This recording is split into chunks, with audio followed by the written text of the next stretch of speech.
Okay, the timer's a lie. We're just gonna start a little bit earlier than I expected. Just gonna make sure I'm coming through. Yep, I'm coming through fine. All right, cool. So yeah, we're gonna be looking at the new flow bug in IPv6 again. Basically, very similar area to the bug that's being used to get escalation up to 7.02 now. This bug, I believe, should work on 7.51. Apparently, I haven't patch diffed myself, but apparently it was fixed in 8.00. So we're going to be looking at that. We got some new fancy graphics, thanks to Z. Look at that. We've already got hydrates coming in. We've also got new bit, or whatever they're called. What are these things called? Channel points? Yeah. You can tell I use Twitch a lot. Yeah, we have some new channel point things set up too. Z's been working hard the last couple days. So we've got some new bit donation sounds. We've got a beep feature you can use in the channel points. We've also got some pro tips. Yeah, those were stolen from the reverse engineering bot that I wrote. I did like a little April Fool's thing for it, so we got some pro tips in there too. I'm gonna make some series about it. Yeah, this is probably gonna be multiple videos. I doubt we're gonna be able to go from initial research to full chain exploit in one night. That would be pretty wild. Those of you who saw my tweet may have seen we're also going to get Keemstar in here as well. Let me just check. He is in the voice chat, so I'll pull him into Discord now. Let's see. Okay, I've pulled you in. I think you're in here now, Teamstar. I don't know if you're talking or not, or if your mic is muted, but yeah. So we got Teamstar today as well. So yeah, I think this will make it more interesting. So hi, hey, what's up? I thought you said Keemstar. Yeah, no, I did not say Keemstar. So yeah, all right. So let's talk about the report a little bit. So this was submitted on HackerOne. This was reported by the Flow, and it's in the IPv6 packet input function when sending packets to the loopback interface. So this bug was actually known / semi-public before this HackerOne report dropped, because there was an XNU report that was submitted back in July, I believe. I think it was published. And it was pretty likely that this would work on PS4, since he'd already looked at IPv6 on PS4, although it shouldn't work on PS4. That's a bit of a meme too, but we'll get into that in a second. But there's actually like multiple issues here. You can get like double free, you can get use after free read, use after free write, depending on whatever path you take. There's like 6 different paths. Actually, there's 10 different paths that can potentially lead you getting corruption. So I have the XNU report open because it's a bit more detailed, as well as the HackerOne report. And we're going to be using the Watson cross-referencing website for reading FreeBSD source. I'm using the dark mode extension. That way I don't blind you guys, because that site can be pretty blinding with its default theming. All right. So, Teamstar, have you managed to look at the vulnerability much in the last couple days? I mean, I've read the report on GitHub, the Google security research thing. Well, other than that, I haven't really looked into that. Really, the first things that come into my mind is how you're how you're planning to trigger it, because like the POC requires root. Are you going for like a root to kernel or like unprivileged to kernel? Yeah, so that's the meme. Normally, this would require root, as the severity states, requiring root privileges to open raw sockets, because usually that capability isn't exposed to sandboxes. But we're talking about a Sony system, so for some reason they expose the sock raw capability to the browser. So What? yeah, so we can get unprivileged to kernel through this. Yeah. All right, one less thing to worry about. So yeah, this is another one of those situations where it's both Sony and FreeBSD's fault, because the code here is pretty bad. But it shouldn't even be hittable on the PS4, and yet it is, just like BPF. It's a big throwback to 5.05 actually in that regard, and 4.55. So yeah, the thing that is a little bit new for me is this. I actually looked into the mbuff system. I'll bring that up in the source so people can see what I'm talking about. You guys might also notice I have everything zoomed in. That's so it's easier to read on stream. It does make me feel like an old person, having like 150% zoom, but I think it'll make for a nicer viewer experience. So we'll deal with it. So yeah, you'll see here like m3m. Let me just go into that function definition here.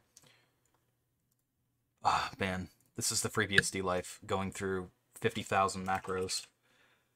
So it's a UMA-Z free, and what's notable about that is FreeBSD has something called zone allocation, and that's what's happening here. This is not in the generic malloc caches. You can't just spray into malloc using like ioctl or something. This is in its own little zone. Only mbuffs go into this zone. So it's going to be a bit interesting for me in terms of exploiting and coming up with a strategy for that. I don't know if you've dealt with mbuffs much, where you do iOS stuff, because I think Apple uses mbuffs quite a bit too, right? I mean, not that I'm aware of. So usually for iOS, we go for IOKit for spraying stuff. Or recently I've kind of discovered pipes, so you can do pipe buffers, which is really convenient. But I guess we can't use either of that here. Yeah, I'm gonna have to look through and find out what can allocate in the mbuff zone and what paths lead to that, I think, to be able to figure out the best strategy for abusing it. I will talk a little bit about how double free vulnerabilities work, actually, because people who aren't super familiar with UAFs or anything like that may not know why that's useful and why I'm talking about the zone allocation as much. So I'll bring up a little paint thing. This is going to be probably really bad because I'm not a good drawer, but let me just get a bigger canvas here and we'll do I forgot I had that ticked. Okay. So when you have a allocator, especially in the kernel where you need it to be fast and efficient, the primary thing behind UAFs is the fact that memory gets reused. And so when a memory gets freed, it basically gets marked for reallocation. It can be reallocated later. How they typically do that, or at least how they do it in FreeBSD, is they use something called a free list. So if you have like blocks like this, and this is all memory, let's say it's the same size, and I'm not terrible at artistry. So if, let's say, like green is free and red is in use. So if you have something like this, and then you go to free, or actually, let me go the other way. Let's say these are used. Let's say this gets freed. What's going to happen is this chunk is going to enter back into the free list, and it's going to be available to the allocator. Now, the problem with double free is you're putting the same block in the allocator twice. So what's going to happen is your next allocation is going to take this block, and then the allocation after that is also going to take this block. So you end up with two different areas having access to the same memory, and that's where you get the use after free. You basically get a targeted use after free, and that's called poisoning the free list. That's basically what's happening there. Do you know if they do any checks on the free list actually? Like if you free it twice without reallocating in between, does it like panic right away? Nope, they do not have free list hardening at all. Oh shit. Yeah, because that was the strategy that was used on 5.05. QWERTY's BPF bug was a race double free, and yeah, it was just straight up. You didn't need to worry about getting an allocation in between or anything. So yeah, it's security on the PS4 is a little bit memey, I guess, because it doesn't have SMAP either, or I guess like PAN. It doesn't have PAN. It kind of has privileged execute never. Kind of. It's like their own hacky implementation, but it's easy to get around, so it's not too much of an issue. I guess the best meme like about NX was on the Nintendo Switch, where you couldn't. Oh, it was like with ASLR, I think, with some version, like user space stuff was randomized, but the kernel was not, and conveniently the kernel was mapped into every process, so you can just drop into kernel gadgets. Yeah, I remember that. I'm just looking at something Celeste sent me with it being added to the wiki. Is there anything here that isn't already on the report? Oh yeah, I think this is mostly just copied from the flows report. So yeah, thank you for linking it, but I think the information we need is there already. Why not use a garbage collector for C, C++? You'll never see a garbage collector in the kernel. I'll tell you that for free. If you have a garbage collector in the kernel, you're probably going to have the slowest kernel on the market. I think XNU actually does have garbage collector for zones. So it has it for some allocations, but not all? Is that...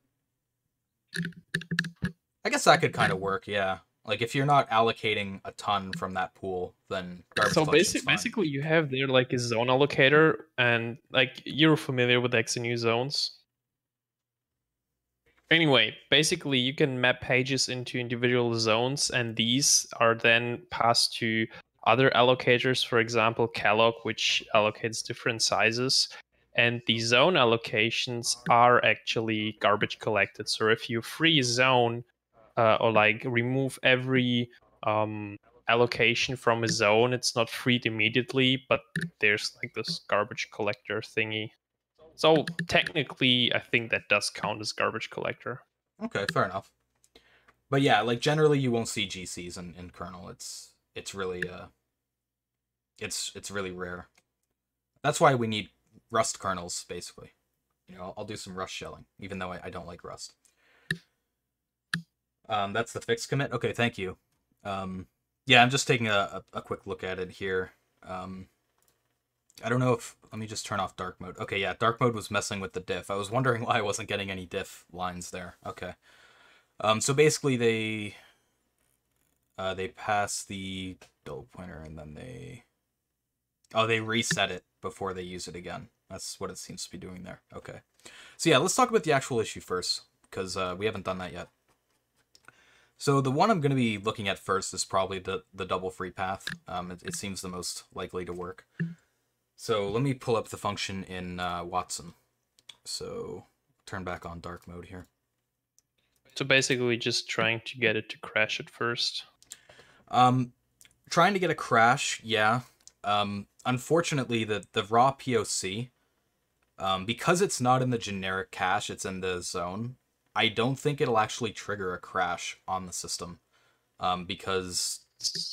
So it might double free but not panic. Yeah, because... That would suck. On his report, it does panic because XNU or iOS or whatever has double free checking, like you mentioned. Freeing an already free mbuff, but that assertion is not in the FreeBSD 9 source code.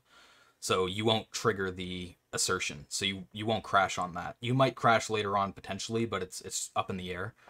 So I'm writing a little thing to kind of patch in our own instrumentation to print out the pointer so that we can try to see if there's a double free happening, even if it doesn't trigger a crash. Well, I mean, one thing we could try is to run that thing in the loop and trigger it over and over and over and over again. And then if it does crash at some point, we know two things. A, we do correctly trigger it. And B, we can potentially do something useful with it. Because if we can't allocate other useful or corrupt useful data, it's going to be a tough exploit. Yeah, I believe you can, because he did take it to code execution, I believe. Yeah, because he said a fully chain remote attack can be achieved, so it's possible. We just don't know what route he took, because the PS4.c attachment, this was a limited disclosure, so the attachments aren't available to the public on the report. So okay. Yeah, we'll have to guess a little bit on that and try to figure out a strategy. We might not want to use whatever his strategy was anyway, because he said it's only around 20% stable. So we could potentially try to aim for higher stability as well, depending on what path ends up working out. So yeah, the issue here, you'll notice there's these IP6 extended header checks in DES6 input, but they're in other locations as well. One of the things that this macro does, let me just close these other ones because I don't even remember what they are. One of the things this macro does is if it's being sent to the loopback interface, it'll try to restructure the packet if there's not enough room. And it does that by freeing the packet, and I think it reallocates it, but I can't remember exactly where that happens in here. But yeah, basically it frees that packet.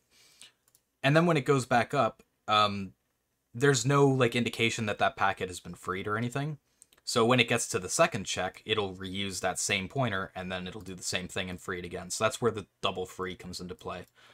There's some other paths where it doesn't free it twice, but it'll use it again after it frees it. So that's where the write after free and read after free come out of.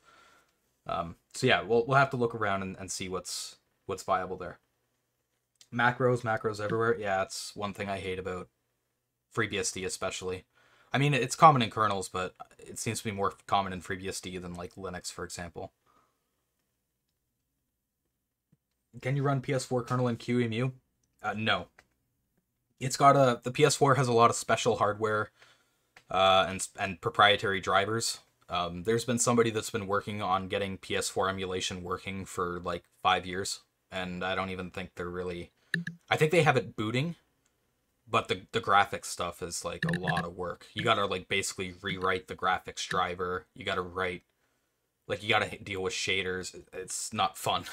I don't know if it'll ever really be complete. Maybe when keys fall from the sky. Yeah. Yeah. I wonder if we'll ever see the PS4 keys. Maybe one day.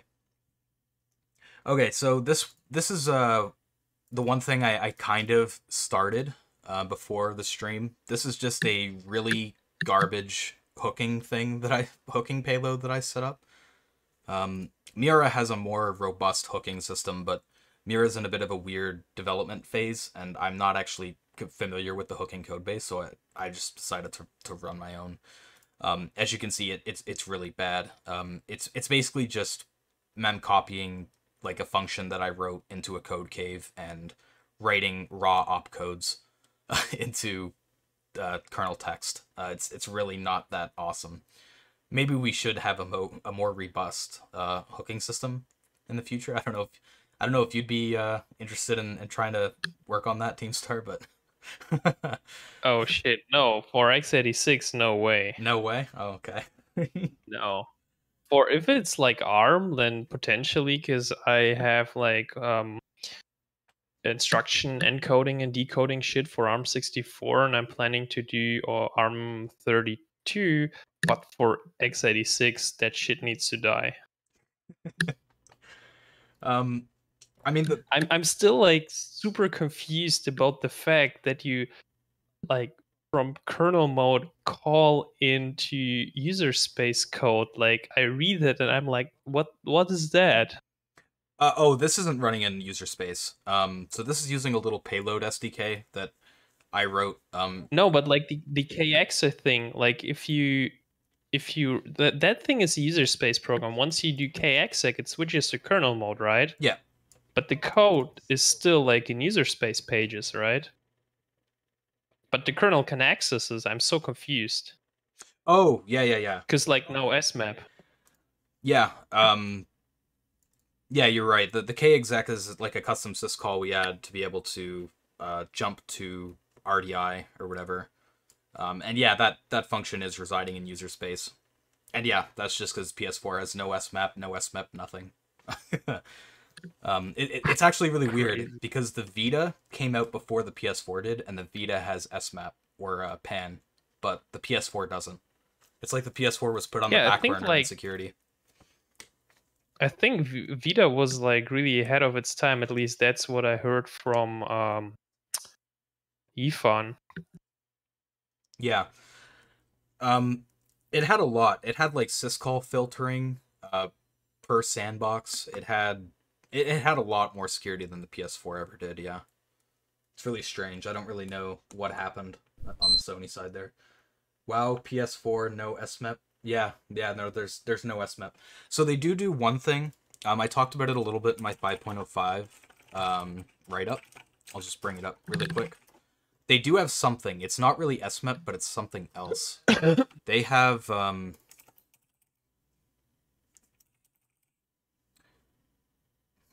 Interesting. I actually can't find it in my write-up. I know I talked about it. Oh, yeah. So what they do is they check the stack pointer occasionally. It could probably be erased, honestly, but they try to check the stack pointer in the scheduler so that if it's running in ring 0 and the stack pointer points into user space, they will crash. QWERTY got around that really easily. He basically just copied the iPhone 7 technique he used, which was just using JOP to push a bunch of stack frames into the kernel stack, and then you just memcopy your ROP chain into kernel stack. So it was very easy for QWERTY to get around, and you could probably race it too. It's probably like the original Watchtower implementation for iOS where you could race it. I imagine that situation could probably apply here too. Vita has absolutely nothing to do with symbols, while PS4 has a bunch of stuff in early days with sims, including kernels. Yeah, that's another thing. Like, the 1.76 kernel symbols were really damn useful. So, yeah, PS4 was a little bit, I guess, easy mode when it comes to consoles. Kind of like the Switch was, I guess. The Switch had a lot of those meme issues, too. Meanwhile, I think the 3DS was more secure. Just really weird. Alright, so yeah, essentially I'm going to try to trigger this path and see if I can get these two header checks to use the same mbuff. Because they're macros, they're going to be compiled in, they're not going to be like their own functions or anything. So basically my hooking technique, like I said, it's really trash. I didn't want to deal with like trampolines or whatever, or backing up opcodes. So what I did was I just changed the call. I rewrote the call instruction, so it called into a code cave I had, and then that code cave function would just wrap around the function it was meant to call. So I hook the call to mpull-up, and I just make it print out what the arguments were passed to it, and then I make it call it itself. So it's really ghetto. I'm using a code cave through the panic handler, so if we crash, we won't get anything because I'm completely smashing the panic handler, but I think that's fine, at least for now. If I wanted to make this more robust, what I would probably do is I'd rewrite the code cave for panic into like a dispatch table. So it would check the caller location, and then I would like map executable memory in kernel space, and then I would just jump to the dispatch handler. But I mean, that's a lot of work. I literally threw this together like last night, so I put like maybe like an hour's worth of time into this, so we'll see how well it works. The beeps are a troll. People are using the beeps. Yeah, I mean, you know, we got to make the channel points worth something. So, all right. So yeah, I'm planning to try to implement this exploit in JavaScript directly in JavaScript drop chains. I could use the tool chain to compile applications and run them, but that's a little bit more annoying logistically to run, because you got to build the package and then install the package, and it's more work to test. Actually, in a way, doing it through ROP chains is going to be a little bit easier, I think. So we'll do it that way. Do you know if don't have like something like SSH or shit like that on the PS4? There's no shell or anything. No. People have written little payloads to do like FTP hosts. I don't think anyone's done SSH. Because I don't even the system might have OpenSSL. Shell. Yeah, you would have to do it all yourself. Basically, you would have to port like an SSH server to run on the PS4. And even then, it's not super easy to do, because running your own background processes on PS4 is possible, but it's a pain in the ass, because you can't just fork from like a game or something. If you fork from a game, you will crash the system, pretty much. Look at that. We got a bunch of champions coming in. We got a bunch of gifted subs. 20 tier 1 subs gifted from Visor Hacks. Thank you. So yeah, I mean, it's mainly just the way the PS4 works is really weird. They actually have their own elf loader implementation. They don't use standard elves. They use a modified elf. Like, they modify so much stuff. I can't believe the system even works, if I'm being honest. It's really janky. So, all right. So yeah, I have a little bit of stuff pulled in. I pulled in the constants from the headers. That way they're there, and I don't have to worry about going and pulling them after. I think we're gonna start with porting the POC probably directly to JavaScript, the X and U POC, and then rework it and figure out what needs to be changed. So I think what I'll do is I'll pull this out into a little window, and I'll keep it on top. So what exactly was the reason again that you can't just copy and paste the POC simply because it doesn't cause a panic? Well, I could copy and paste the POC and compile it with the toolchain and try to run it. The problem No, is... I mean, like, obviously in JavaScript, like, if you, like, translate it to JavaScript, should that work? That should work, right? It should hopefully work, but it probably won't crash because of the lack of assertions. I would have been more inclined to port the C POC directly with the toolchain. Problem is, because nothing is standardized in Unix land, these constants and everything are going to be totally different on Linux, or they probably won't even exist on Linux. And where we're using muscle libc, I would have to go and change a bunch of headers, and I can't really be asked with that right now. So I'm just going to port it directly to JavaScript. The one thing in the POC I don't really understand is why he seeds the random number generator and generates a random ID. I don't know if that's because it needs, like, you can't use an ID that's been used since the system was booted or something. That is one part where I'm really not sure why he randomizes the ID that he's passing for the packet identifier, but that's something we can worry about, I guess, when we come to it and see if we need it. Yeah, I think so. All right. So I do have some of the structures somewhere. Oh, maybe if you hit an ID which is already used, then you don't end up with, like, because if you hit an ID which is not used, it does the fragmentation as he, like, expects it. But if you hit an ID which is also used by something else, maybe you might end up with a different fragmentation, essentially not triggering the bug. Yeah. Does that make sense? Yeah, I see what you're saying with that. That seems likely, and that would probably be the reason for using random, just trying to make it a good chance that you won't end up with the same ID, using it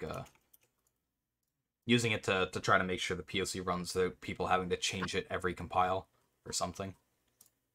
So maybe we can do something like that too. It'd be pretty easy for us to do. We could just use the WebKit random stuff.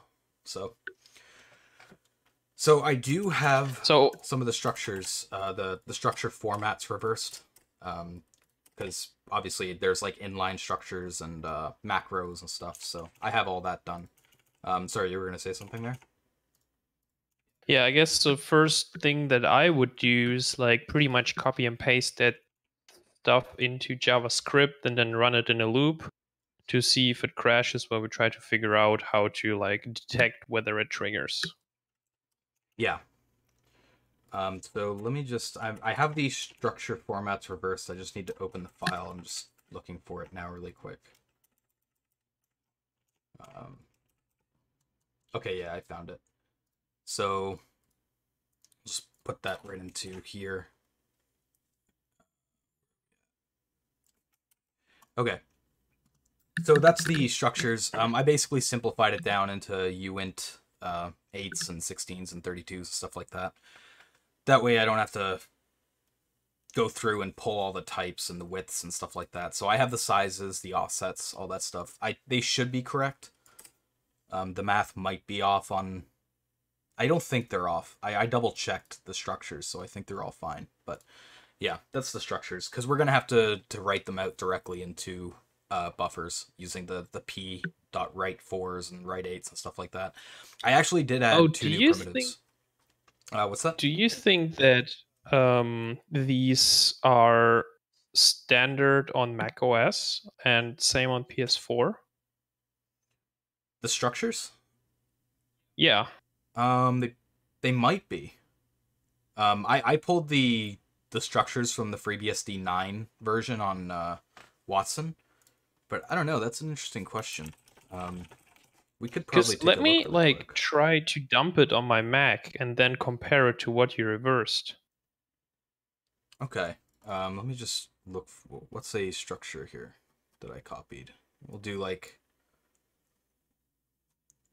I guess I'll look for the sock address and try to compare it really quick.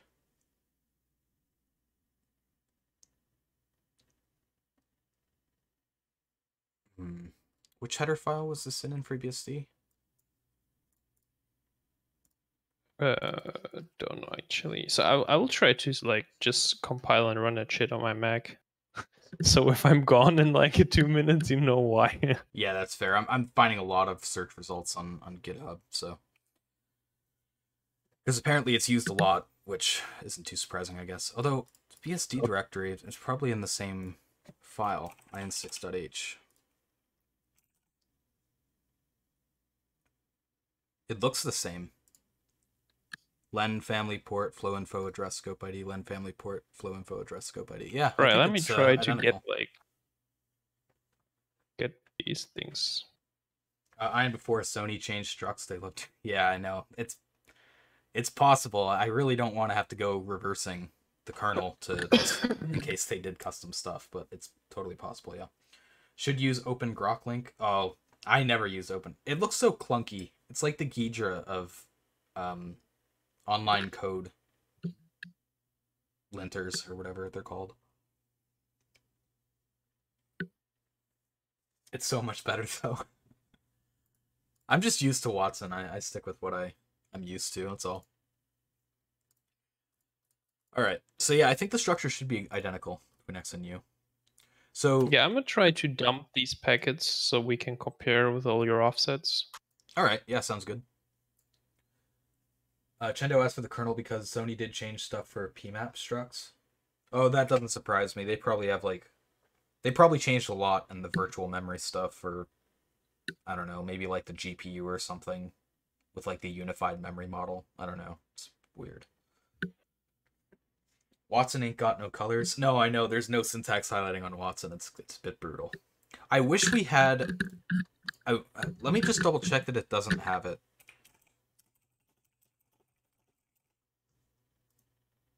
I don't think Elixir has BSD, but let me check. No, it's all Linux and like LLVM, Muscle, nothing for FreeBSD, unfortunately. I wish Elixir or Bootlin or whatever had it, because I really like Bootlin for that, because it has the highlighting and the links and stuff. But hello, good evening. How y'all doing? We're doing good. We're just ramping up here. All right. So I will start with the easy stuff, just getting the socket syscall out of the way. So we'll start with that.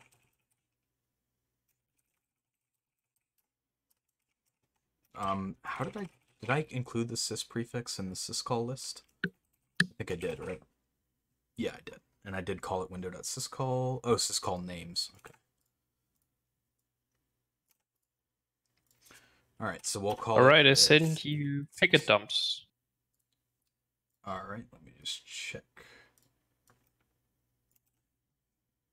Okay.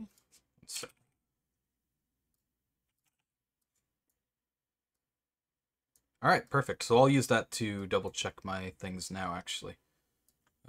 Just let it so I can overlap there. So this is... Oh, these are the packet 1 and packet 2 structures? Okay. Yeah. So let me move this over, actually. So packet 1, so that's IP protofragment, which is 44, which should be C, which I think is what your packet dump had. Or am I? Hold on. Let me just double check here for a sec. X40. Yeah, 2C is 44. Yeah, right, okay. And then we have 01. That's the padding. I believe this is correct too, from what I was looking at. And then that's all going to be padding and payload. 4. And that's at hex 12, which I have at hex 12 here. And this is at hex 15. Or, sorry, 14, which I have here. Okay, yeah, I think the offsets are good. They look good compared to your packet dumps. Nice. Perfect, thank you. All right. So we'll go back to syscall stuff. Where did I put that window? All right. Make this a bit smaller. All right. All right, so we have inet 6, sock raw, and IP proto hotbox. Debug log.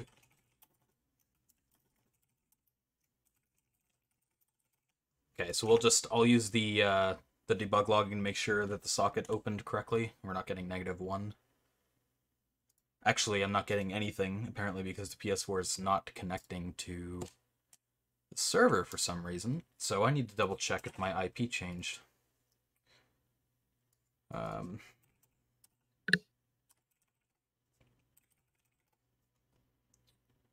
What's your setup for running this anyway? Do you just like use a controller to open the browser? Yeah, so I run a fake DNS server so that I can use the user guide and the settings. And I like man in the middle it basically, just to make it faster so I don't have to type out the URL and stuff. So yeah, I run a fake DNS server, change the PS4's internet settings to go to that DNS, and then the user guide will go to my exploit page. And then I have a little Python server running here that'll take like post requests and do logging, and it can do like file dumping and stuff like that. So let me just double check that the network settings are actually correct, because I don't think my IP should have changed, but we're going to find out. Nope, that didn't change. Okay, let's try this again really quick. Oh, I think the system is actually messed up. It's not loading the browser properly either. I'm going to have to restart the system, I think. Alright, that's fine. I probably should have rebooted into a clean state before we started the stream, but... you know, whatever. We'll see. We are getting beeps. This will be 3, because I have to hold down the button for like 20 hours for it to turn off the system. Which wildcard was here to learn about kernel exploits? Wildcard, didn't he implement the kernel exploit? Didn't he do... I think he was doing the 4.05 one at one point, wasn't he? I don't know, it's been a while, I can't remember. So yeah, have you dealt with kernel panics on the PS4, Teamstar? When you were doing the Linux What do you stuff? mean, whether I've dealt with them? I mean, Like, have the you kernel encountered definitely them? panicked. Okay. I mean, sure. I mean, I run like the 702 exploit, and it panics every now and then. Yeah, I didn't know if you had the authentic PS4 kernel panic experience yet. The experience of waiting 5 minutes to restart the system. It's really quite unique. Wait, what? I don't think I've dealt with that before. So usually when the kernel panics, it's like an immediate shutdown. Unless, so I'm running the Mira payload so that I can capture kernel log stuff. And that actually patches the fatal trap handler so that it doesn't immediately panic, because if you let it immediately panic, sometimes you don't get the crash information. It'll like race it and you won't get the full report. So you have to hold down the button for like 15 seconds, I think, for it to actually turn off. Oh. But that only happens if if mirror was run successfully, but not in the initial, if the initial kernel exploit panics, then you don't get that. Yeah. And then on top of that, because I have my PS4 air-gapped, it tries to send a report to Sony for like 3 minutes before it'll finally time out. So it takes a very long time to turn the system back on. How do you do that? Because what I've done is I've open VRT on my router, and I just drop packets going to WAN from that interface, and I didn't experience any delays yet. So I have it so that it goes to my local server, so none of the requests should make it to Sony anyway, but I also have a block list set up with a bunch of the Sony URLs. And I don't know if it's just 5.05 firmware or something, but yeah, when the system turns back on, it goes to a report dialog and it just spins forever. I guess yours hasn't done that, which is, I guess, really lucky for you, because mine does it all the time, and it's you can't skip it. It's just, it sucks. All right, so I'm gonna run the exploit. Maybe it's the way you're doing the blocking, because I drop the packets, which should cause an ICMP request sending back saying the packet is dropped. Maybe it gives up, or maybe it just didn't do it yet. I don't know. Anyways, I haven't experienced that yet. Okay. For some reason, my HD PVR capture is not actually working since I restarted the system. I don't know why. Maybe if I wanted to try to pull it up on the stream, that way people could see what I was doing on the PS4, but it's not capturing anymore. It's really janky, so. Alright, we are exploited, though. Let me just try to run this to make sure we got a... Okay, we do have a working socket. We got hex 11 for the socket descriptor, so we are opening it fine. That took a while to test a very trivial thing. Yeah, yeah, I mostly do that to see if I got a hang, like a kernel hang. That makes sense. I do similar. Like every time I code, I print end on whenever the program is done. Yeah. So it shuts down, then you have to beep twice before it starts up, checks HDD, and then reboots again before hitting UI. Yeah, it takes a while. Yeah, the HD PVR thing dropped after the reboot, so the capture just stopped working. I don't know. Maybe I'll try to get it working again soon, but right now we're not doing anything super interesting anyway. Alright, so we have the socket set up. Let me bring back up the POC code.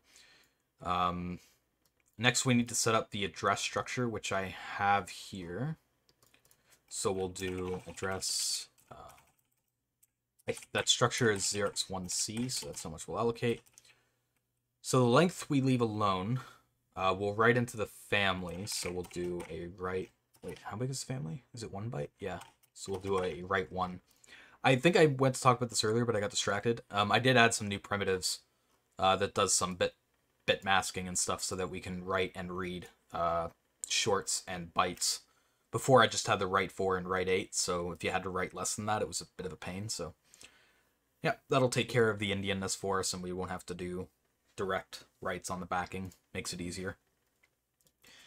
All right, so we'll write to address, and we'll add families at offset 1, and we're writing on at 6,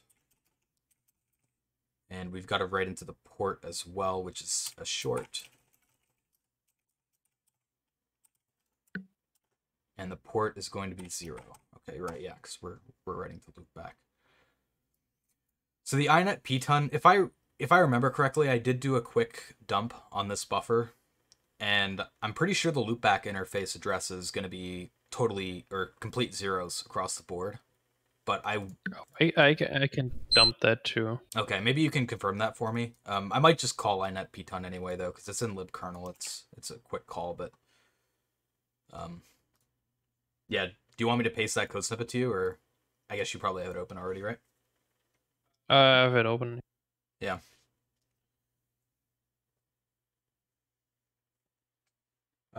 Sometimes it's short, but a lot less likely in my case, because if I break something, it's catastrophic.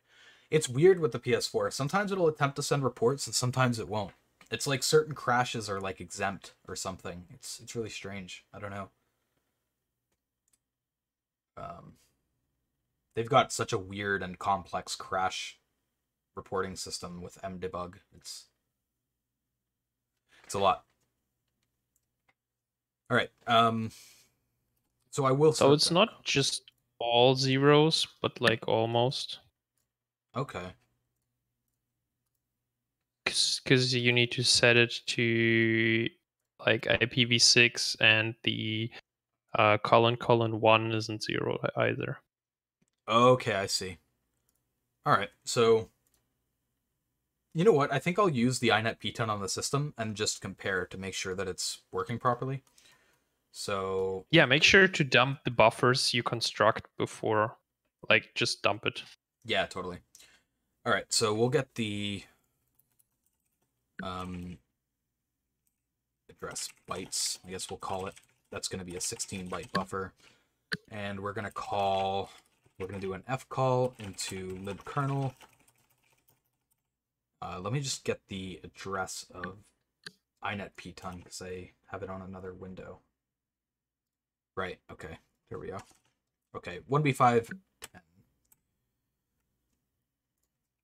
And then we're going to need to do a string of : 1, and we will dump that into address bytes.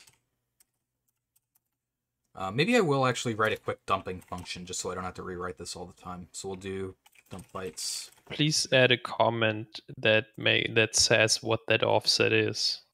Which offset, sorry? Oh, this one here? Yeah. The inet pton. All right. There we go. Thanks. No problem. gotta have documentation in our exploit code. Because yeah, I mean, I will look at this. I have done this before and looked at it later, and I'm like, okay, what is this again? Open up IDA, look at the address, try to figure out what it is. Yeah, that's a fair comment. Got your back. All right, so we'll just do 1 byte at a time, and we will do a bug. Actually, we'll do a.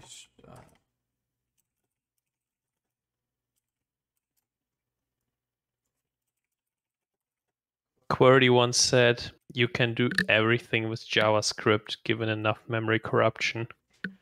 That's a very good quote. I mean, it's true. You can do. I think I said this on a stream before. I find it easier to do some things in JavaScript ROP chains than I would doing a C exploit.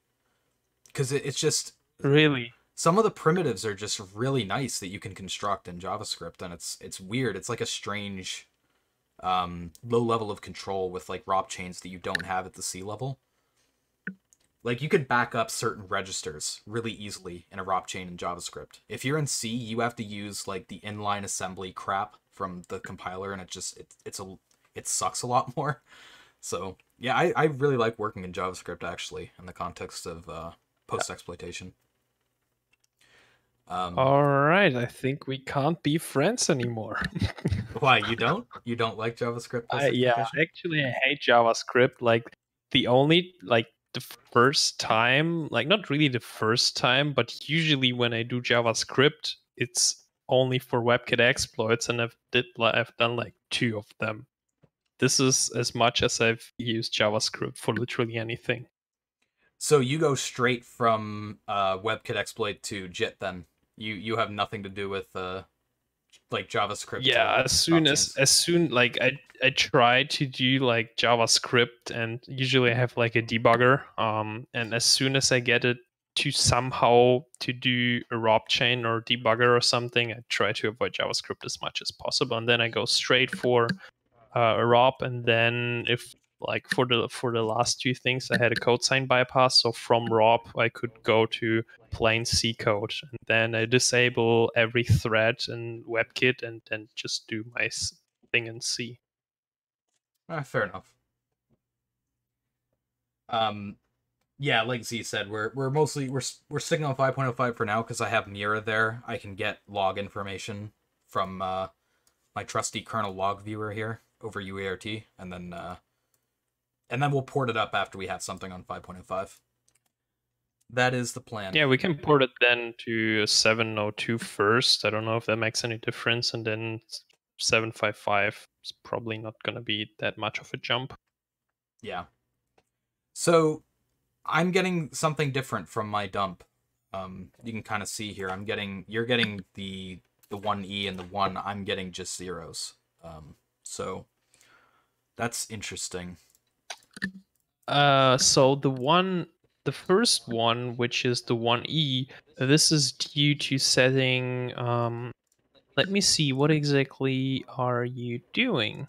So the 1E, this is due to setting AF inet 7, which isn't exactly being set by inet Python anyways. Yeah, I forgot the first argument. So I'm dumb. there's that. Yep, fair enough. Somehow I totally missed this argument. I just skipped to this one. So that will probably fix it. Yeah, but even the line above, like going 2 lines up, AF inet 6 is set to the address as in 6 family, which is also not touched by the inet Python. Well, this is for the socket creation, right? This is for the... Yeah, no, I'm saying this is where the first 1E comes from. Oh, yeah. Okay. Yeah, so let's do another dump and see if that fixed it. Yeah. That first argument. That should give you at least the 1.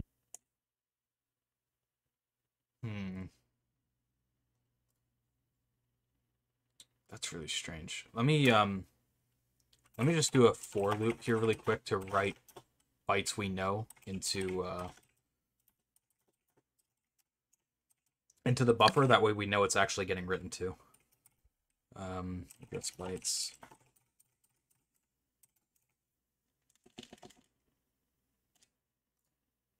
So we shouldn't see A's here. Let's see what we get. Yeah, we are. It is writing 0. It's writing a full set of zeros. Is my inet 6? How many bytes are you dumping anyways? 16, because that's the length of the address. In IN6 address. It's a union, and it has just double check that really quick, but I'm pretty sure. Yeah, I think that might be incorrect. IN6 address.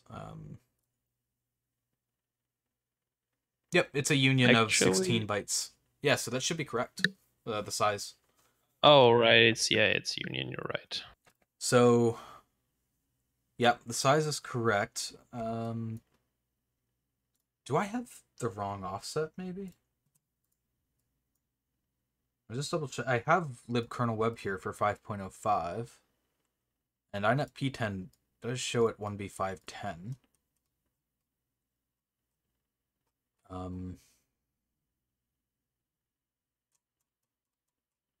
Yeah, I mean, this should be the right offset. Let me just double check with one of the other offsets that I know I have. And then make sure that my dump is proper and it's not for like a different version or something. I think I have the Erno location. Yeah, let's double check this. Yeah, Erno's correct. So the function should be at the right location. And what is your value for AF inet 6? I think I have it at 28. Just double check that. Yeah, that 28. Should be 30.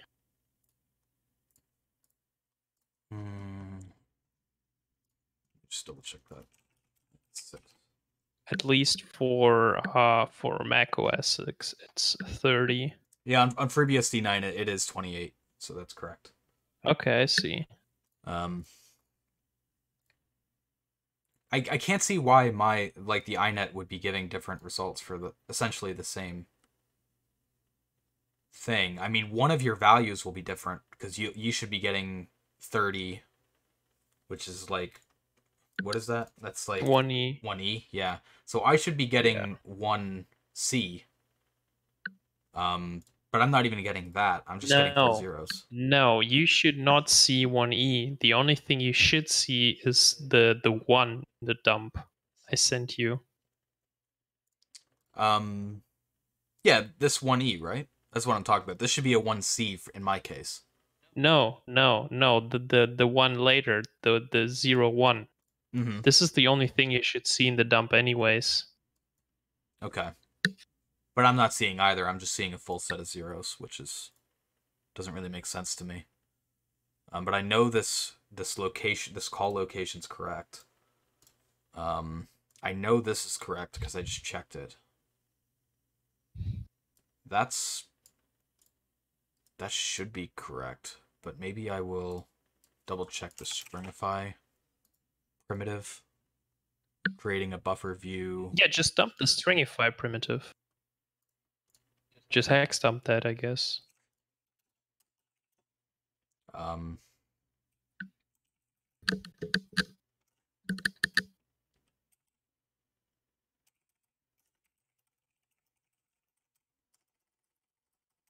Okay, let's just see if that is correct.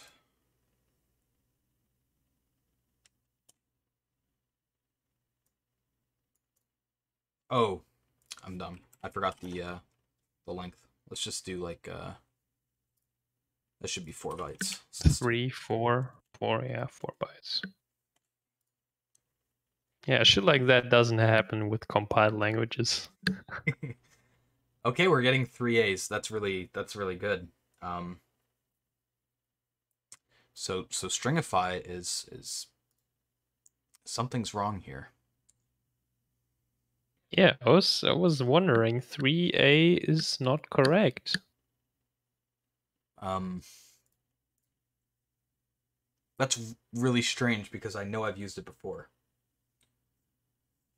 I am hydrating. Don't worry. I'm just reading chat really quick. I'm hydrating. I'm just not calling it out. Yeah, I don't know why this primitive is broken. Let me just double check my 5.05 GitHub and see if maybe something changed. It would have been in userland. It looks identical.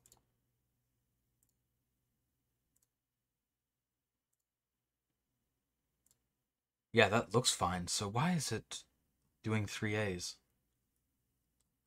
Okay. Well, I mean, 3A is technically correct if you see it twice. But then it should be 3-1. Yeah, So there's it some should kind be... of corruption in there. Need water, Cam? I would not recommend trying to exploit this bug on the PS4 before writing one for vanilla FreeBSD. I'm guessing that's really the flow. If it is, welcome in, dude. Honestly, I just hate using FreeBSD. I really dislike it. I've ran FreeBSD VMs before, and it really makes me mad. Because I can't even get Nano on it. It doesn't even run Nano at vanilla. Why? Because it's just not a good operating system. That's the reason. Oh. Yeah, you have to use like VI or whatever. It doesn't even have Vim. It has VI. It sucks. Wait, if the flow is watching, we can like cheat. Dude, how do we trigger a panic on the PS4? We could cheat. Well, fix your JavaScript first. Yeah, I'm just gonna write it myself. Because I can't really be asked to fix that stringify primitive at the moment. Maybe at a later time I will fix it. But so that should be 3A, 3A, 3-1. So yes. What is the... See, I don't write JavaScript outside of exploits, so I need to look up char... Is it char at? Is that what gets the... converts ASCII chars to... Oh no, that's the first character. Let me just look at stringify actually really quick, because I think stringify deals with that.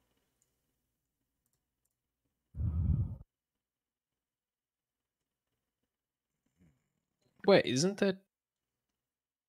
Oh, can't you Actually, yeah. just go to int or something? To char and then to int? Yeah, I'll just do that. 1...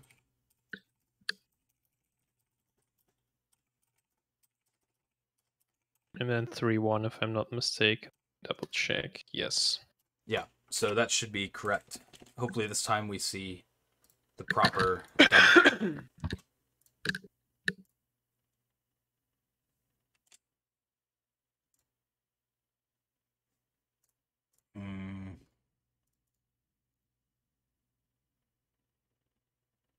Oh my god. I can't believe I just did this. I use it as if it's a regular JavaScript array, and it is not.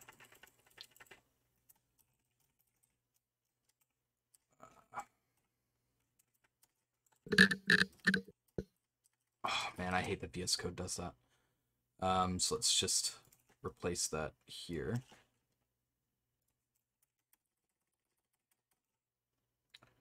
Wait, but why add 32? Is that correct?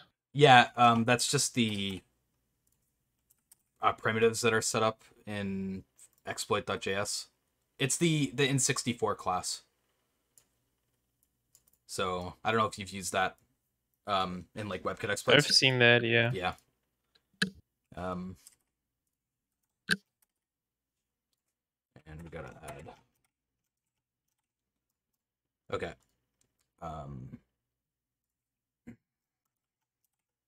All right. Finally, it's actually doing it the right way. Oh, Flats is in chat as well. I'm on 6.20. Sorry, too lazy to port things. Welcome in, Flats. Must be late for you right now. Type error, p.right. Oh, God, I'm making some really silly mistakes right now.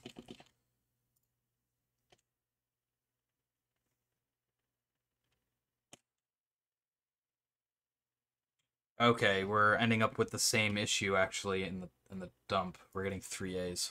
Did I fuck up the dump function? That is totally possible. Yeah. That's what happened. I forgot to add the iterator into the read in the dump function. So it probably was fine all along. And I was just dumping the first byte 16 times instead of dumping 16 bytes. Yep. I hate life. That's 5 minutes down the drain because... Oh, nice. We see 1 in the dump. Perfect. Yeah, I hate... Yeah, man, okay. I do this kind of dumb shit all the time. It's disheartening. Move on. Alright, so we have the inet pton working properly now. So we're going to write that into... Alright, so now to not fuck shit up, make sure to construct a full D address buffer and dump that. Yeah, exactly. So that's going to be going into the syn address, which is at offset 8. So what I'm going to do actually is, instead of writing into the address bytes buffer that I set up, all right, make a D address buffer which should be 1C in size. Well, since it's inline, I'm just going to write directly into the address. Yeah, buffer. but that thing is 1C in size. The sock address, yeah, it is. Yeah, I already have that mallocked, I believe, don't I? Yeah, I have it. Is that? Yeah, it's allocated down here. So I just got to move that really quick. Yes. So all right. So at offset 1, you need to write the AF inet 6. Yep. So that's what we have here. So let me add some comments here. Sock address in 6. Syn 6 family. Syn 6 family, and then the one after is Syn 6 port. And then... So that's fine at the moment. I don't need to dump this anymore, because I will dump the final buffer. So this is going to be going into address.add32008. Because, yeah, that's at offset to hex 8. So now we'll just dump the entire sock address buffer. So that's going to be 1C in size, and we're going to dump address. That should be good. So let's just double check what we get out of the dump. I'm actually just going to clear this really quick because it's getting a lot of stuff in there. It's been a second since I looked at chat. Sorry, I'm just going to take a look here really quick. We don't know if that was the real Andy. Anyone can say they can't help. Oh, did he say he can't help? I mean, that's totally reasonable. Usually when you submit bugs through like HackerOne and stuff like that, there's certain agreements with getting paid out. So yeah, I mean that's totally fair. It's if that's what he said. Yeah, he did. But yeah, fair. Yeah, okay. So let's see what we get out of the dump. Did you dump the address buffer? I don't think you did. So I need Wait, I did. Did you? I think you already. Oh, sorry. Yeah, you did. Yeah. The You address. already right have here. it in your editor. Yeah, for some reason I thought there was a different buffer. Yeah, okay. So we have 1C, which is correct, and then we have the one. Yep, that's a good dump. Wait, where do you see the one? Oh, dude, your dumper is. Yeah, never mind. Yeah. All right. Anyways, it's working. Let's keep going. Yeah. I am actually going to test one thing really quick. I'm going to comment this out and try the stringify primitive because I think the stringify primitive's working. And it was just me being done with the dump function. So we'll do var address string equals p.stringify and just make sure that it dumps the same thing. That'll simplify the code a little bit. 1C1. Yep, we're all good. Perfect. Maybe it's the flow. He can answer why it's not full disclosure. Maybe in agreement with Sony. Sony never does full disclosure. I think with all their HackerOne reports, at least when it comes to PlayStation, they're limited disclosure, so you can't see comments, attachments, stuff like that. Let me just see, because they do have an SSRF. Was that also limited? Yeah, they do limited disclosures for all their bugs. That's just their policy for their HackerOne. All right. So yeah, we can remove all of this code to simplify it a little bit. And we can avoid that dump. Okay, so we have the address structure properly set up. Now we've got to set up the packet structures, which are going to be more interesting. We'll say that much. So let me pull up the XNU page again. So our first packet... So packets here are a little bit interesting because you're talking about using a raw socket. What that basically gives you the capability to do is construct your own packets, which is why it's so dangerous. So there's no actual, like, if you look up this packet1 structure, it's not going to exist in BSD headers. This is literally like an auxiliary buffer that you pass to send to, and it'll get passed however you structure the data in the header. So this is how the flow structured it. This is not a like defined structure or anything. This is how he used the fragmentation. They didn't like the first full disclosure. Was the first bug a full disclosure? Actually, yeah, it was, right? Because the POC code was attached, yeah. All right, so we'll do packet1. So packet1, it's 18 in size, hex 18 in size. So the first thing I don't know if I need to copy the memset. I think that was just a thing he used for debugging, but I mean, I guess I can copy it over. It's not like it's a lot of work to do. So I'll do that really quick.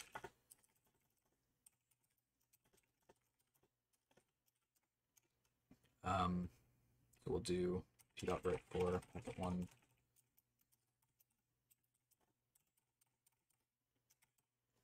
Okay, I will also do packet2 actually, and that's going to be hex 20 in size. And we'll do the same thing here, but with these. All right. So, yep, these two lines are down. So we'll do packet1 first. So let me just packet1 construction. Yeah, I'm currently double checking all offsets. Okay. You need to set the memes? What do you mean, Zeko?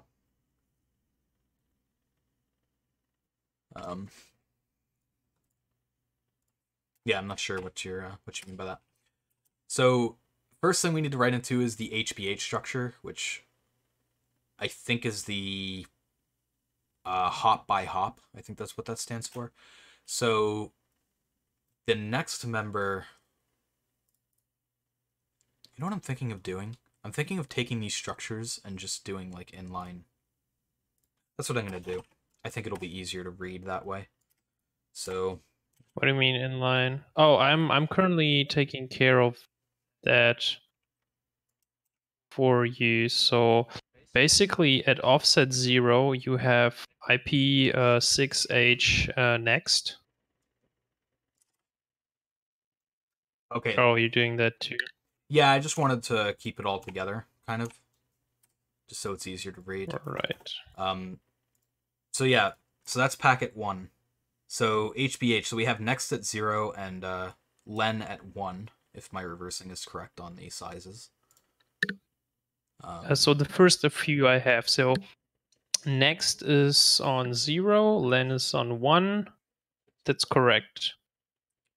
Yep, and then we have IP60 type on 2 and IP60 len on 3. yeah, because they're packed. Okay. So I'll get these as well. So that's going into HB opt. Change that into a little curly brace. Note that.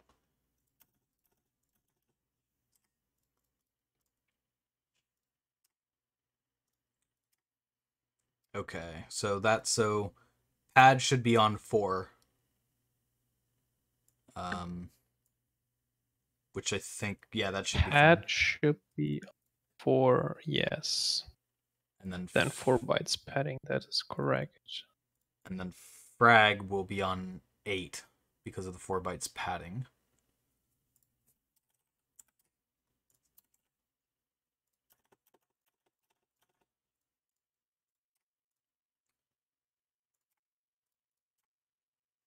I'll just add the comments in here so that I know it's all together when I go to read it later and forget everything probably. So yeah, that's packet 1.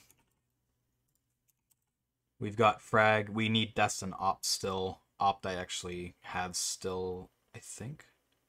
Yeah, because the HPH opt is the same structure for that. So let me just do that really quickly, since it's easy to do.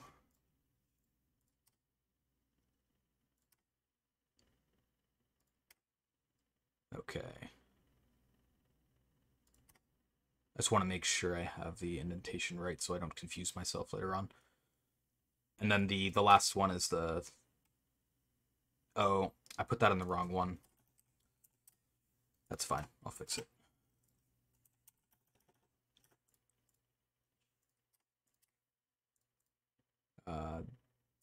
This one needs to be fixed. So we'll fix that now. So destination, that's next and length.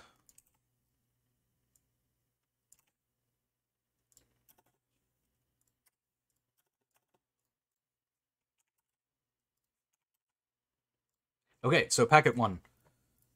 So destination IP60 next should be at hex 10.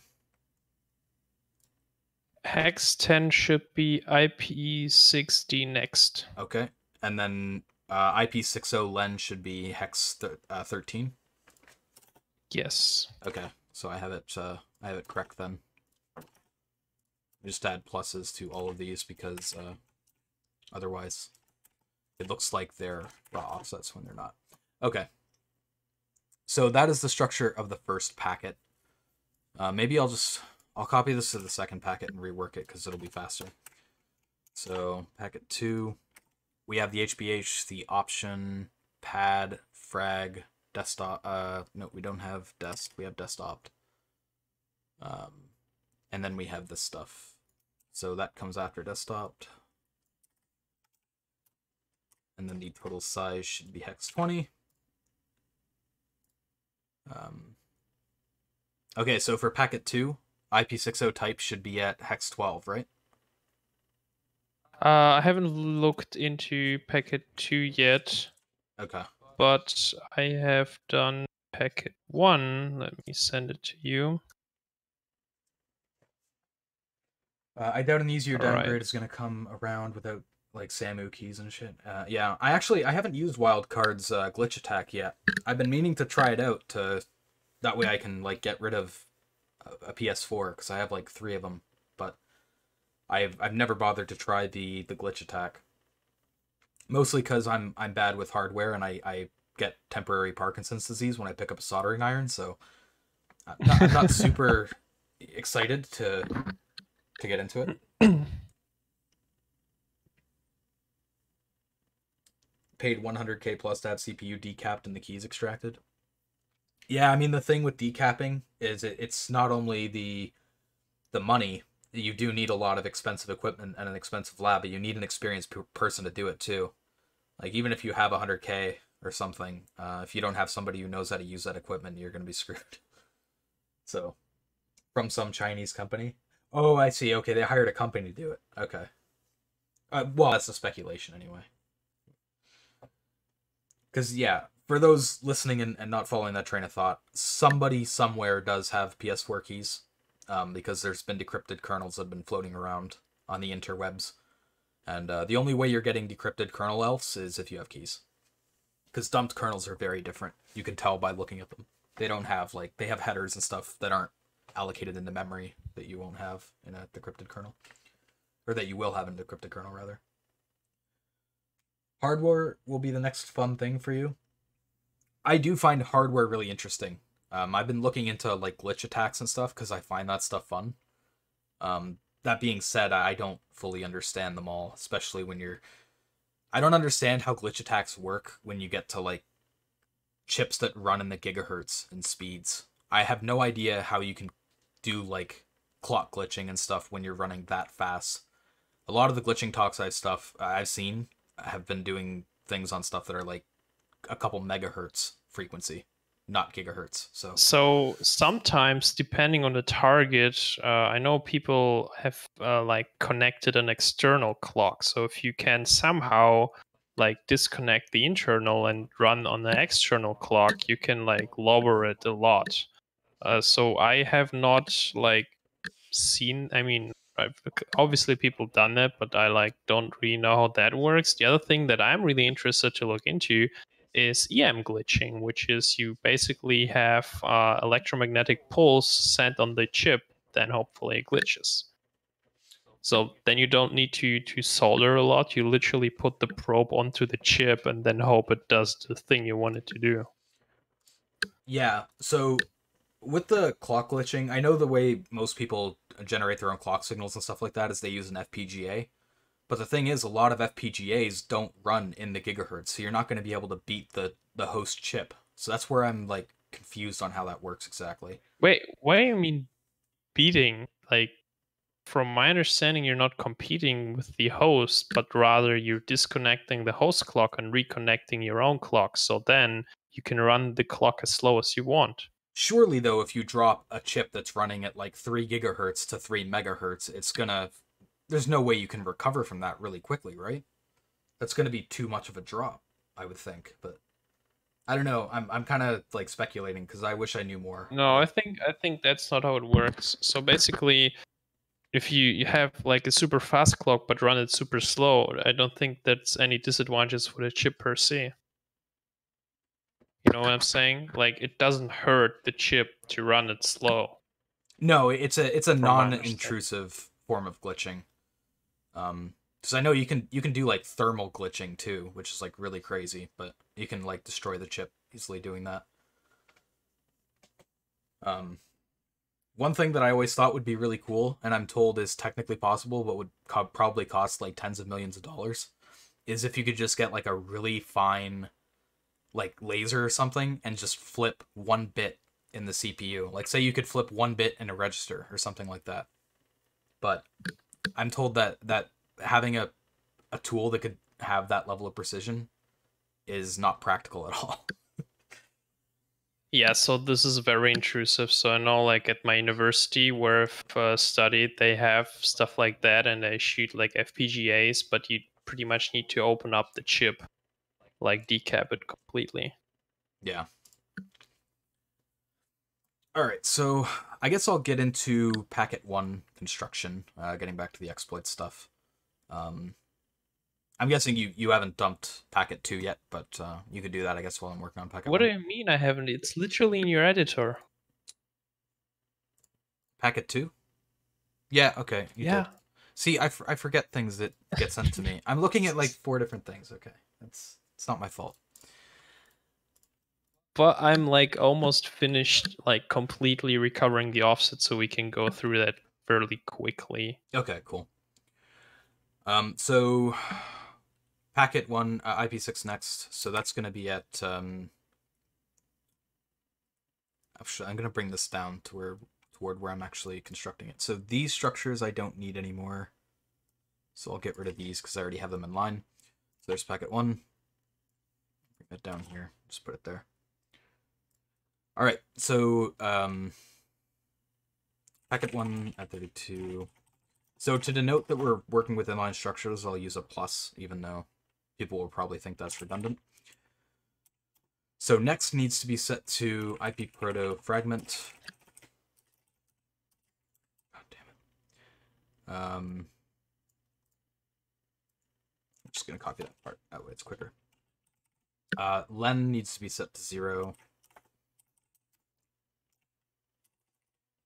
Then we're working with op, which will be at 2. And that's going to be set to IP6 op pad n. And then the length is also, oh, it's 4. Okay, that's right. So then we're at plus the padding we don't touch. We're going straight to the fragment, I believe. Yep, the fragment. So that's going to be at 8.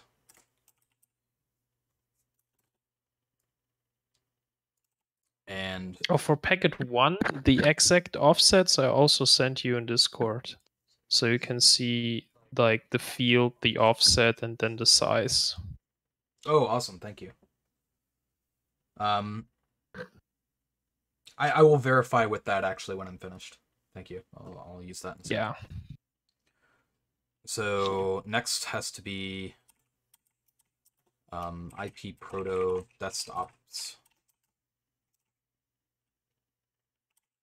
Reserved is not used. Off LG. Okay. HTON 0. Okay, this is... So that's at offset hex 10. So let me look at your dump to see exactly what that is. Because that is a... Off LG is a UN16, so it's short, so it's 0106. Yeah, for that you can use the one I just sent you in Discord. The latest.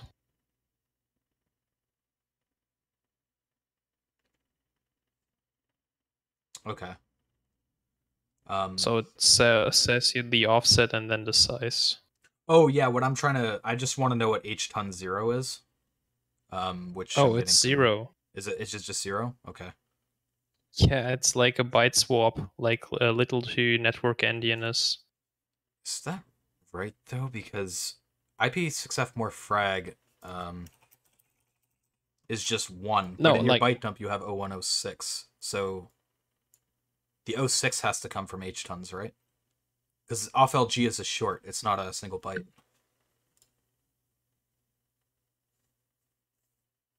wait, what?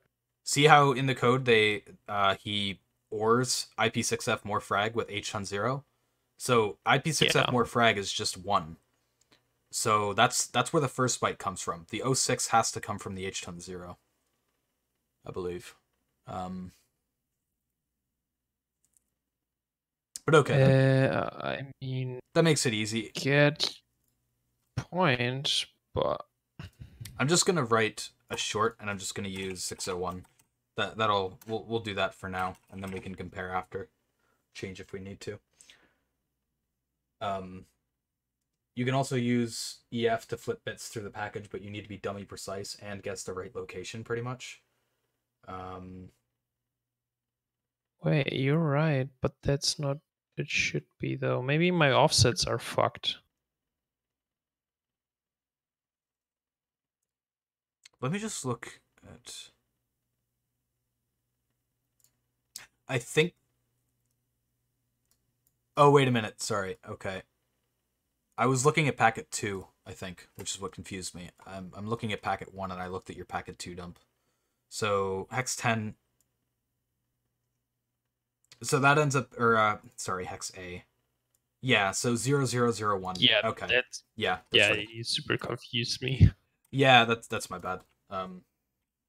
Just looking at the wrong dump. Another case of looking at too many things at one time. Okay, so that's off LG, and then the ident. I'm just gonna use a number for now, and then we can use random if we need to. Did you actually use random in your? Yeah, I'm guessing you I did. did. Okay. So that's gonna be Use at... like some recognizable number, which isn't A, so B's. Yeah, I'm gonna use hex 1337 probably. Yeah, that's good. Yeah, so that's gonna be at 8 plus 04. And that's a UN32, so let me change that to a right 4.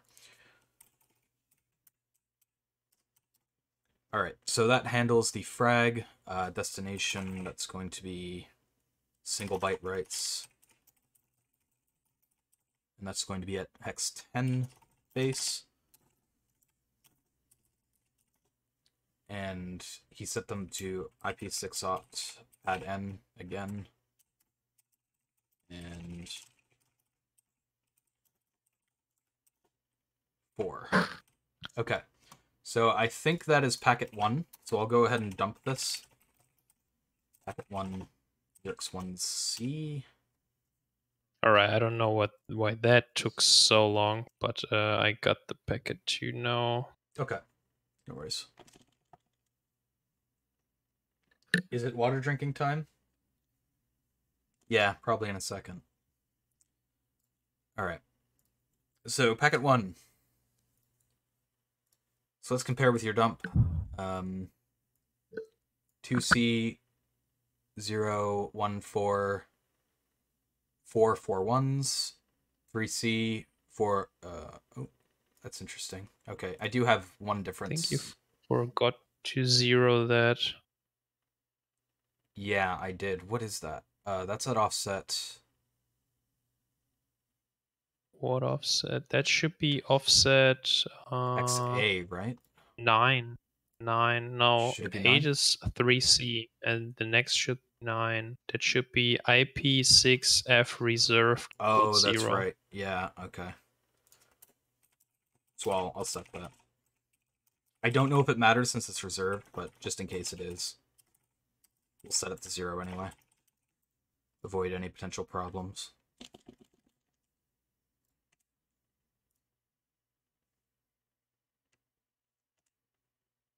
Okay, so yeah, we're back up to 3C 0 1.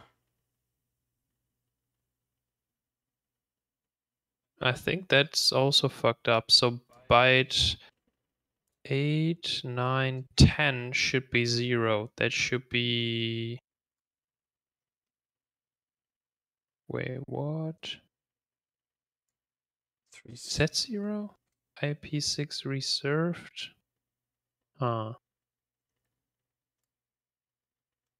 Oh yeah, because this is the identifier. Oh yeah, so that's it's 1337.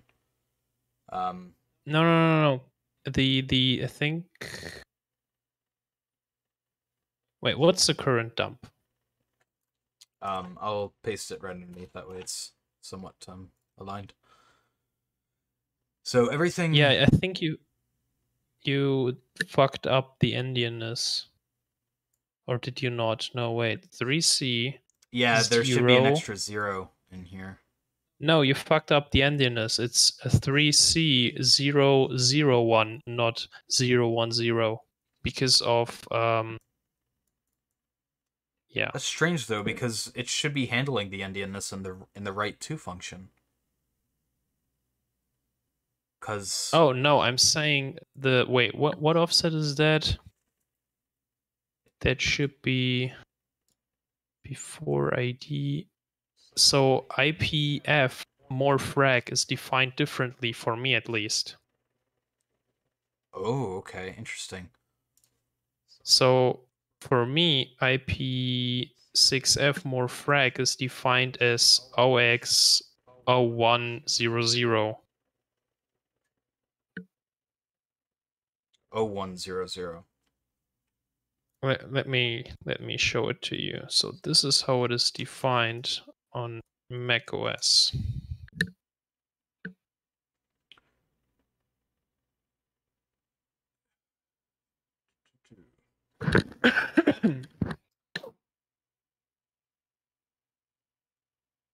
Okay, that's just a difference between BSD and macOS, I assume, because I will verify really doubt quick. that, because that should be network order.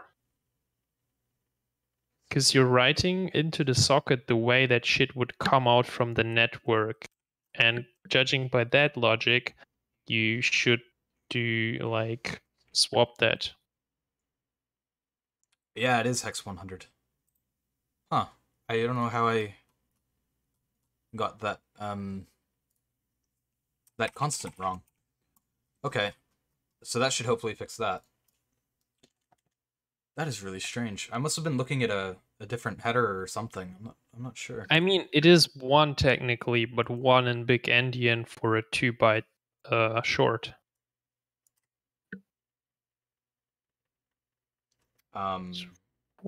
Is it still running the same? Did I save it? That's still wrong. Oh, sorry, because I changed the constant, but I didn't actually use the constant. So let me fix that now. That should fix it. You want to hear a fun bug I'm experiencing? Yeah, go for it. So basically, I connected my PS4 headset to my MacBook, which uses USB and like the basic analog like headphone connector. Okay. And since my MacBook has only USB-C ports, I'm using USB-C to USB-A adapter, and everything works fine. However, for some reason, I think my the normal headphone jack, it kind of statically charges. So if I don't touch them, I hear like a. So I figured, like, I traced down the issue, and it turns out that if I touch it, it doesn't make a sound. So basically, I have to touch my MacBook all the time. Otherwise, I hear a noise in the headphones, and I tracked it down to the reason that my MacBook is currently being charged. So if I unplug the charger, I don't hear the noise. But if it's in there, I need to touch the MacBook. Otherwise, I hear a noise. I had a somewhat similar issue with my MacBook. I forget exactly like the specifics, but I think if I was charging the MacBook, the right side, or no, what it was. So I had a little USB hub because the MacBooks only have USB-C ports. If I plugged it in to the left side of the MacBook, it worked fine. If I plugged it into the right side, I don't think the hub worked properly unless it was also charging. I guess the power delivery to the second set of USB-C ports, like on the right side of the MacBook, are like secondary to the first side, to the left side. So I had some really weird power delivery issues with the MacBook as well. Yeah, there's differences in the ports, but I assumed that like the ones further on the back on both sides would be like the good ones. But maybe it's just one side. Yeah.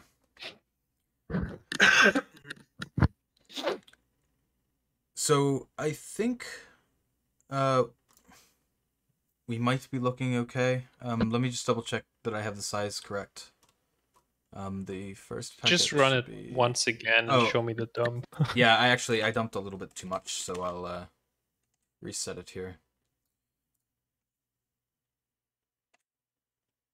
Okay. So that is the dump. All right. Looks 0. I do have some differences after the identifier, actually. 1367 0 8. Because this is hex 10 onwards. Let me separate that actually. So you have 3A. Yeah, there's on the IP6 so next. Should be hex 10, which for me is IP proto ICMPv6. I have it defined as 58. Let me double check that to to make sure that's correct. Yeah, for me it's also 58. So 58 in hex is 3A. But I'm not getting 3A. So there's a bug somewhere here. Oh, I actually... Did I go straight from the frag to the options? I did. That's why. I didn't write the destination out. Okay, well that makes that easy. We got packet 1.mp2. That's going to be at hex 10. Yeah, hex 10 and this should be at hex 12. IP proto. Yeah. Okay, so that's going to be IP proto ICMP v6. And the next one will be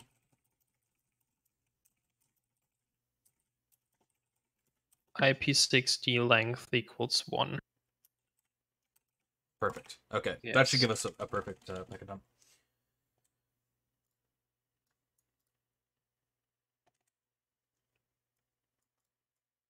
Damn it. Yeah, the keep on top is messing with me.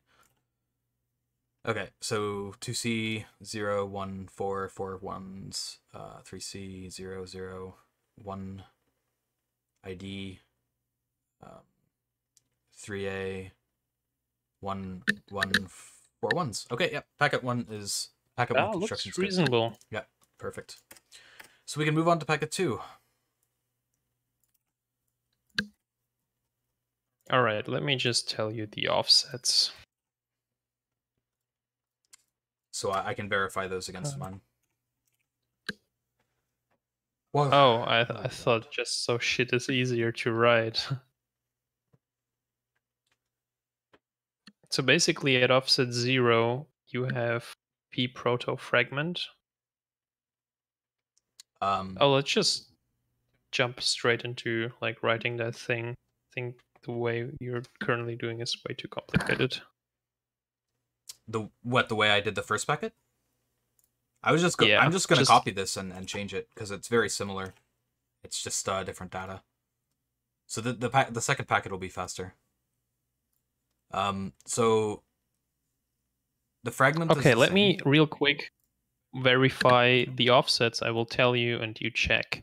So offset 0 should be IP proto fragment. Offset 1 is 0. Offset 2 is IP6 opt PADN. Offset 3 is 4. Yep. Offset 8 is IP proto DS2 PTS. Offset 9 is 0. Yep. Offset A is H2NS8. Yeah, which I do need the... Which is OX 0800, basically. Sorry, that's at hex A? 8. Hex 8 should be IP proto desktops. Oh, so the offset is 10, basically, hex A. Yeah. Okay, so that takes us here. So that's this one, which I do need to change. So I'll just erase that for now. The ident should be the same as the first packet. Yeah, so the value you want to write there is OX 0800. Okay. All right. Yeah. And then the ident is the same. Hex and 10. Then hex 10 is IP6 opt PADN, and hex 11 is 6.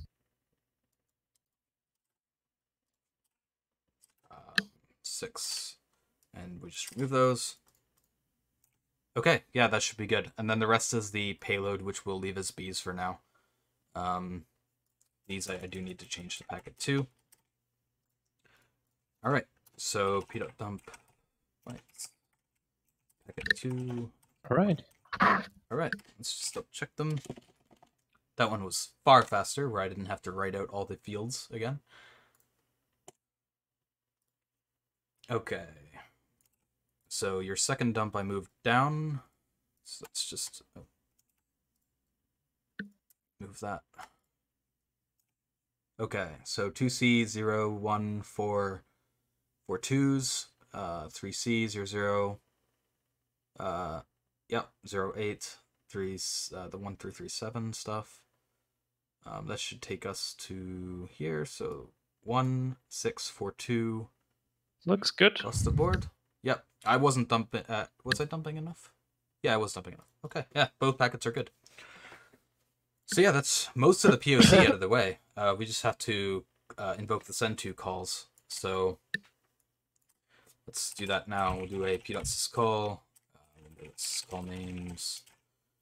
Sys send-to. That's going to be using, what did I name the socket? I think I just needed sock, right? Yeah. So sock, we'll send packet 1. 0x1C, right, for the first packet? Or no, sorry, hey, hex 18. Hex 18, and the second one is hex 28. Alright, we know the second one yet. The address, and then the size of the address structure, I think that's hex 1C, if I remember correctly. Yeah, that's 1C. Okay, so that's the first one, and then we'll do the second syscall as well. So second size is hex 28. Hex 28 or hex 20? 28. Okay, I have a different size for the second packet then. Let me just verify why. 6 plus 16, that gives you 22. 12 takes you to 18, and then hex 10. Oh, yeah, you're right. I don't know how I had hex 20. Good point. Okay. And then we have 0 again, and that's the address. 0, let's see. Okay. So that should trigger the path at least. I don't think we will get a crash. Let me just get RV1. I just want to get the return values for these syscalls and do a debug log of them both.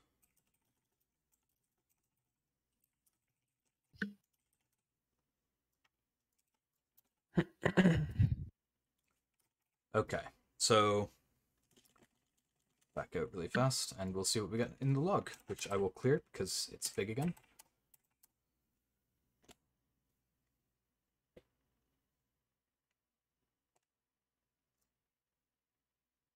We did panic, actually.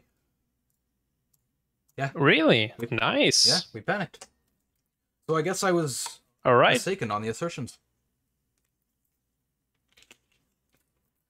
So yeah. All right, I guess we're done for the stream, right?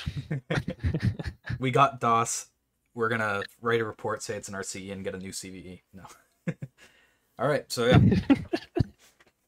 That panic is a good sign. I do want to get what the actual panic is, so I'm gonna run the same code again. But I'm gonna load Mira first this time because I didn't do that last time. And then we'll be able to get a more detailed log of what's happening. So you don't have a log yet? What's that, sorry? You don't have a log at the moment? What do you mean? Alright, I guess that's a no. I guess not. Anyways. No, I was asking whether you don't have a log because you didn't boot Mira. Oh, no, it just shut right down. Yeah, that's what you meant, sorry. I was confused on what you were meaning there. Don't forget to block crash dump reporting. I already have the system isolated, but it doesn't matter. I mean, it's not like this bug is a 0-day anyway, even if it was open. So, but yeah, I mean, that's not a concern. Don't worry. So my HD PVR is still being stupid. I'm gonna kill the process for it and restart it, see if I can get it to work. I don't know why it's being so annoying to work with. The software's always been bad. The Mac client is particularly awful. Which are you using?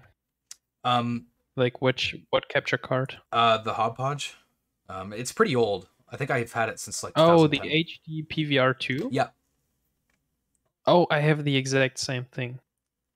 Oh, nice. Yeah, it does work nice when the software actually works. So let me I gotta get my monitor back on the PS4 output because I needed to get to Task Manager really quick. But yeah, it is actually showing now, which is cool. Yeah, so the Mac app is really bad, but allegedly you have to change like one single opcode to have it think it's registered. So I was told. Yeah, I tried the macOS client when I was away, and I needed to capture the PS4 output, and it worked for me once, and it never worked again. And I was like, okay, screw it. I just gave Oh, up. for me it works. You need to select the correct input. So every time you open the app, it just screws your input. So you need to select HDMI or whatever you need and set all the settings. Yeah. Who's controlling the Day0 account? Z is mostly operating it right now. I'm on my personal Twitch account, so yeah, Z is operating it. So I think this run will give us the ability to run Mira. Oh shit, actually. Okay, it didn't panic there, which is good. I actually ran this POC and it didn't panic on me, so I guess that means it failed, which actually works in our favor this time. So I'm going to run Mira really quick, that way I can get the panic information. Wait, did my stream hang or no? It doesn't. But like, see still your PS4 screen, but I guess that's not the current thing. Did you disconnect? Oh, the PS4 did panic actually. It just took a long time. So that's No, why. I mean, oh no, I see. Yeah. Okay, no signal detected. God damn it. Next time when I see the run prompt, I'm actually gonna bail and I'm not gonna run it. That was I totally totally skipped my mind. I streamed a weekly podcast with Spec. We were both in Day0 Sec. Yeah, Day0 Sec is just Yeah, I was super confused how you stream and code and write to chat at the same time. It's difficult. It's why I make so many stupid mistakes. Like if I'm just writing code on my own and I'm listening to music or whatever, it's a lot more fluid. That said, I do like doing the streams too. It's just it can be a lot trying to manage everything. Wait, what? I was like really confused because I've seen and heard your keys coding, and then I see some random shit pop up in the chat. Let me find out what it was. I was like, what was that random thing doing? Oh, I think it was something about Windows and being on like cocaine or something like that. oh, that's a channel point thing that's set up. Z has it automated on a bot actually. It'll just do a random really bad pro tip.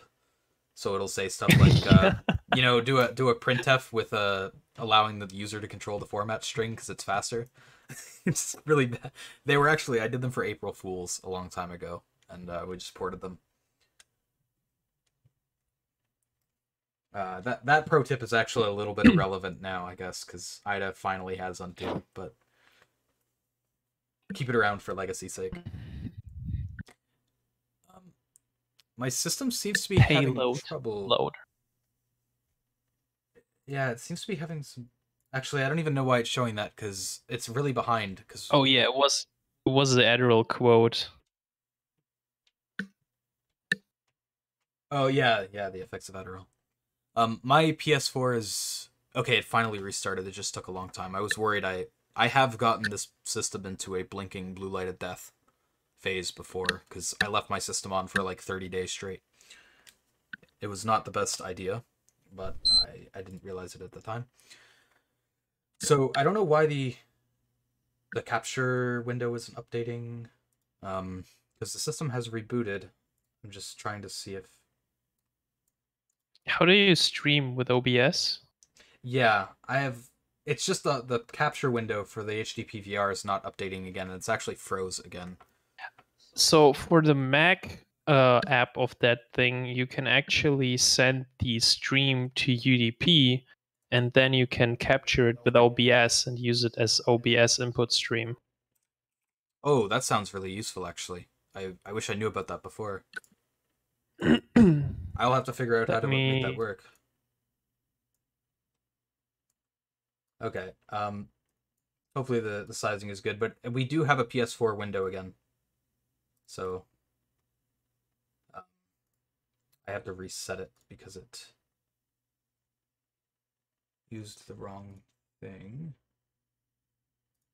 It's capturing the wrong window. It's actually not showing the...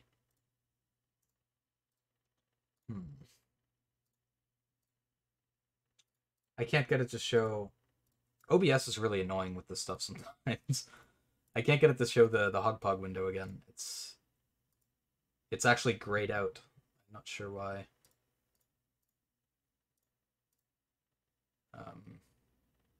Okay, I'll just have to forego the PS4 window for now. I'll try to make it work later, but right now I want to get this panic information.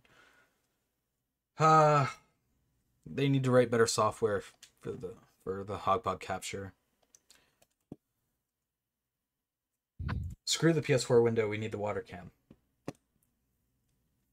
The water cam. I mean, I could just put pictures of bottles of water on the screen if it wouldn't, make you happy. We could do that. Sounds like I should go get something to drink too. Yeah, go ahead. Here, check out the screenshots I sent you. So this is how I can set it up. So you set it on UDP and... Okay. I wonder if the Windows client has that. Yeah, I'm not sure about that, but you can check. I'm just going into advanced settings really quick. Yeah, there's no network option like that. That must be unique to the macOS client, unfortunately. I can just bring it up here. It's just less clean looking. But there we go. And there's the log. Wait, does the Windows... I think the Windows thing includes drivers for, so you can use it with OBS, directly, doesn't it? I tried using it. There is a stream capture source, but it didn't work for me. So that's why I had to use the window. Okay, so I'm going to send Mira over now. That's the wrong terminal. So we got to send over the loader first. All right, I'm going to get something to drink. Yep, no worries. And then I got to send Mira over itself. Okay, perfect. Mira initialization complete. That's nice to see. And then we will go and find out what is happening with the panic.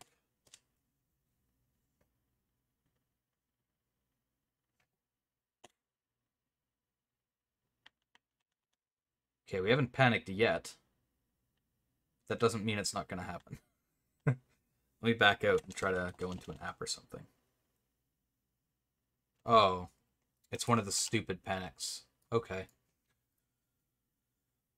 So let me bring up a Sublime Text window to show the...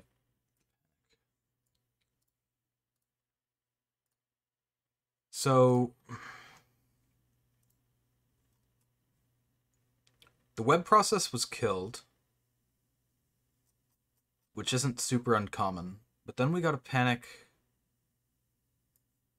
It's not a conventional panic because it didn't take the fatal trap routine, which is really strange. What does his make window say kernel version equals hex 405? Where do you see that? Was that on the... I'm not sure which window you're referring to. But yeah, anyway. This panic is really strange. It doesn't really make a lot of sense because we have CPU ID 0. Yeah, this is not the classic fatal trap path. So I'm going to try running it one more time. I know running something twice is kind of the definition of insanity, but I'm not All right, I'm sure. back. Do you have the flag? We have a crash, but it's not taking the fatal trap route. It's not giving me the proper panic information. It's just giving me SB flush internal and it's getting all jumbled, which isn't too unheard of with the kernel log. But yeah, I didn't get panic information, which is really strange. So I'm just going to try running it again, I think, and see if I can get it to give me a better crash dump this time. Linux for PS4 hook.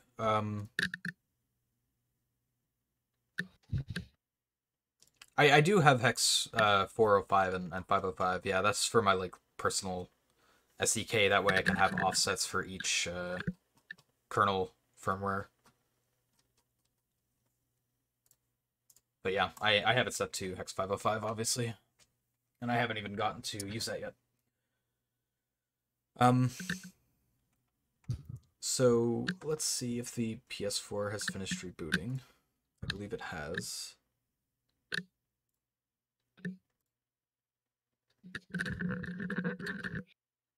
All right, so the question is, though, what do we overlap?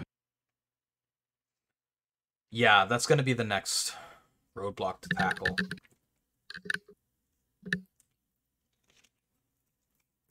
So, Flo's report has two different panics. It has the... Let me go down to where he talks about it. Actually, it might have been further up where he talks about it. So you can trigger the assertion failure, or you can trigger the freeing an already freed mbuff, which I believe is the one where this is the path we're taking, the ICMPv6. I could switch it to raw just to see what happens. Like I said, I don't believe this assertion is on FreeBSD, but I could be wrong.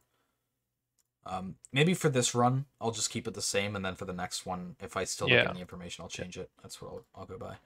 So... Sounds reasonable. Alright, so let's get into the PS4. The capture got messed up again. It's not... I can change this, I can reset the source, but then it will freeze it, and then we won't get any outputs, so... Yeah, let's... The HD PVR capture software is just kind of garbo, so we'll just ignore it for now, I guess.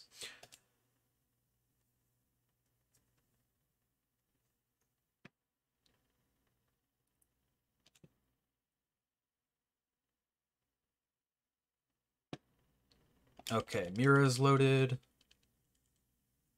And we'll get into... Or rather, the exploit is running, so I can load Mira.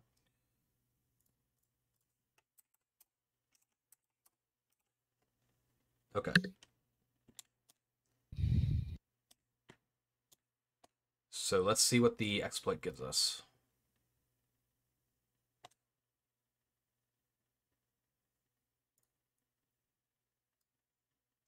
Okay, it did reach the end, which means we're not going to get that instant panic. We will get it when I leave the browser, probably. Yeah, it's the same. Actually, it's a different panic. It's in a different area. Wait. Let's try this again. Okay. Panic. Okay. Let's go down here, because I know roughly where it is. It's a... Oh, it just says system error. That's interesting. Handle VM space exited. This is like trying to read, like... This is like trying to reverse crypto, man. This sucks. Oh, I'm good at crypto, actually. What do you need? AES? Hash? SHA-1? I need I got all of them. I need Sony not knowing how to lock writes into the kernel log. I don't know if you can do that. I heard Sony is particularly good with Elgamal. Maybe that's what it is. Yeah. I guess as it's a double free, it can free something that has just been allocated at the old place. That's what I'm thinking. I think because we're triggering the double free, that's why we're getting different panics each time. It kind of depends on whatever's using it, because we're not exerting any control over it ourselves just yet. So yeah, I think we are triggering the double free, basically. So maybe we should just move right into trying to figure out a strategy of how to abuse this. Okay. Sounds good. Oh, can you do threads with JavaScript? You can. It really sucks, but I do have a function set up to do it. I think QWERTY wrote it a long time ago. Spawn thread. Basically, we just use the create thread, the pthread API in libkernel, and we work around with that and use long jump to like set the context and stuff. So we can use threads. Ideally, I've actually never had it work with more than one additional thread though.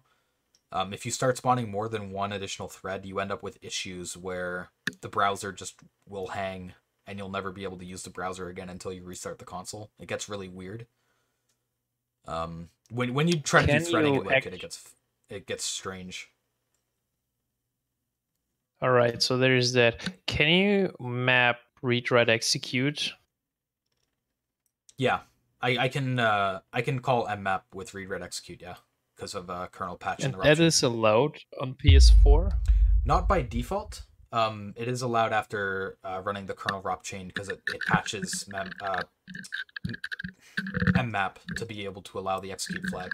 Pepe Cobain, thank you for the subscription. Welcome in, dude. But on an unpatched console, can you run like first map something and then change it to execute? Not anymore, no. You could do that on 1.76 because of JIT memory. You could have used JIT memory. After, I think, firmware 2.0 or something like that, they made it so JIT is handled in a separate privileged process, and it's handled over IPC. So you can't allocate writable and executable memory in WebKit anymore. So there's essentially also no way to inject and run code. Not without a kernel exploit, no. Okay, I see. Yeah. It was after 2.0. So I've looked a bit into the free macro, and I think it passes into UMI Z free. Yeah, it's a zone free. All right, so how does the allocator work? So basically, all these IP stuff is inside a zone. So the mbuff stuff is inside of a zone. Yeah. Okay, what's the zone's name and what gets allocated there? So that's what I'm going to look at right now. I'm gonna look in the mbuff.h. I think it's at 593. So it's called zone underscore mbuff. That's the zone definition. Okay. So if I look at cross references to that, we can see where it's used. So 270. So that's the freeing of it. That's the free extension. But that's UIPC. So this is zone mbuff. So that's where the zone is created, is in mbuff and net. Where is it actually? It must be in the header file where it's being used to allocate. Radzu coming in with the Twitch Prime. Thank you. I'm just trying to find out where it actually adds into the zone, like where it. It's a kern mbuff.c, I think. There it is. UMAZALIC.arg. So it's actually in the mbuff header file. They have inline functions in the header file, so that's why. So mget will allocate an mbuff. So let me I'm gonna keep track of a little list here. We don't need this anymore. Make it a bit smaller. Keep it on top. I don't think I need to keep this on top anymore. So mget will allocate there. Mget header will also allocate there. Get JCL. Oh yeah, that's a good thing to figure out what allocates there. Yeah. Free fast. It's just a free. Okay, so those are our three options. We have get header, and get JCL. Another Twitch Prime coming in. Oscar Ranjo, thank you. We're getting a lot of champions coming in here today. We got a Hydrate Redemption too, which helpful. Thank you. So this is kind of promising. I think mostly the first two, get and get header. I think there's the overlap potential for like a type confusion there is probably really useful. I think he actually mentioned a type confusion possibility there in the XNU report. Type confusion. Okay, maybe not. Oh wait, this is the XNU. I must have closed the XNU report, so I have to find it again. God damn it. I'm not sure about type confusion, because if you look at mget and mget header, they both return a struct mbf pointer. So it's, if any, really just the flags and the type that's different. So that doesn't really help us. So since mpullup removes the flag mpacket header, we essentially have a type confusion. It may be possible to dereference untrusted pointers of struct packet header. So I'm gonna look at the file that this is defined in, and I'm gonna do a search. I have a feeling it allocates an mbuff and then it casts it to something else, or else he wouldn't have mentioned that type confusion possibility. That might be it. It's not in this file. Is it? No, it's not the get, because that's in an else path.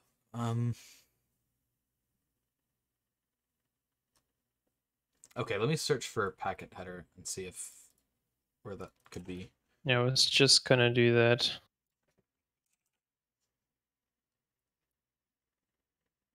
So this is where that flag is defined. It's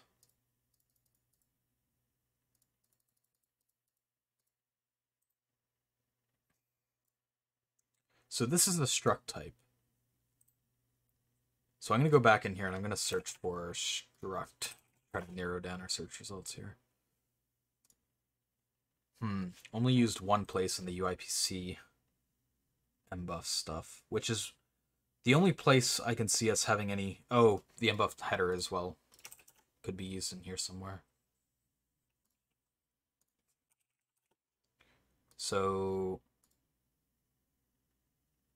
Oh, I see. Okay, it's a union. That's why there's a type confusion. What a weird...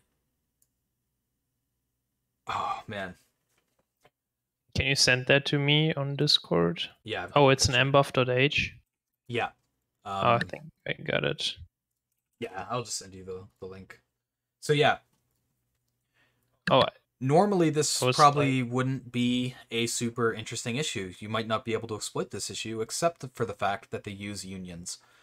This is exactly why I hate unions. I don't know if this is a hot take. I really dislike unions in C. I get that they have their place. I know why they're used. But no, actually, in the C Bible, like the book by Ritchie and Carringham, they actually discourage such programming where you have unions with a type field and different types. I think they're overused, and I think it introduces the possibility of bugs far too much. I get like its usage for like auxiliary type data. It's just, I think you should just use different structures for that, because it's not like it's the 90s anymore where you have to preserve like every byte you can. You might as like, we have gigs of RAM available on modern systems. I think we're just penny not pinching. If you run Chrome. True. But I think you're penny pinching when you're doing stuff with unions, honestly. That's what it feels like. It's like the programming equivalent of penny pinching with memory. Just run everything as an electron out. True. Unions are great, especially if you want to, for example, to overlay structures with vectors and so on. Yeah, I mean, they're great for exploitation, too, for the exact same reason. So... Okay, so basically we can allocate mbuffs and either control it as a data buffer, which I guess would be auxiliary data, or it can be this MH header thing. So this actually might be a pretty straightforward UAF, because if we can spray into an auxiliary data buffer, we can type confuse with the packet header. And I bet so you the packet header, I'm just currently looking at it, is a struct with a bunch of fields. Yep, we have... I mean, at the very least, we probably have a potential to induce a heap overflow because we can control a length. So that's already a backup option. Pointer to packet header. Depending on how this is used, this could lead to, like, maybe arbitrary read writes or something. We'll have to see. Same with the rest if. So let me just do a little bullet point thing here. So rest if is interesting. Header is interesting. Length is kernel a SLR thing. Yes. So we will need a info leak primitive, but I think we can probably derive that. Probably using the length, actually. If there's, like, kernel data copied out and it uses that length and we can just increase it with the UAF, then we can get an info leak that way. Okay. Yeah, I think we should do the first. Do a what, sorry? You cut out for me? An info leak. Yeah. Okay. So what I want to look at is how the rest if and header fields are used, and luckily they are linked in Watson, so that means they have cross-references. Apparently a lot of cross-references, which isn't too surprising, but I will search for it in context. I would actually go back to the Google like GitHub write-up, and there are lists for subroutines which may trigger a read after free. I think we should look particularly at these routines first to see what primitives we even have. Okay. So not use the double free, but use the other paths for the info leak, is what you're saying we should probably look at? I mean, you can use either, but I would, like, look at the entry point of the bug, like, start with places we can trigger them. Okay. Because otherwise you would just arbitrarily looking at functions which may or may not be reachable. That's fair. One thing that is a bit annoying with this advisory is he has numbers in brackets without actually, like, there's no footnotes or anything about those numbers. So yeah, I don't know what they're pointing at. All right, so there's the header check, which is going to induce I the think free. Some of them don't even exist on FreeBSD. Yeah, AH6 might not. I think that might be like some audio thing or something. Audio? Or, sorry, not AH6. I don't know. What is AH6? I don't know. I don't know. But, like, linking Asian Highway IPv6... 6? I don't think that's what it is. I don't know. I've never used AH6, so I don't know what that is. I don't know what that is. MLD input may exist on FreeBSD. Yeah, that one, MLD input does exist. Okay. Is there any, like, strings in here? Or anything like that? You're trying to find that in the dump? Exactly. Let's see if this string... So there is called with mbuff, but I'm not sure if that's compiled in. Yeah, I'm just going to see if it exists in PS4 kernel.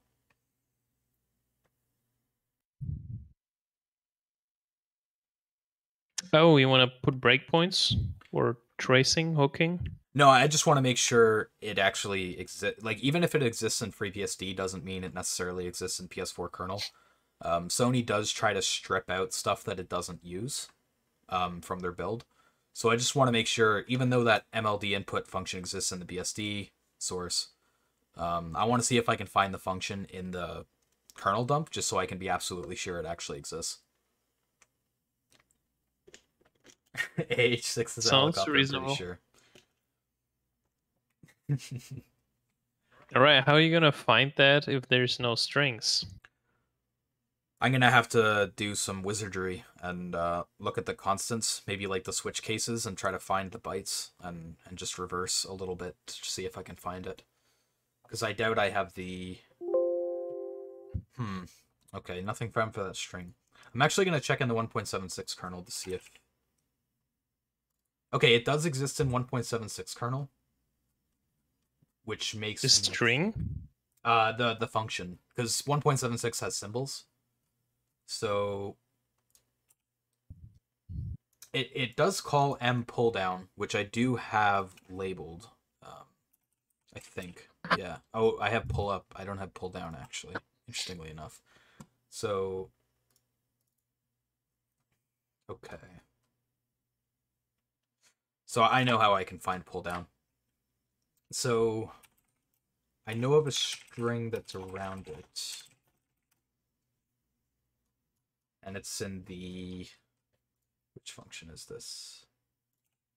ICMP6 input. Okay, so this is ICMP6 input.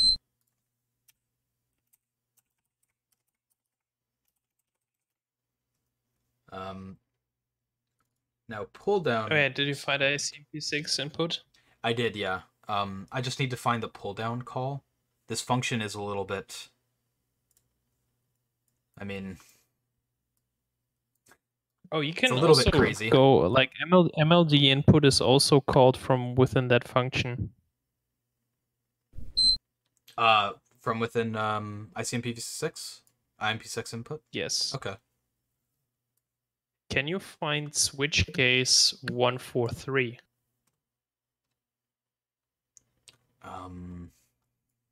Let me go to a higher... I wonder if it'll find an HLAL. Oh, damn it. I lost my trusty map, which I use a lot, or the mini graph. Oh, it's up here, that's why. Just move that back down there. Okay, so how is Binja breaking this down? I think this is where these... Oh, basically it's a large... So it doesn't start immediately with the switch. Yeah, I'm just trying to find exactly where that switch is. Oh, this is the switch, probably. Right. 6143 is So where's that hex coming from? 8F. Okay, jump table case 2. So what case were you looking for, sorry? 8F or 143. Oh, wow, okay. I'm getting like 3 and 2. And... So maybe this is a different jump table? No, there's like larger thing. I don't know actually. So case 143. This is what you're looking. Oh, actually, can you check at the beginning if it subtracts like 128 maybe? Because I think the first jump case may start at 128, so we're looking for case 15 potentially. So it does... So what is it switching on? Let me look at the... OX80 is 128. This is what it may subtract. Yeah, this is what... No, you were literally just there. I was just there on the switch? Yeah. Yeah. It's God damn it. MLDV2 listener report. Oh, I mean in the web browser you were. Oh, okay, okay. So the type Right, is what's check being if you switched on, see. right? Is there any other switches missing here? Or is that the main? Oh yeah, this is the main switch. Okay. So it's switching on ICMP6 type, which is passed from argument, right? Oh no, it's dereferenced. All right. If you have like, I think you were at a good position with that disassembler, because we have hex 80, which is what the first thing is. So potentially the code, what it might be doing is subtracting that and using that as case 0. Okay, so And I here's think case 0.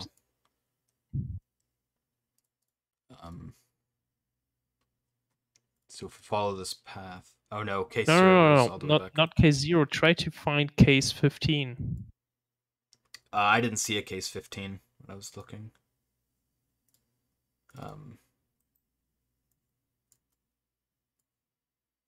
Yeah, because there's case 0, 1, 2, 3. And that's all I'm seeing for cases. I'm wondering if maybe the other cases got stripped out or something, because that switch table should be much bigger than it is if we're going purely by the source code. Oh, there is actually... You said 618, right? Say what? Did you say 618? Sorry, I'm looking at the... No, I said so it's defined as 143. Okay. I'm switching back down to assembly level because I was at high level and maybe there was stuff getting cut out at high level. So I'm just gonna look for the switch cases again, which shouldn't be this high up. So okay, yeah, there's the cases again. I'm thinking code was probably cut out, in all honesty. Let me see if I can find it. Oh, you know what? Actually, there's a string in here that might be helpful. M pull down malfunction. Yeah. So that's this call right here should be M pull down, I believe. Let me just double check how it's being used.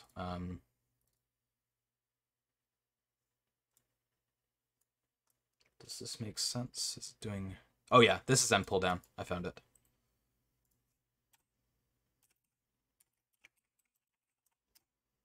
Okay, perfect.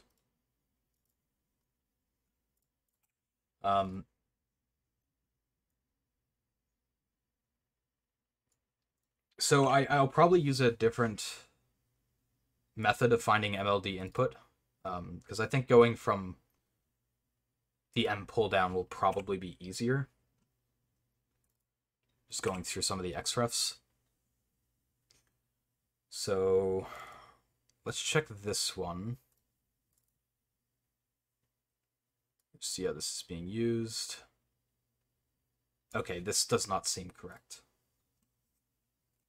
Sorry, I know it's been a little while since I checked on chat, so I'll check it again. Is this something related to power up boot the console? No, we're trying to come up with an exploit strategy. I learned C in a web degree. This seems like pin connections. Yeah, I mean when you're getting into the disassembly level, things get a lot more complicated. Pair programming for the win. Yeah, I mean it's sped things up for sure. I may have found it.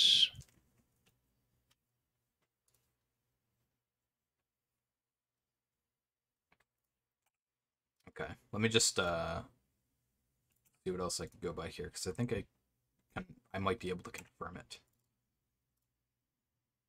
Yeah, so it does have the string M pull down malfunction inside MLD input, so which is what I think found.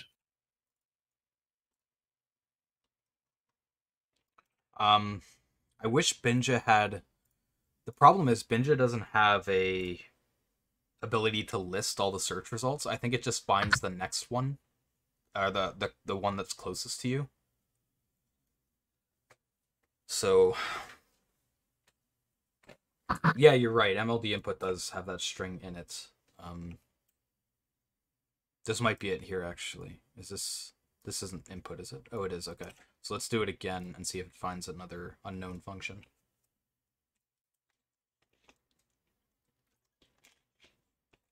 The 1.76 one is actually... It's much bigger.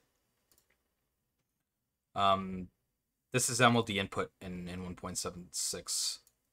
There's a lot more switch cases. I mean, you could see all the lines here. I think these are all switch cases. Wait. But wait, it said MLD input. Yeah. Which actually I think is here. I think this is MLD input. So let me just look at the function to double check. Yep. Can you have actually like an assembler view without like the graphs? Just plain assembly? Yeah, I can do linear disassembly, although Binja doesn't keep the location, so let me just copy the address of this function. That way I can go back to it when I go to linear disassembly. Wait, what? What is Binja doing? Why is it saying 7FF? Oh, that's why, yeah, I forgot. It doesn't allow the 0x prefix. Okay, so this should be a MLD input, I believe. If I'm not mistaken. Although that POE thing is the packet too short. Let me just see exactly what that is. What is this function? Yeah, I don't really see that in my... Maybe this is something new. I thought this was MLD input, but it might not be. POE, let me check. PPPoE, because that's What does it say? PPPoE? Could not get or unknown version. There's a few different ones. Unknown version. But yeah, this is related to point-to-point protocol, which doesn't really make sense for MLD, I don't think.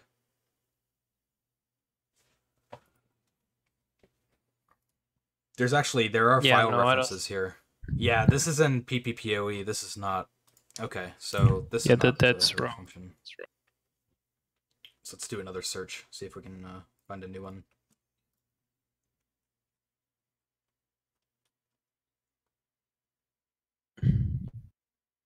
What was the function called we're looking for?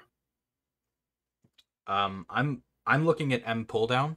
The M pull down function. M pull down.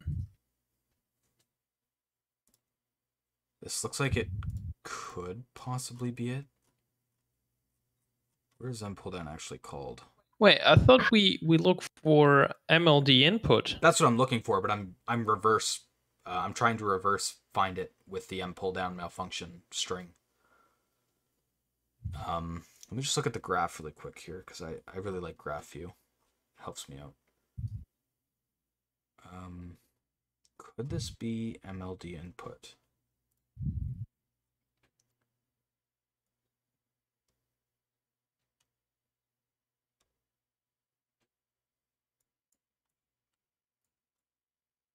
Nope, this is PPoE as well. Wait, so for M pull down malfunction, I think I have 2 strings. You only have 2? Each one with a... Yeah. If I search for M pull down malfunction, I have 2 strings which match, and the second one is the one referenced MLD input. So here's what doesn't make sense is if I bring in the 1.76 view, there's 2 xrefs to that string, ICMP6 and MLD input. But in the Binja view, there's only 2, but it's ICMP6 and the PPPoE thing, the point-to-point stuff, which I don't see any references to in MLD input in 1.76. So Yeah, I think you fucked up because I'm on 702 and I have like it kind of confirms 2 references, and the second one is MLD input. how do you know it's MLD input? Actually, I traced it down through the other function because I found it in the ICMP6 thing, like the one with the giant switch. Okay. Um.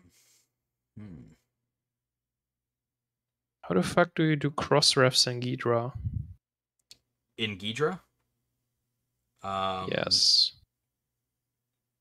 Oh, damn. I'm trying to. It's been a long time since I've used Ghidra, to be honest, because I had problems with it last time I used it.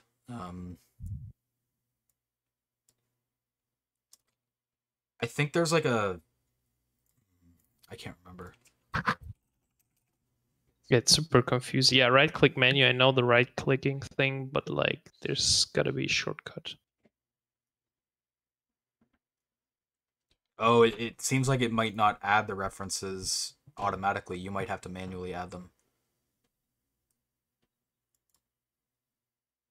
All right, screw Ghidra. Apparently there is a references view, so maybe it'll be in there, but it seems it's a bit wacky with that. Yeah, I don't know why you're not finding anything, because literally, if you search for M pull down malfunction, the second result should give you the correct function. Yeah, so I mean the problem is when I search for that string, it's bringing me to that PPPoE thing. All right, send me a kernel. So I will go to. I just have to get it for you 1 second.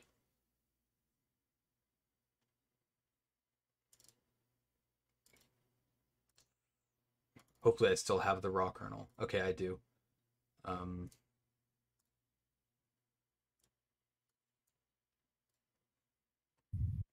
So it's uploading now. But yeah, this is Okay, my perfect. other M pull down thing. Does it have 14 switch cases, actually? MLD? I don't know about 14, but there's like a bunch. I pretty much don't have the graph view, but I use the Ghidra disassembly view.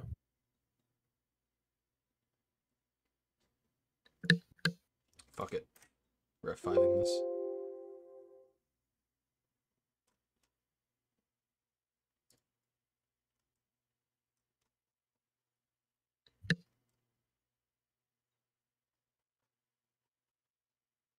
Okay. Hi, late to the party. What's happening? We're just looking at strategies right now and trying to find if this one function exists, because I can't find it, even though Keemstar can. Doesn't. It's really weird.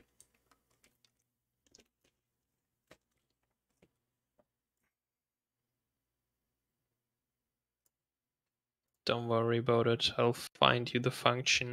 Find you all the Oh, functions. okay. This one I do have strings to mld6.c build references in here, so I think this is the right function.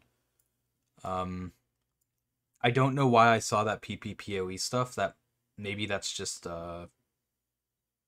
additions that were made. I'm not sure, but this is MLD input for sure. And I bet if I cross-reference it, it will take me to.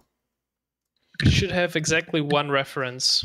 Oh, you know what's interesting? Okay, the reference goes into a unnamed sub, and I bet you this sub is called by ICMP. Okay, actually, it's not. There's a disconnect here. It's like code got separated between 1.76 and 5.05, which is actually kind of common.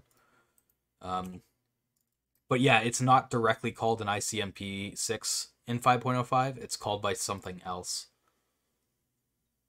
And that's why I wasn't able to find the switch statement for it. Dude, it's literally called from ICMP 6 in 702. Like, ICMP 6 input, this is what I found first. Okay, the string seems to match up there. All right, just Okay. text me so the this is offset, interesting. then we continue as if. Or wait, we don't actually need the offset right now, do we? We don't need the offset yet, no. But this makes me think this might be input, and I might have mislabeled the other one. Let me look at what I had for the original input function. This must be something different. Now that also... Oh, okay, I see. I'm looking at the log function. This is NI6 input, not ICMP6 input. Okay. That should fix that. So I had the wrong... I had a bit of a swap with the function names. Because this makes so much more sense now that this is ICMP6 input, because I have so many more switch cases. Before I only had 3. It didn't match up. So I had... My reversing was off on that, because I reversed it yesterday, and I guess I just had a mistake there. The waiting game is happening. Oh, we're not waiting. I'm just trying to find stuff. Although, well, I'm waiting for saving the database now, but that's not going to take too long. All right. Day06 shared Gija server when? I have actually never used the... Wait, why did it save again? Okay. Yeah, I've actually never used the shared database functionality of Ghidra. I never tried that out. It's pretty cool. It's essentially little like Git. Okay.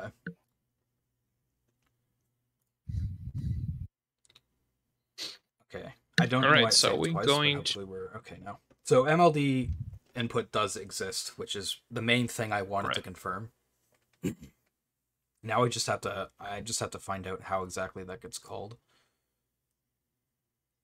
Oh, I think I can figure out how that's called. I'm more interested in if we manage to call, or should we, like, if we manage to call it, like, how do we hack it? So if I go back to the report, which I have somewhere. I think it's something to do with the macros IP6x header check and IP6x header get. Is that it? Yeah, so check is the one that's vulnerable. So there's the get. I am a little bit confused on... I don't see the check. Is that called internally by get, maybe? No. That's where the pull down low function happens, though. Separate one. Oh, I see. You're right. So there's get, but I don't see check either. Yeah. Is it maybe called in the CTR3 macro? What this is doing. Oh no, that's just... What the... I don't even know what that's doing. So we definitely have the mtod and the get. So I'm wondering if this was maybe a typo or something. What do you mean? Well, like this extended header check, like in his code snippet, it's in between the M2, the mtod, and the get, but in the actual source I'm looking at, that's not the case. I mean, I can check X and U. Yeah, maybe there's a slight code discrepancy there. Oh, there is actually two in X and U.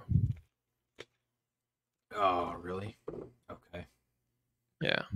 So it seems like this path might not be viable on PS4 then. If there's a code difference there. Okay. So yeah. Here. But X and U, you have both check and get. So our next one, I guess, would be we could check for the AH6 input. Let me see if that exists in the 1.76 kernel.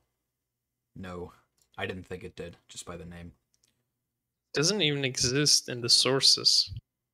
Yeah. So what's let's ND6, see if that exists. Okay, that does exist. I do not need the disassembly yet. Oh god. Oh, it's another... I don't like these big functions, they're annoying. Okay, so next up I guess we'll be trying to find this, although maybe this time for the ND6 one, I want to... Actually, okay, this one is only using the check macro, so this one will probably be fine. So now I have to find it. It has a string. Does it? I haven't looked at it enough yet. Yeah. ND6 underscore RA underscore input colon space invalid hlim.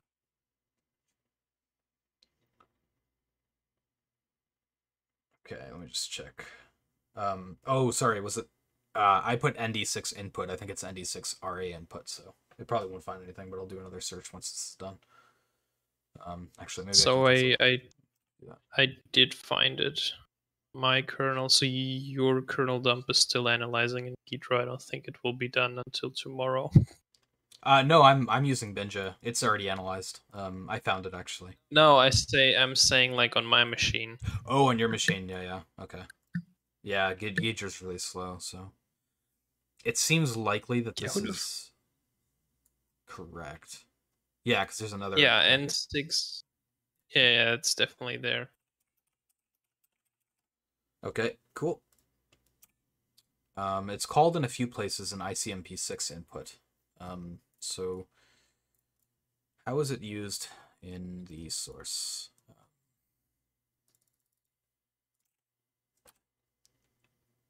So it's referenced in here. So it's called in router advert, so advertising the router. Actually, that's entirely what it's used for, apparently. So it's a switch case and ICMP6 input. What is it switching on here again? It's switching on the ICMP6 type, which we set in the packet, right? ICMP6. Oh, maybe we don't. Okay. How do we get control over that type? What type? The type that's switched on in the ICMP6 input function.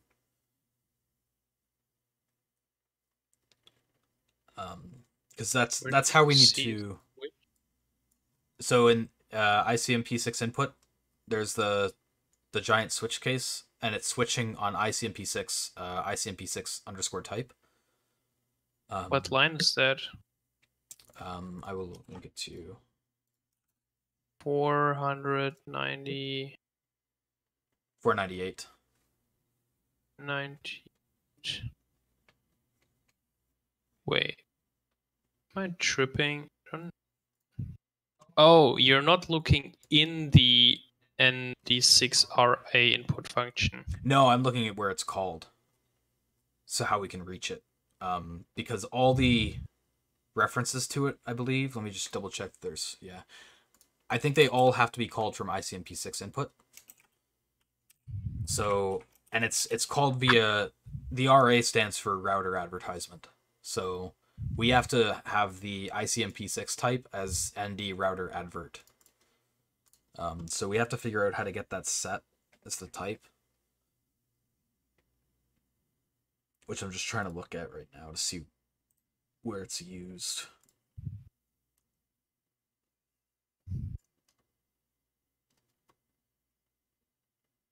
Can you not, like, just set it? Oh, wait, there's raw IP6 here. This is probably where it's...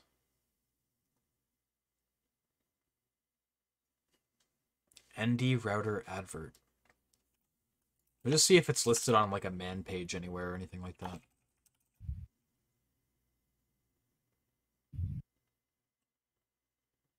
I don't see anything obvious.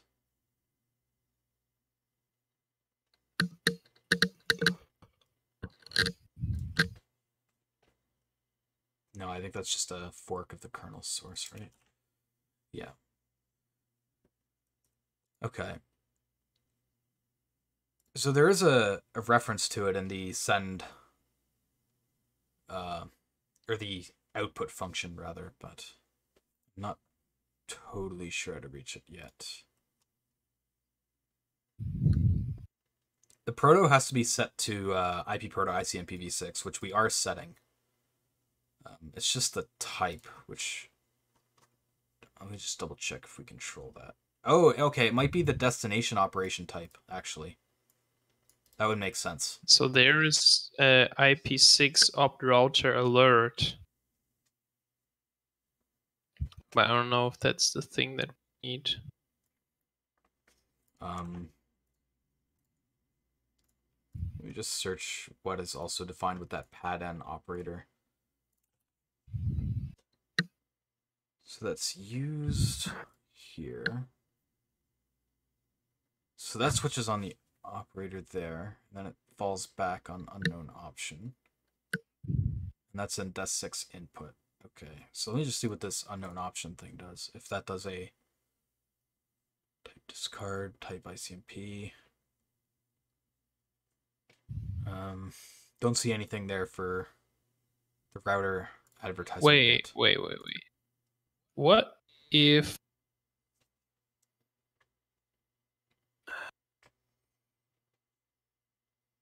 can we even trigger that? Trigger which?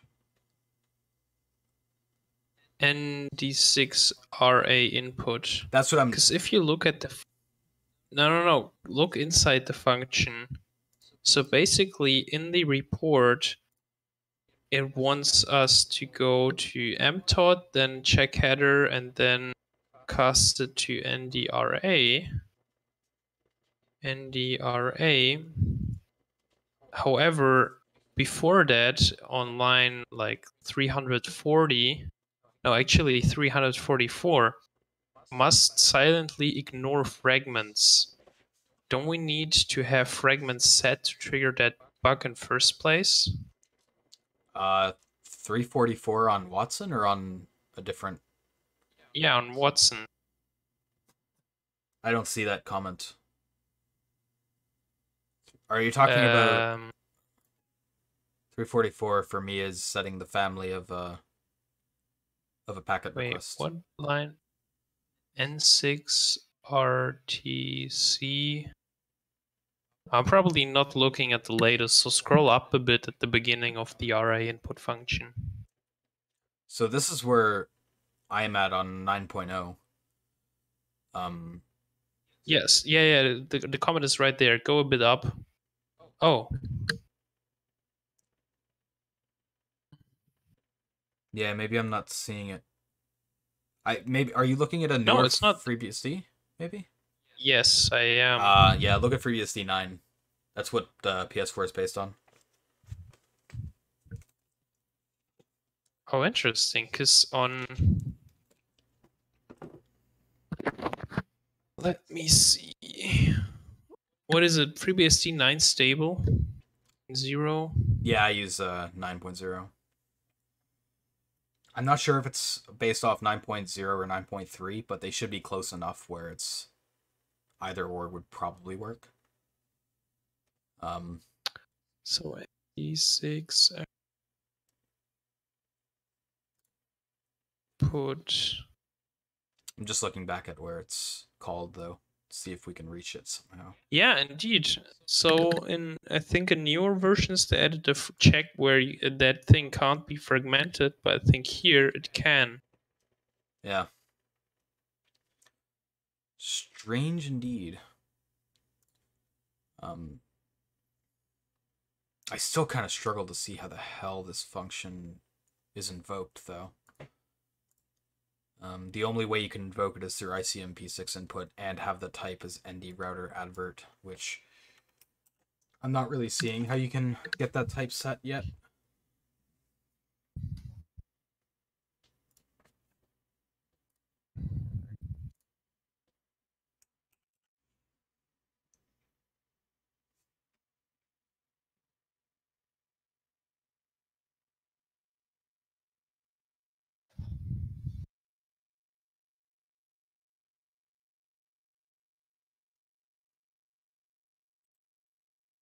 I'm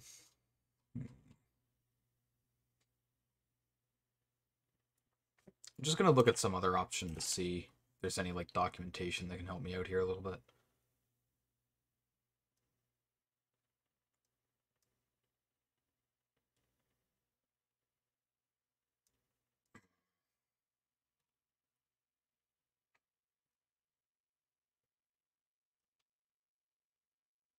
Because we don't have direct control over ICMP6, I don't think.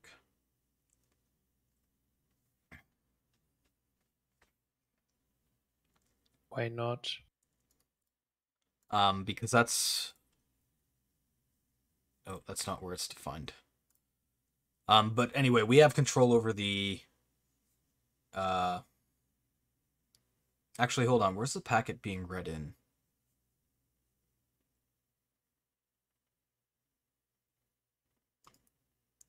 And why can't I find ICMP6's headers definition? Like, it's defined here, but it's just a protocol switch table for IPv6. All the other definitions should refer to sysproto SW. Okay. Maybe it's in another header. ICMP6 HDR. Yeah, it's not in the ICMP6.h because it's just a blank definition there.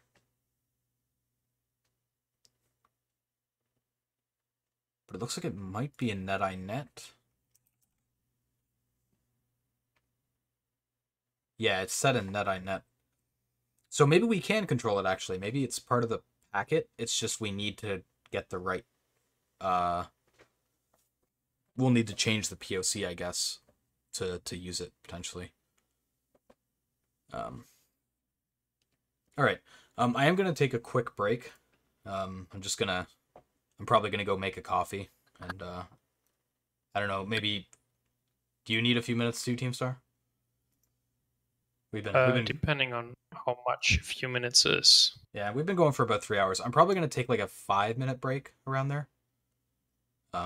Okay, yeah, because like if you're planning to do a longer break, you're probably gonna go to sleep because it's like almost 3 a.m. But if it's like just 5 minutes, can do a break and then just keep going a bit more. Okay, yeah, so I'll take about a 5-minute break and then we'll be right back. Z did spice up our BRB screen. We have a little challenge on there for anybody in chat who wants to check that out. So yeah, we'll be back in a few minutes, and then we'll continue on.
Okay, so should be back.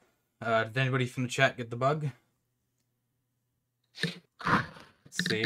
I'm having a hard time just reading it like that. I'm typing everything on Sublime Text right now.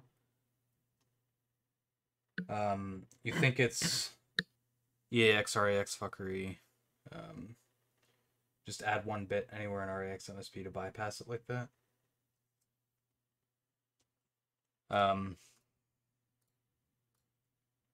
Give me 1 second to pull it up so I don't have to go back to the BRB screen.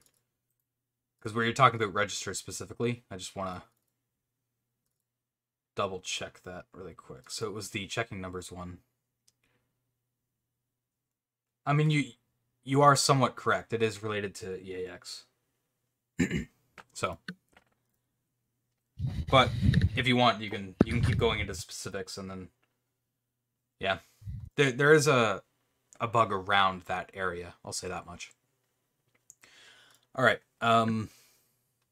So I'm wondering if we might want to just go back to looking at using the double free. Just because I'm not exactly sure how to reach this code path for the what's it called, the RA, their router advertisement stuff. Because I'm not really seeing how we get control over this type immediately. Because yeah, if we can reach this function, like the UAF read could be useful. Let me just look at what we actually have here. Okay, so we have the NDRA is where the use after free read it comes into play. And then let me close this because I don't even know what that is. So what do we get with this, even if we hit it? That's a good question. We can control adv reachable, whatever this. What is this?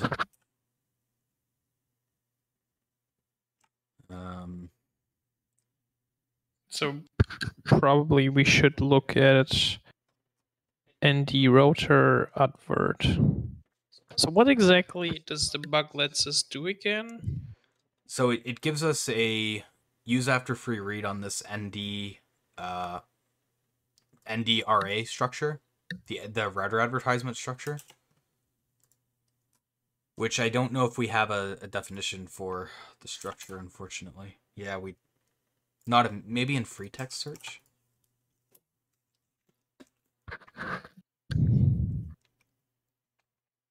Okay, there it is. So we have control over an ICMP6 header, which is kind of powerful. ICMP6 HDR. This probably. So we can control the type, the code, the checksum, and a data union.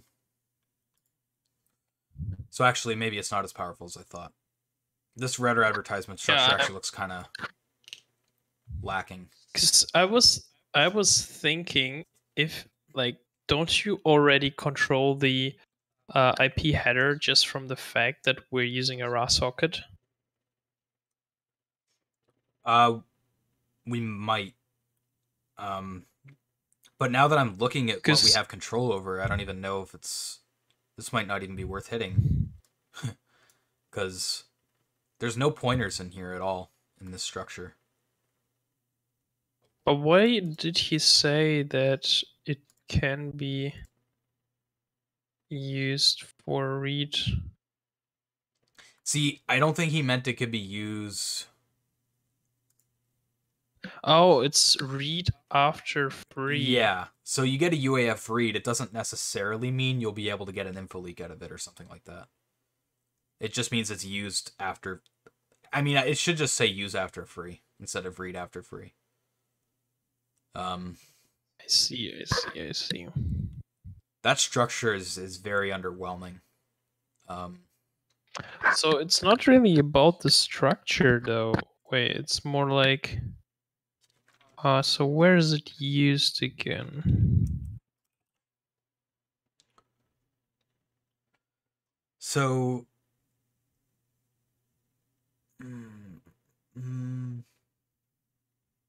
it's used in this add reachable thing, which doesn't look useful. I was just looking at that. The flags, I think, are... I don't think that's really useful either. So I think the way it works is that it somehow reads data back to us from that buffer. So it's not about fields, but the fact that it reads from that pointer. I don't see where data is getting copied to userland, though. There's no, like, copy to user. I don't think there is copy to user. Yeah, there's no references to that in this function. Well, maybe not directly, but maybe it sends a replay packet or shit like that. Yeah, I'm not sure.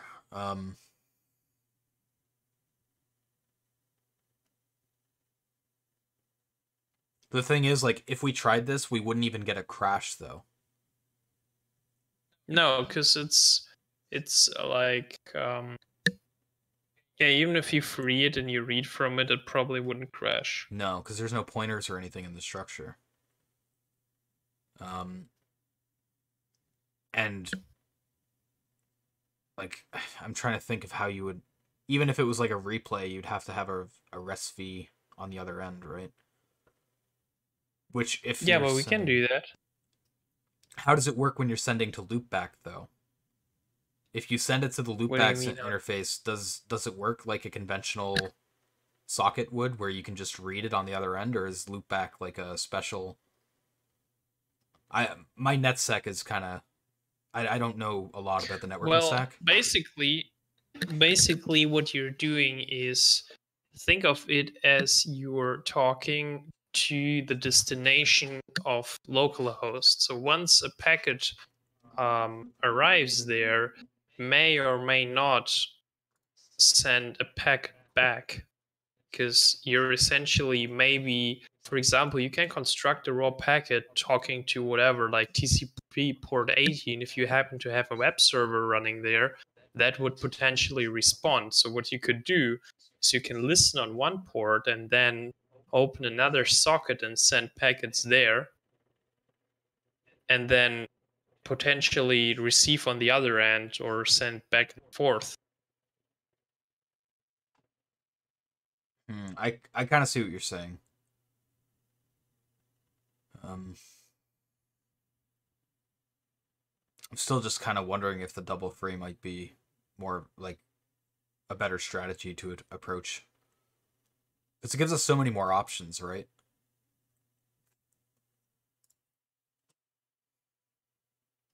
Hmm.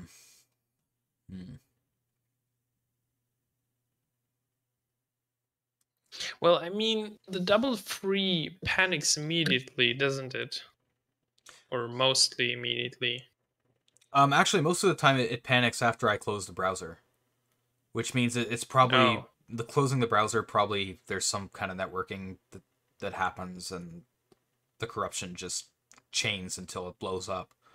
But if we do a controlled double free and we actually try to abuse it, we probably wouldn't crash like that.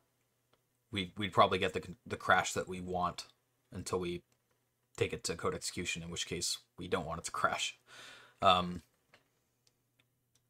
It's just a question of what can we get allocated, and that's where I kind of had a list there.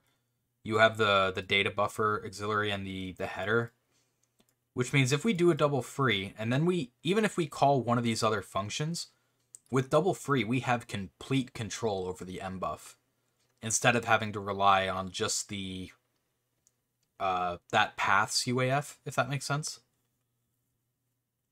So yeah. So what would be the next step? I think my question is, can you stall these allocations? For example, potentially send fragmented packet never like completed.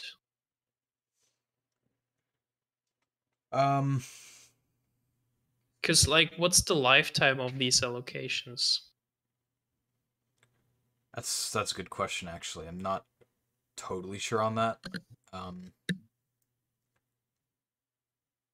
I know we don't have the trick, like, a nice Linux trick is being able to use user fault FD, and you can set a fault handler on a memory page and then use that to, like, permanently stall like an allocation or anything writing to that allocation. Because you can just create a fault handler that sleeps or whatever. We can't do that on PS4. Wait, can you actually try something? So you have the POC, and does it like crash every time when you run it once? Like, even like, for example, you have to close the browser, but then does it always crash?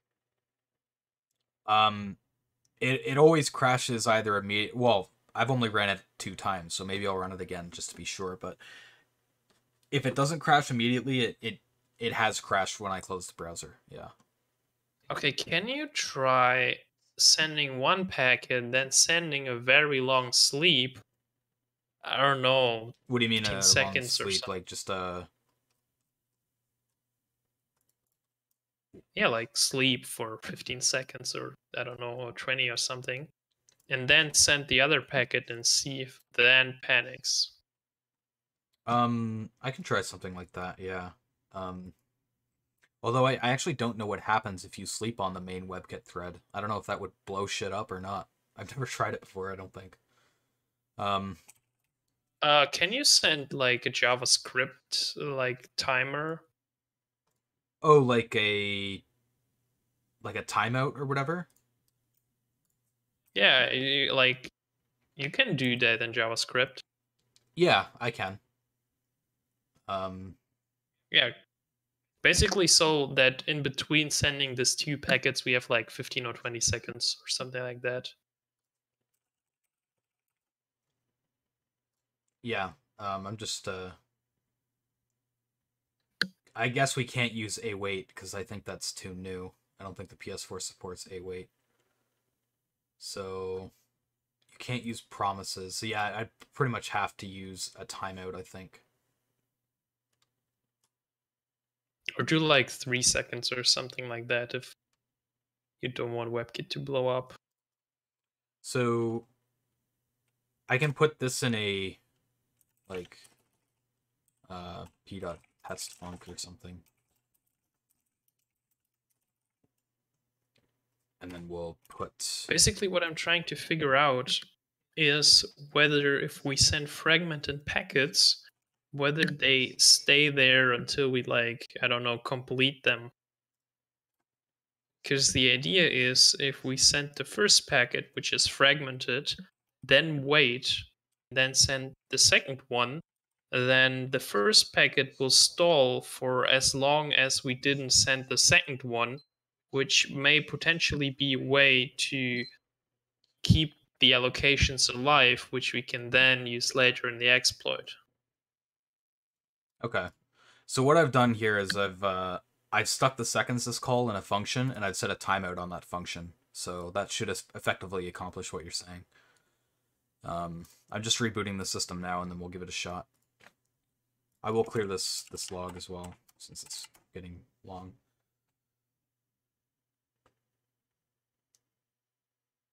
I8BR, if you need the I can bring the image up since I'm just waiting for the system to reboot anyway. Bring what? I think Oh, it was the asked. challenge. Yeah, I think it was asked by the challenge code.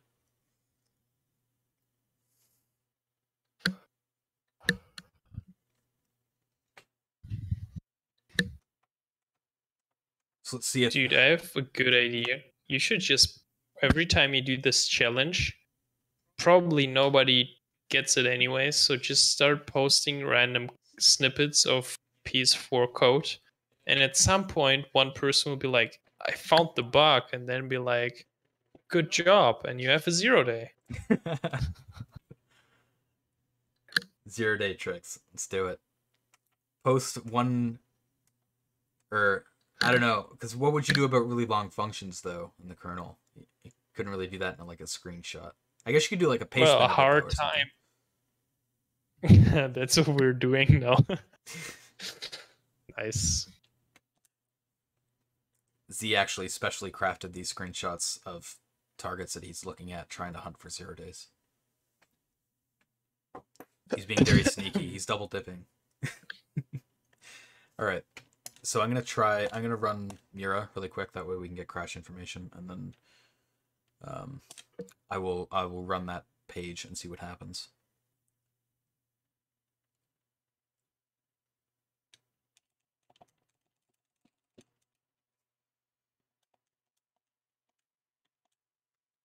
So we'll get Mira loaded.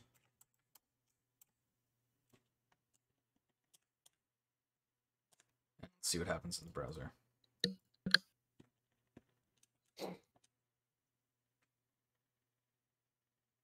How do you use Windows? What do you mean? Or like, why? Why do I use Windows? Yeah, Uh, it's terrible. so I run games and stuff, and games don't run well on Mac or Linux, and I don't want to switch operating systems every time I want to play a game or something. That's honestly like the main reason. And especially where Windows has like WSL now, it's not as much of a concern for me. So if I go here, Okay. so it's been longer Fair than 3 enough. seconds. Actually, wait, what? It's printing RV2. So it ran the So I timeout guess function. close the browser. Okay, let's see what happens. Did we get a crash somewhere in there? Let's look really quick.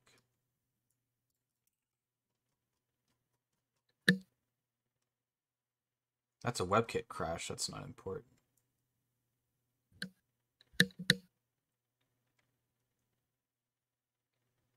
Yeah, there was no kernel crash at all, I don't think. Not yet, anyway. Well, I guess try run the same thing again. Oh, now there is. SB drop is the panic. It's not scrambled this time. So you run it only once though. Yeah, I ran it once, and then I backed out, and I went to go into the browser again, and that's when it crashed. Oh, God. Which is a good thing. So kind of supports the theory that the packets stay, like the allocations stay for a while we're not sending the second, like filling up the fragment. I think. Because if I understand correctly, we're sending essentially one packet which is fragmented into two, which get reassembled in the kernel. Okay. Right? Yeah, so... Is that what happens? So RV1 executed, and then we've reached the end. And then RV2 executed afterwards. No, I mean, like, general question about the POC we're running. Are these two packets that we're sending assembled to one logical packet in the kernel? Is that what triggers the bug? So the macro ensures the Or region is between it- the IPv6 header and target header are continuous. A remote packet is dropped if none of the suites is available. Attempts to rearrange the mbuff chain such that 0 to offset plus hlen is contained in a single mbuff.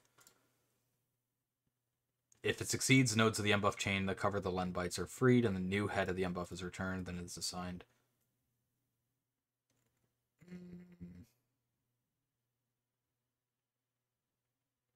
Yeah, so I think it's... Yeah, it's two different fragments for the same packet. I think that's how you read that. Because he mentions the packet, especially its extension header, must be split across multiple mbuffs. And this could be achieved by sending fragmented packets. and it will then link the nodes using res mbuf in frag6 input. Okay, so yeah. So what we essentially did there was we sent one packet, waited 3 seconds, and then the other one sent. So I think it effectively did the same thing as if we didn't sleep at all. I think it just waited for the other fragment. Yeah. So this is what I was trying to confirm. So basically that tells us that the allocation, like the mbuf of the first packet, stays alive for a while, which is a way to control allocations and to free them. Because if we send a fragmented packet, then send the missing fragment, that will essentially free up the allocation of the first one.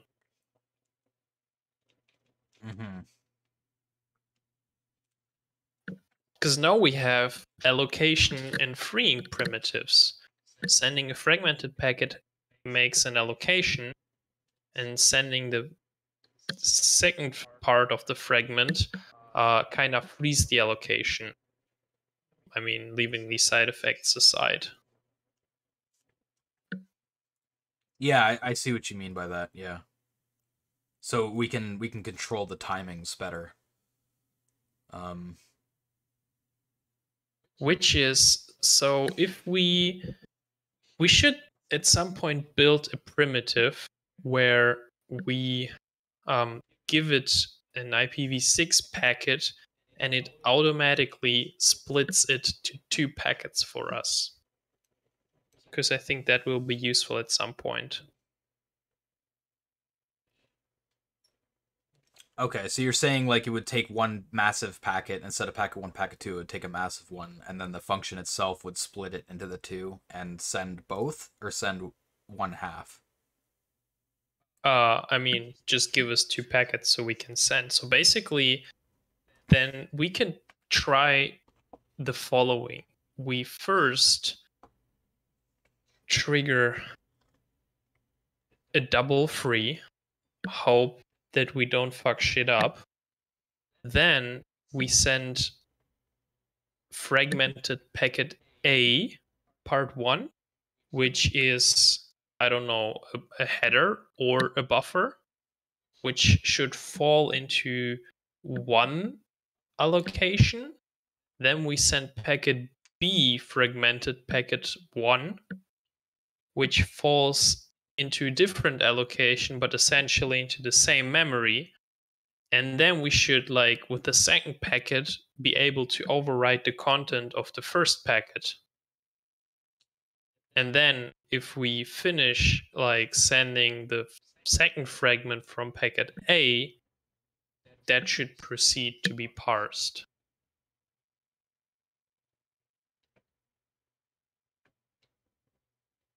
Okay, I see where you're going with it. So one packet gives us the auxiliary control of the buffer, and the other packet gives us the use of the controlled data that we spray. Is that kind of what you're saying there? Yeah, kind of. Okay.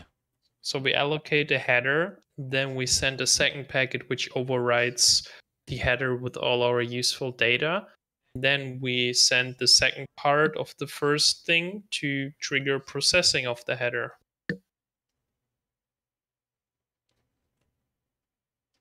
Does it work like that though? Because in his POC, both the packets follow roughly the same format, right? They're just slightly different on the tail end.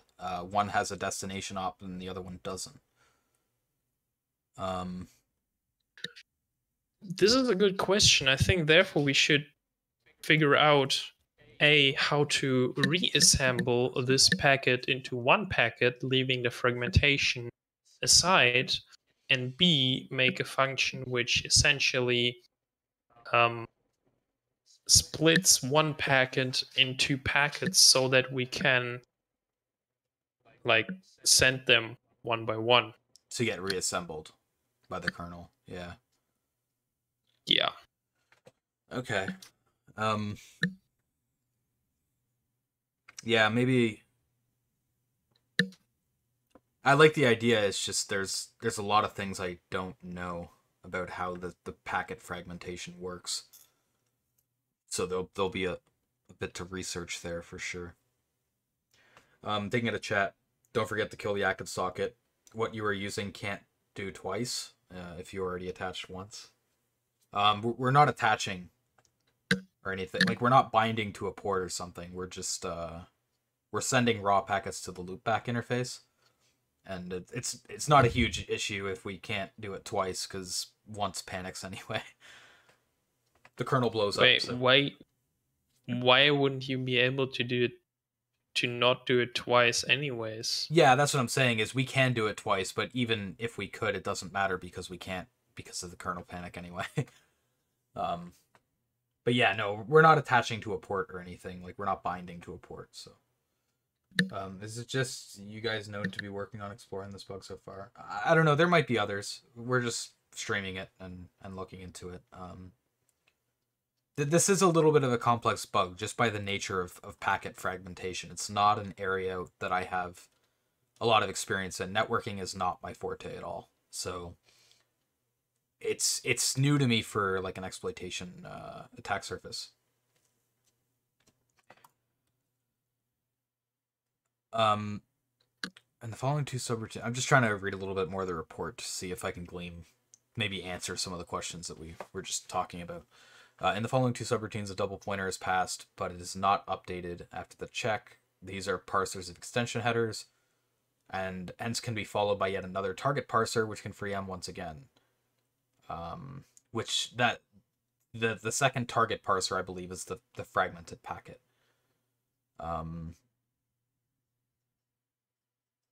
He talks about the type confusion, but I think that's a different potential bug that he just didn't look into, really.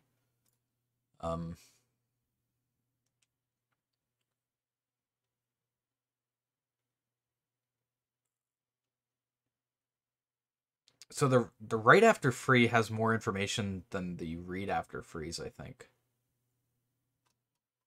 which is interesting.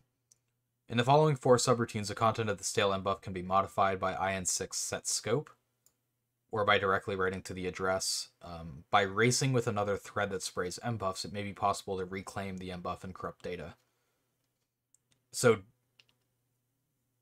I almost wonder if we might want to take a look at the write after free paths too and see if that offers any interesting primitives. Because we kind of ignored that when we were looking earlier, but even a write after free could end up giving us an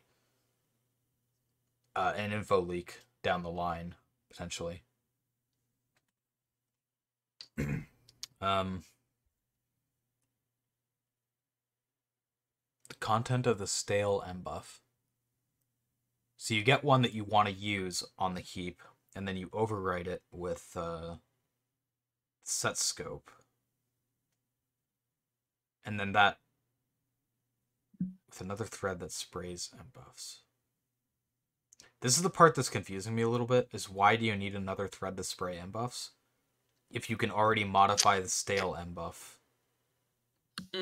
Basically, because otherwise you would modify potentially a read object. So if you send the second packet, then you trigger a free, and then on the free thing you write in there, but you don't necessarily want that because it's either freed or like uncontrolled. So what you really want to do is, after you free it, reallocate it, but before you write to it. And this is kind of a race. Okay, I see. Yeah, you want to do it out of order a little bit, because otherwise your controlled data will just get smashed by the allocation anyway. Okay, yeah, that makes sense. Yeah, because otherwise the write isn't very useful. Yeah. Okay. You're specifically highlighting this line in the set scope. Yeah, because you can Yeah. control like 2 bytes arbitrarily, I assume. Okay. I kind of want to look at this path. So this is where you get the write. So the use could be anywhere that uses an mbuff, realistically. I'm not convinced yet that's the best option. Okay. Because essentially these are like they free it and immediately after they write to it like with one go, which is what you would want to use on XNU, but not necessarily on the PS4. Because I see the big advantage on the PS4 if you can cause the double free without immediately crashing, and then if you can indeed allocate the same buffer twice with two different things, I think this is a way better primitive. You know what I'm saying? Yeah, you can exert more control with the double free. I see what you're saying there. Because all the other things you all want to race, and I'm not sure how we're gonna do that from JavaScript. It's probably gonna be terrible.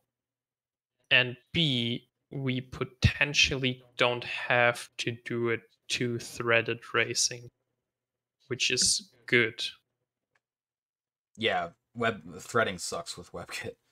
So yeah, it's a fair point. If we can avoid the race, then yeah. Because I mean, you can what you do with the write and the race, you can essentially do with the double free very much without race, because you just allocate the one you want to overwrite first, and then the one you overwrite it with, and you have a controlled like allocation which is gonna get overwritten, and B a like full control of what you write, because here you only have control about 2 bytes at a very specific position, while with the other we can potentially control like literally everything.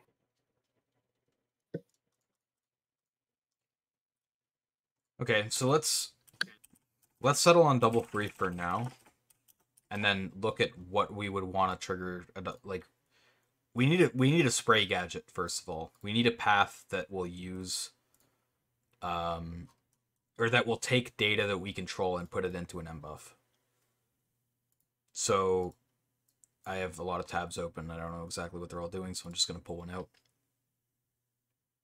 But when we were looking at mbuff,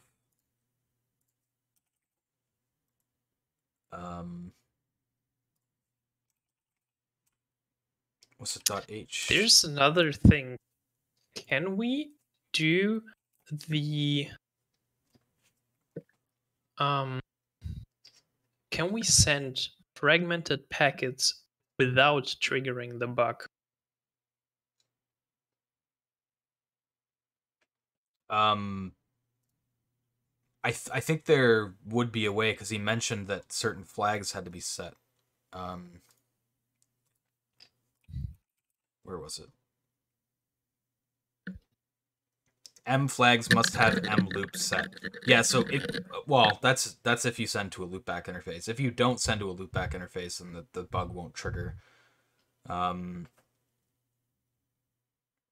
mbuff must not use its internal data, but rather an attached mbuff cluster. This seems to be the default behavior. The offset of the split header plus its size must not exceed mhlen. So it seems like if you split the packet between, like, if you fragment the packet, you're going to hit the bug. Because this condition seems like it can't be triggered, because they said the default behavior leads to the bug being triggerable. And the offset of the split header plus the size must not exceed mhlen. That's probably just a fail path that isn't useful. So I think if we fragment the packet, we're pretty much guaranteed to trigger the bug. As long as we send to a loopback interface. So can we send it to like wait, can we send it to a different interface then, but still on the same like device? Like for example, the IPv6 address of the PS4 from the local network, or will it still send to the loopback? I think it would still send to the loopback. I think. Not 100% certain, but...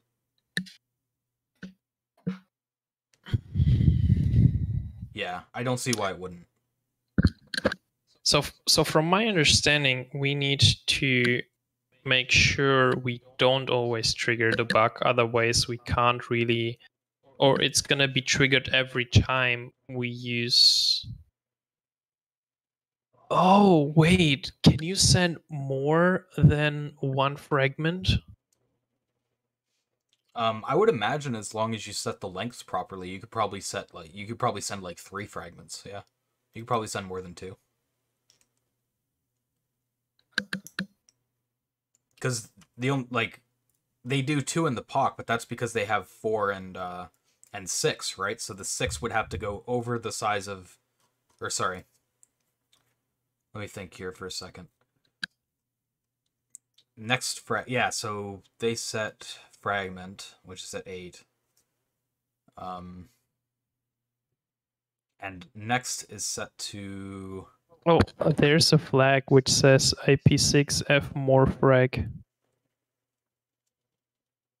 Right, so if we chain together 3 packets and we set this in the second packet too, then I think we could use more than 1 packet. We could probably use like 3 or 4 or however many we wanted. That's the way I see it. This is good. This is good. Because now we can leave allocation, like make multiple allocations. Actually. I think we might be overcomplicating the allocations aspect, because I think the double free itself is fine. I don't even know if we need that degree of control, because yes, we do crash when we leave the browser, but that's just because a lot of shit happens when you leave the browser. It's not about the crash. It's about Okay, so essentially, when we send this exact 2 packets, what's gonna happen? If I understand correctly, we're freeing a buffer twice, which ends up twice in the free list. Is that correct? Yeah. Well, how we proceed, we need to allocate the same buffer twice. Yeah, but we don't have to use the same path. We could use a different path if we wanted. Anything that allocates an mbuff is fair game. True, but you want the allocations to... You don't want the allocation to be freed immediately. You want it to stay for a controlled amount of time. For example, if you send packet 1 and then packet 2, you don't want the packet 1 to be freed. What you want to do is to have packet 1 and packet 2 stay allocated both at the same time. And then you want to trigger processing of packet 1, because if packet 1 gets processed before packet 2 arrives, then you're not overriding anything useful with the double free. That's not necessarily true. If you trigger this, so let's say you send both packets at the same time, you trigger the double free. As long as one of your allocations after that double free can snatch the pointer and put arbitrary data there, we're fine. Like, we could just completely ignore the first 2 packets after we triggered the double free. It'd probably be simpler that way. I feel like we're still talking like about different things. All right, imagine the following scenario.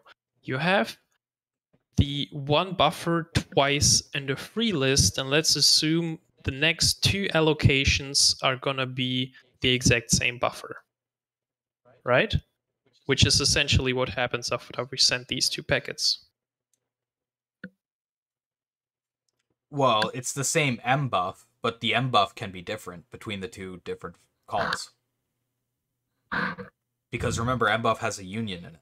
So depending on what path allocates the mbuff, it could be treated as a packet header, or it could be treated as an auxiliary data buffer. I know, but let's assume like the next 2 allocations are gonna be the same, the exact same memory. Yeah. Right? Yeah. because we can potentially get that working pretty easily. Yep. So what do you want to do next? You want one of your your first allocation, let's say, you want it to be the use path, whatever is using it, and then your second allocation you want to be your spray, which will you'll get corruption over that object. Exactly. But assuming you can do that by sending 2 packets, let's call them packet control and packet spray, right? Mm-hmm. You do not want the control packet to be processed completely and freed before you send the spray packet. Yeah, I see what you're saying. Yeah, because if it returns out before you get the data corruption, you get nothing. Exactly. And this is why we need to make sure that the control packet stays allocated and only gets processed after we send in the spray packet. Yeah, so you have 2 methods for that, I guess. You have the threading method where you race and you use thread preemption to get control of it before it gets used, or you're suggesting using the packet fragmentation itself to stall it and get the write in there in between, like just before reassembly. Yeah, I see what you're saying. That sounds like a really complex path, though, to get going. That's my only like concern with that path is like the threading we could probably get working pretty easily because it's just we're leaving it up to the race, which we can probably influence and try to get it working just based on how we run the threads. Whereas with the way you're suggesting, we'd have to dig into exactly how the reassembly works to make sure we triggered at the right point, right? I mean, you're essentially right, but I still think that the fragments, like the non-race version, will be much more reliable. Because assuming there's no other mbuffs being allocated, then this is pretty much deterministic, right? It should be, yeah. And there shouldn't really be any other like huge networking stuff going on if we're just chilling out in the browser, I don't think. So there probably shouldn't be a lot of movement in that zone. While with the race, you would need to A, race it successfully with your thread, and B, not get raced by literally anything else, which I think is gonna be more unstable. Because you had panics after you closed the browser, not after it finished, right? So there's a good chance that the allocations only did corruption or got reallocated after you closed it or something else, like on freeing up the entire thing. Okay. So what would, if you had to like lay out a strategy for the way you want to try, would you say, how many packets would you want to use? Would you want to use 3 packets? 2 to trigger the double, or no, I guess you'd want to use 4, right? You'd want to use 2 to trigger it. You'd use 1 for the use and 1 for the corruption, right? That's how I'm reading it. You would use 4 fragments.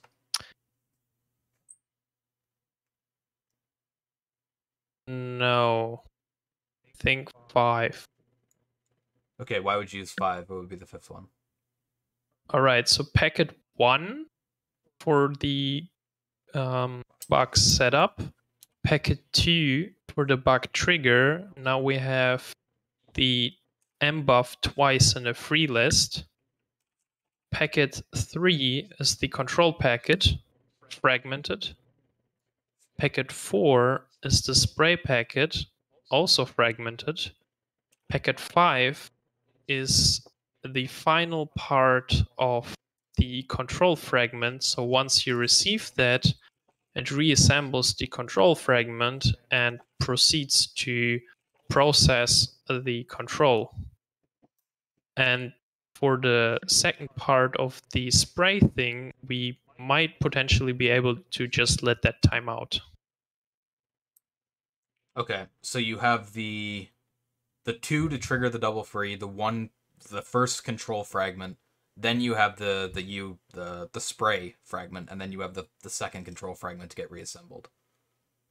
Yes. Okay. That makes sense. Well, actually, if we do it that way, then potentially all the packets get freed, and the one corruption frag may time out, which may cause another freeze, so we again end up with 2 free buffers in the free list.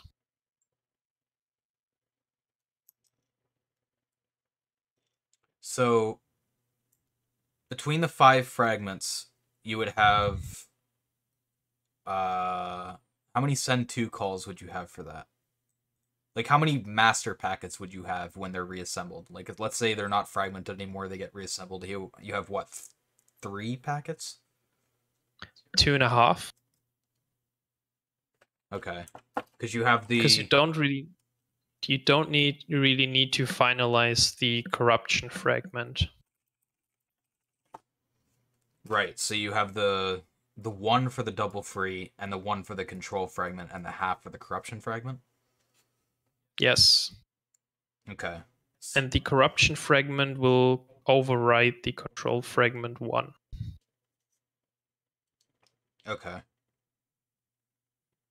Can we do this all in one packet by parts?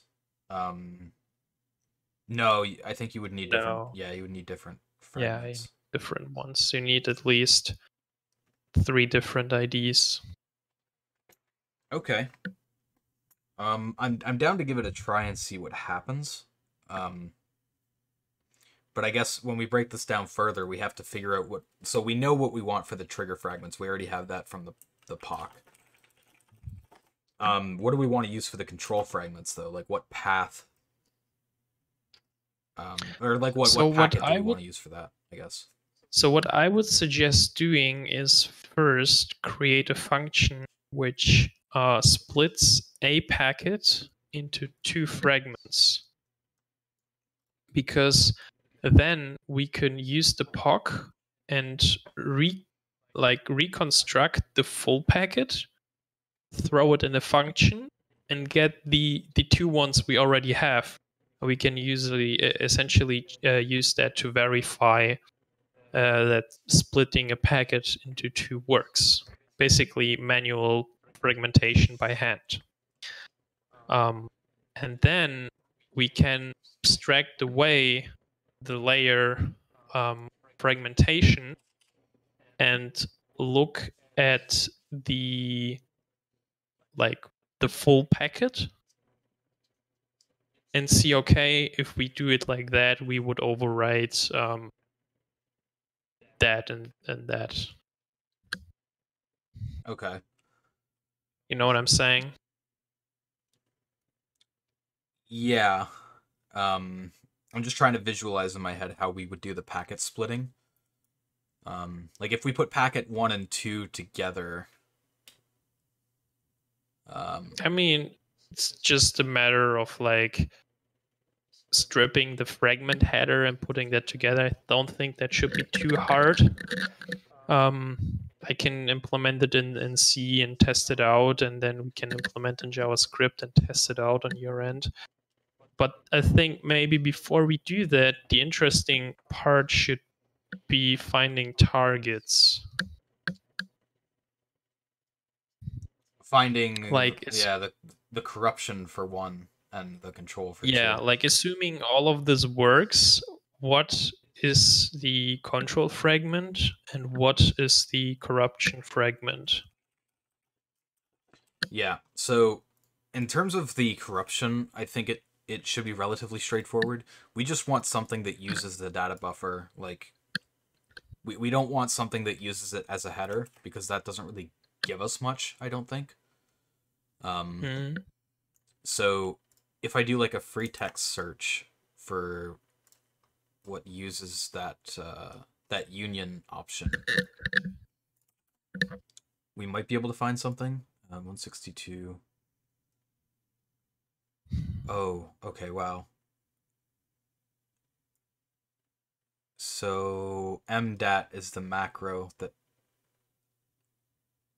Yeah, okay, I see. So we want to search for anything that uses the mdat macro, essentially, is how I read this.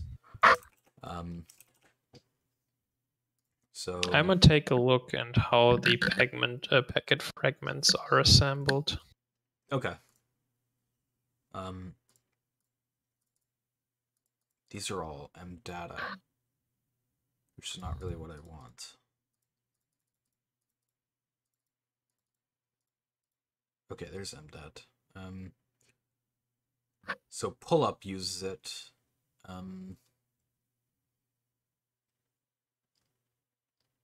So that... Let me just see. If first mbuff has no cluster and has room for LN bytes with a shifting current data pull up into it, otherwise allocate a new mbuff to prepend the change. Okay. Is there anywhere else where it's really used like that?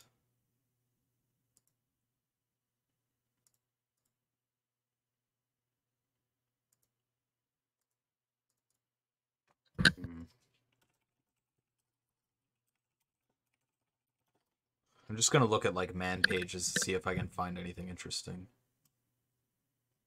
So let me zoom in here, make it easier to read. An mbuff is a basic unit of memory management. Network packets and socket buffers are sort of mbuffs. A network packet may span multiple mbuffs arranged into an mbuff chain. While a developer should not bother with mbuff internals without serious reason, it is useful to understand the structures. So it's a variable-sized header and a small internal buffer for data. Okay. What I find interesting is they say that it's a variable-sized header. I'm not totally sure. Okay, I see. This is really, really strange. So it can be either a packet, like a normal packet header, or it can be a packet header with an extended header if the ext flag is set. And if the ext flag is not set, that area is used as part of the data buffer. So it's like, if you don't use the extended header, you get double the space in of a data buffer, I guess. Or it pads it out, I guess. Because mhlen is... Yeah. But does the extended header contain something useful to corrupt, or is it just like plain like AP stuff, bits? It has very useful things, apparently. It has a function pointer for a free routine. Perfect. So I guess, yeah, that's kind of game over there too. But it also has argument pointers as well, which could potentially use for like arb read write if we need it. Because yeah, if we get a straight up RIP hijack, we don't even need an info leak, I don't think, because we can just direct code execution into userland. We don't have to worry about SMAP. Oh shit, I forgot that's a thing. Holy. Yeah. We don't even need an info leak. We can just straight up jop into WebKit. So that makes life a little bit easier. So the corruption primitive, we need to be able to take control of the extension header. The control primitive should probably be the extension header itself. Although I do need to see exactly where this function pointer gets used.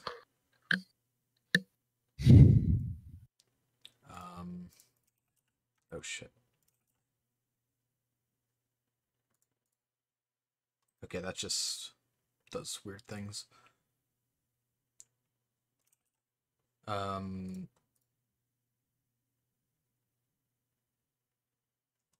is this doing? This is CLG get. Okay.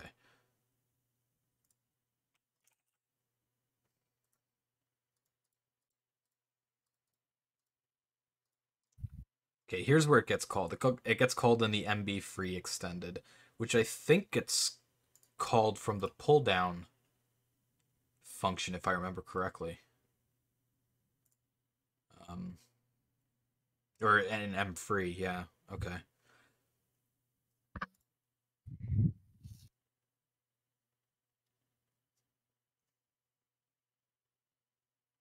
Interesting. Okay. So a free path directly can be the control packet. If we just get a packet freed and it has an extended header, we should be able to corrupt that function pointer and hijack IP control. Which is essentially what happens as soon as we send the second part of it.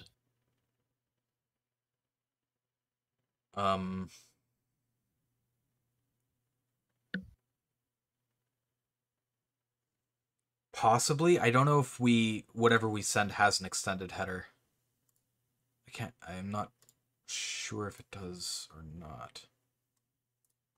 Well, not the first, well, not the second one, but the first one. Oh, wait. Yeah, for the first one, we need to set the extended header. Do we? Yeah, the extension header must be split across multiple MBUFs for the double free to happen.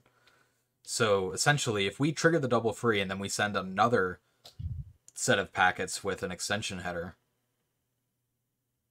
then we can get that header freed, and or we can get that MBUF freed and then take control with the cleanup routine that's set as a function pointer. But we need to corrupt it before the free happens. Which is exactly what we're happens gonna in the do. first path. Yeah, okay. What's the RBP minus 32 though? I'm not sure. Oh, are you talking about the challenge still? Or no, it's not the return pointer. Okay, so yeah, I like that path. So I guess the M3 function pointer routine. Okay, so now we just need the corruption primitive, which I think all we need for that is we need something that accesses this MH data buff in the union.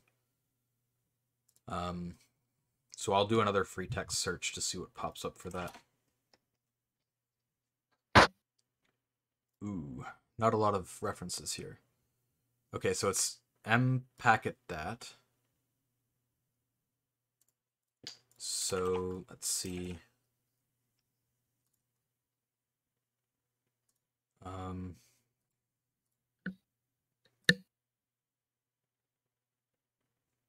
That doesn't really look that useful.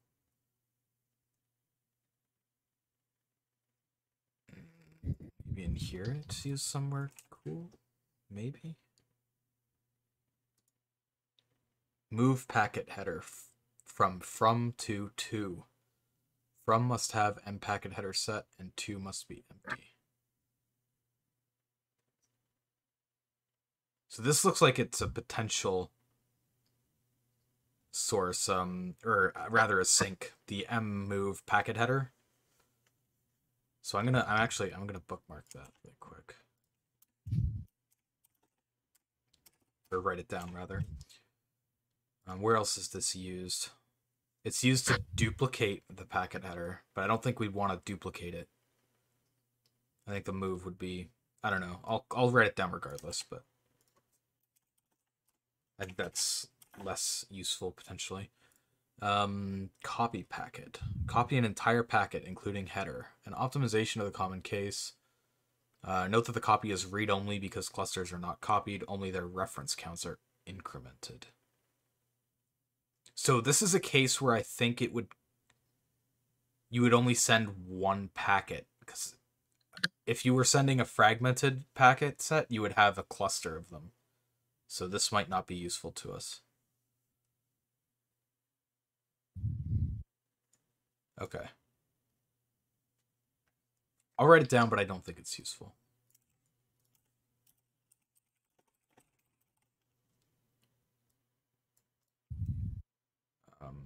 Just save this somewhere useful. Okay.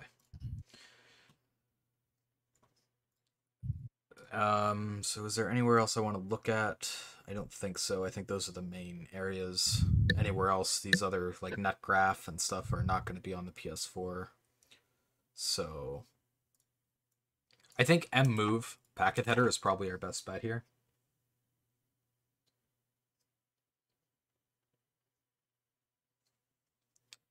Still trying to figure out how the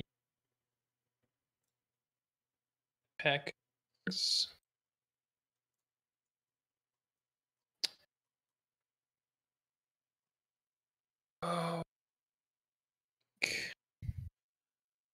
Okay, so move packet header is called from a few. Oh wait, that's not the right thing.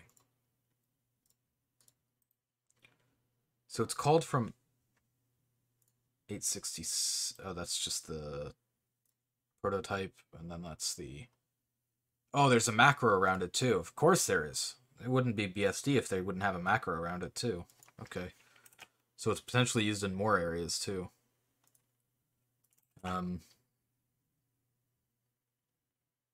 Although it's the same casing, it's also used in prepend.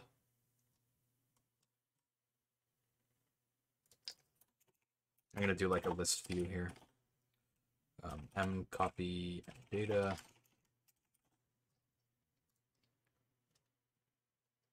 Oh, it's also used in M pull up, which is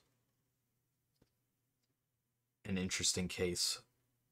Yeah, that's if the extension header is not set, then M pull up will call the function potentially that we need.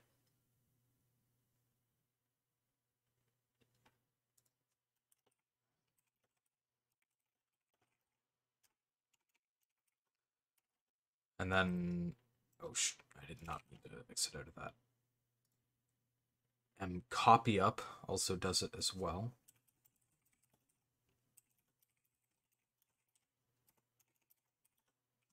And what is this function? M unshare. That's for making a writable copy of the mbuff chain. Okay. I mean, that's quite a few call areas for the move packet header. It makes it seem like it might be the most viable one to look at. So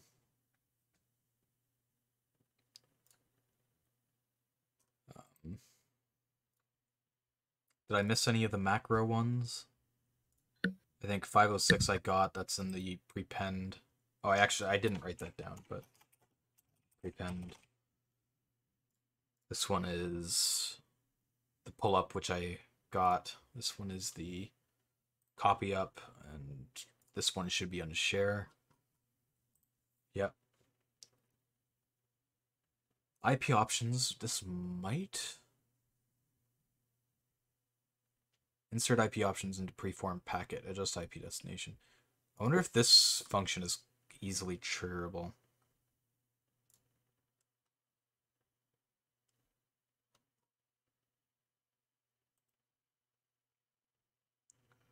I think it might be actually. Oh, okay, maybe not. This is in the IP. I think this is IPv4, not IPv6. Because we don't call this function, I don't think, anywhere. Okay, so that's probably not really useful. So, anywhere else? The IP6 output, potentially. Split header, chop IPv6 header off the payload. Okay, this is a potential one as well. 6 split header.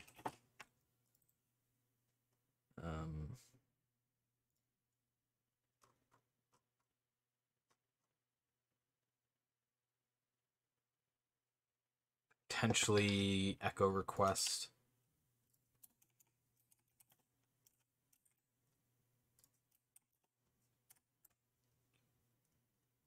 So that's in the ICMP6 input.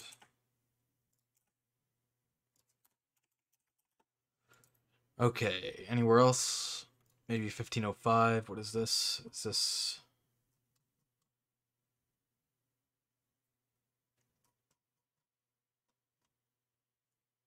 This is NI6 input, which I did find in the PS4 kernel, so I know it's there.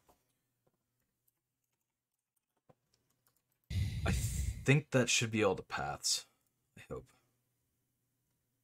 Is there another one? Oh, IP6 input as well.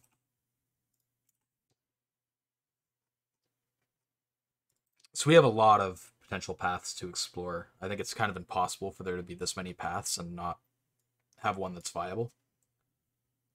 Can you check something for me? Can you make the packet 2 OX 10 bytes smaller? Yeah. And see if it crashes? Like just use in the send to, just make it hex 18 instead. Yes. Okay, I can do that. I do have to restart the PlayStation. Wait. X G it was 28, and then essentially what I'm trying to understand is why is there the payload at all? Because that's the, like, everything else in between the two packets is the header, right? So you got the first packet fragment header, the second packet fragment header, and then the data that's supposed to precede the header is the payload, I think. We don't care about the payload, or at least the POC doesn't care about the payload. But that is what comes after the header and the mbuff. I'm not convinced about that yet, because if you look at it, you see that it starts with IP6D next, which is an ICMP6 packet. Sorry, where is this? If you look at the POC. Yeah, the IP6... Because the fragmented packet is an IPv6 packet, which is essentially, in my opinion, 10 bytes of for 1 and 4 Bs, for 1 and 4 2s. Because it says the first fragment is 4 bytes in size, and the second packet is 6 bytes in size.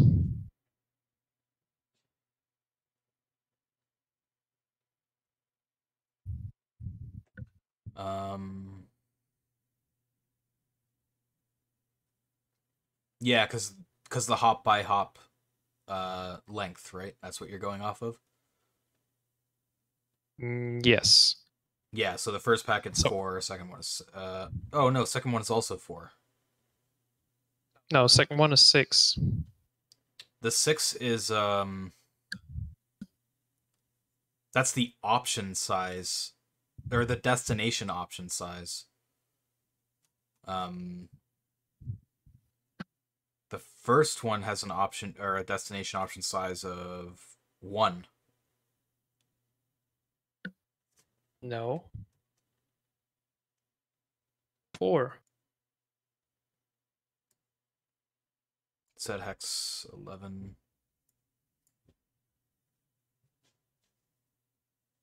Or yeah, sorry, I was confusing the... Yeah, so destination option length is 4. Because then... So, what... Okay, what's confusing me a little bit, I think, is the first packet has the destination and the second one doesn't. I guess because the first packet's destination is supposed to talk about the second packet that's incoming. I think So it might be because the first one says what type of packet's gonna be in there, so it also tells you the type. But the second one only like follows up with payload data. okay. So I'm running mirror really quick so I can test your theory, because I did adjust it. Let me just double check. I did. Yeah, they both send hex 18. So I will quickly run Mira so we can check. Because if that works, then it's super simple to split the packets. Essentially, you take the packet and literally chop it somewhere. For the first fragment, you may need to set the type correctly, but for the second one, you literally just fix up the payload and the size. Okay, so we have the log here and here. So let me clear this. Okay, so let's see if it crashes.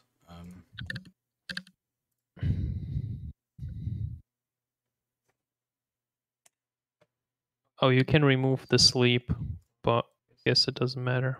Yeah. So no crash yet. Let's leave the browser. Well, yeah, wait, Yeah, no. it crashed still. Crash or no crash? We crashed. Oh, it did crash. Yeah. Okay, so we do not need the payload. Okay. I think this is for his exploit. All right.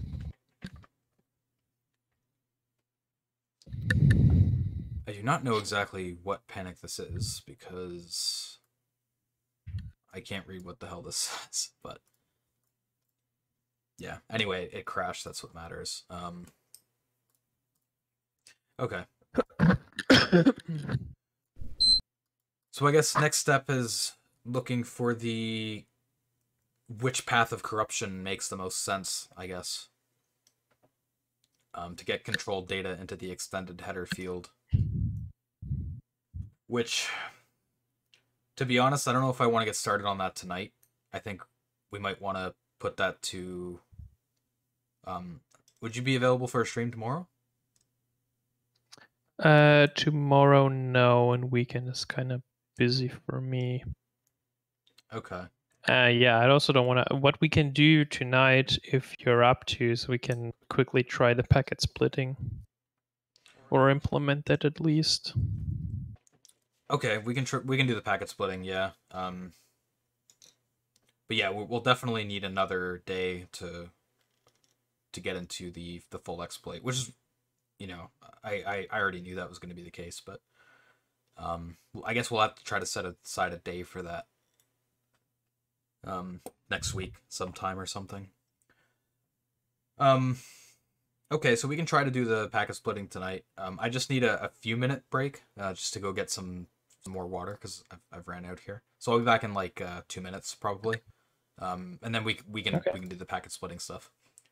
All right. Okay, cool. So yeah, the challenge will be back up for anybody who's interested in that, because I don't think anybody's solved it yet still. So yeah, have fun with that.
Okay, so we're back.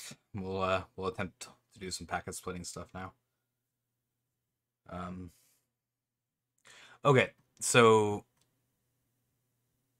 let me just bring up the code because it's a bit more concise than my JavaScript code. So the fragmentation, so if we had to merge this into one packet, let's do that first, I guess, right? See what this would look like if it were just reassembled, I guess. Yeah, I think it's just 4 byte for once, and then 6 bytes for Bs. This is the whole packet. So literally just random shit, yeah. Are you sure about the one sec? So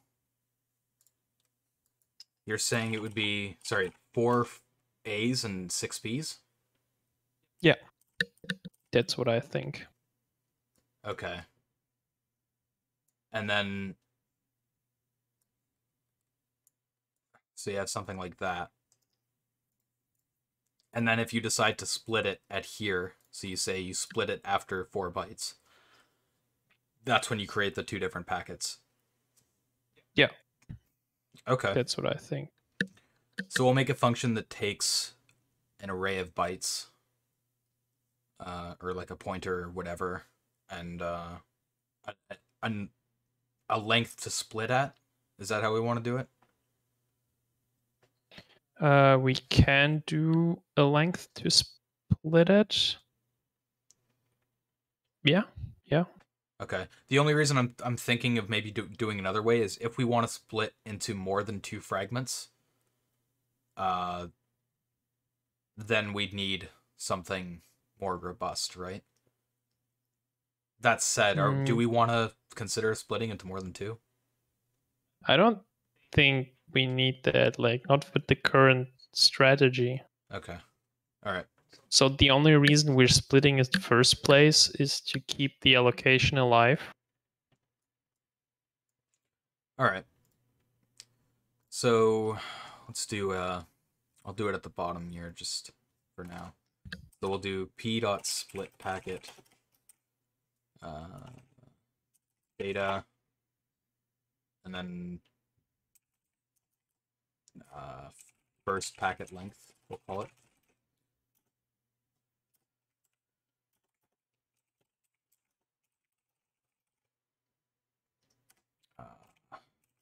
Actually, yeah, that would go into here, and then we would just... Okay. So in this case, we would take first packet data equals data 0 to first packet length. Or I guess if we're passing data as a p.malloc, we'd have to do it differently. We'd have to do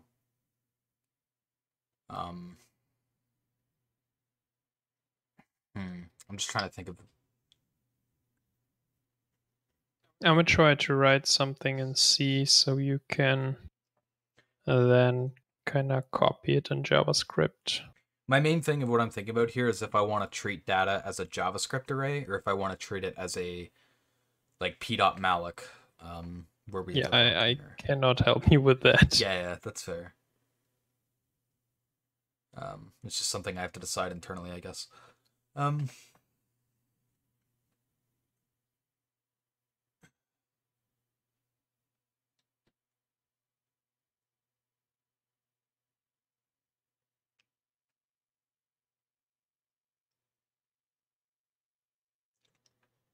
Treating it as a JavaScript array would be easier. That said, I can't actually do it the way I was thinking. I'm thinking Pythonically, I guess.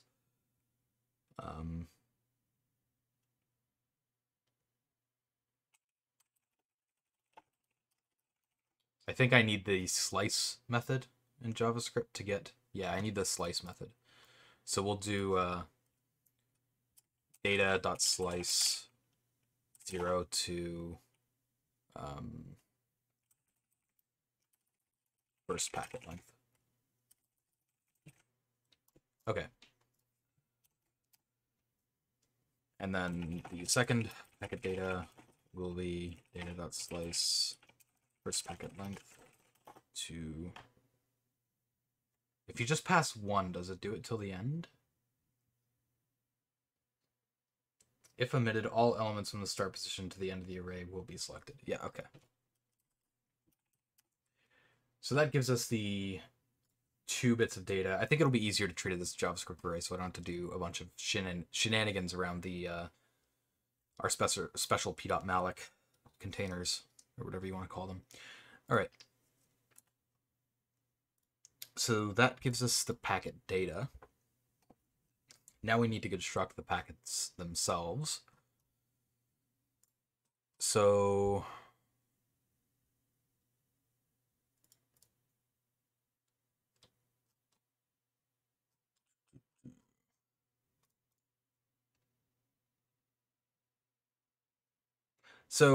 you were saying about how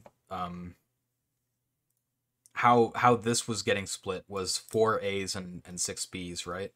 Where are the 4 Yes. A's in the first packet? Because it wouldn't be in... Would it be the destination pad? Yeah, it's the pads. No, it's a destination pad in both cases. Okay. Yeah, okay, I see. All right. So fair enough. All right. Yeah, that makes sense because it would immediately precede the header. So let's go back down here. So what we'll do is first packet construction,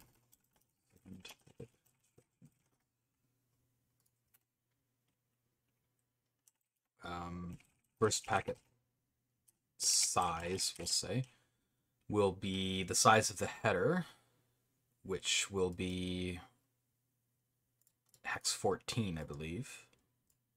Yeah, hex 14. Plus the first packet length. And the second packet size will be the same header size, which will be... It's actually hex 12 because it's omitting the destination. Hex 12.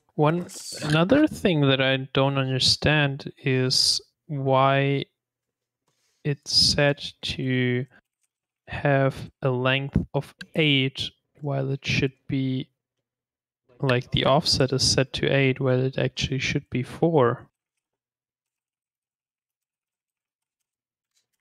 Sorry. What are you speaking of, sorry?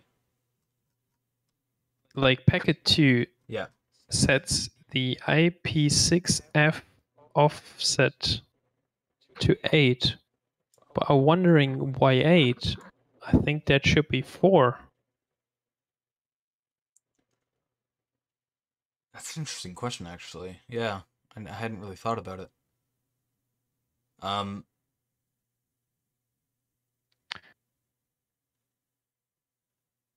Oh, maybe that's important. What do you want to try? Do you want me to change it to 4? See what happens? Yeah, sure. Okay.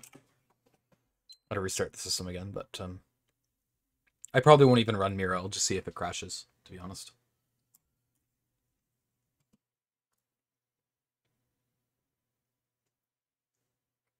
So, yeah, HDPVR capture is gone again. I'm just gonna tank this thing. I really wanted to use it, but it's not being very cooperative today.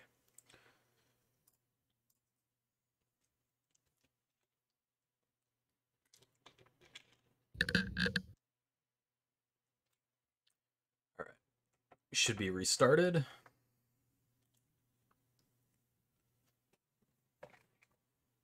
Oh, not yet. It's doing another reboot. See Discord in general about the challenge. You can solve it in the chat as well. We have more challenges to cycle through. I think Z did 4, and we're probably gonna do more if we do more streams. Wow, there's been a lot of talk in general today, huh? Oh no, wait, I'm scrolled up a little bit too much. Okay.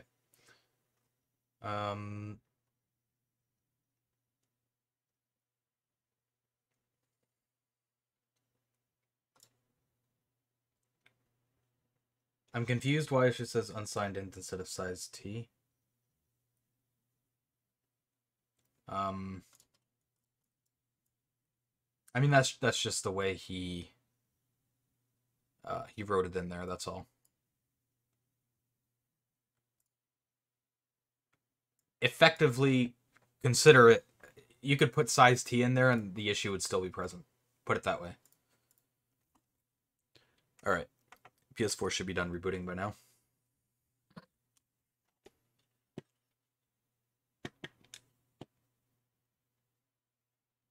Okay, so I have it set to 4 instead of 8 for the packet offset.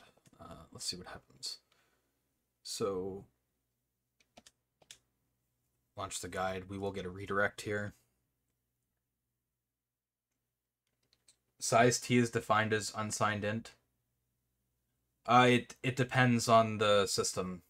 I think on FreeBSD it's actually defined as an unsigned long, because a long is 64 bits. But yeah, either way, the challenge doesn't really change if you substitute out the unsigned int for an unsigned long or whatever. Alright, PR, have a good night, man. Thank you for dropping by.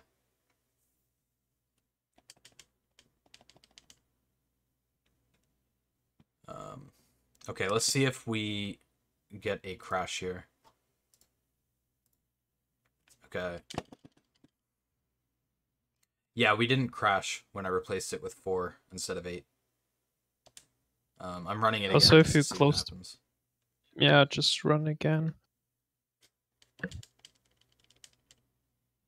Yeah, it doesn't matter.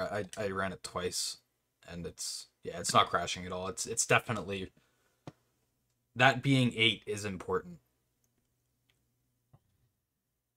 Okay, so why is it 8? What I kind of want to check is changing it to 7, maybe, just to see what happens. Since I don't have to reboot, it's an easy quick test. See if 7 will crash it.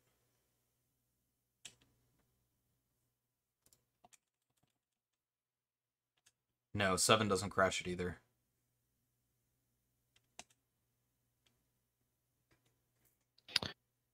IPv6 fragment header. It's possible. What is that field again? It's IP6F off LG. Fragment offset.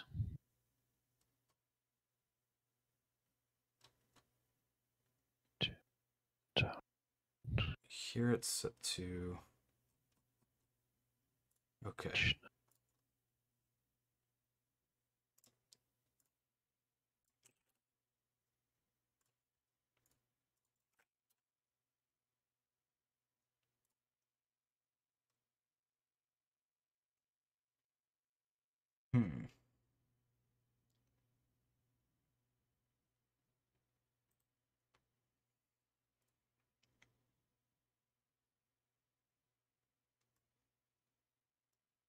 Oh, maybe it includes more fields.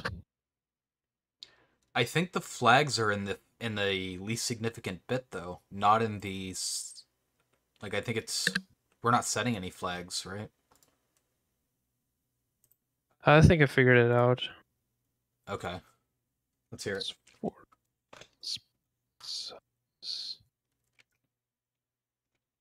Because I don't totally see why. So okay. This is. I think I kind of see it too, actually. This is what I came up with.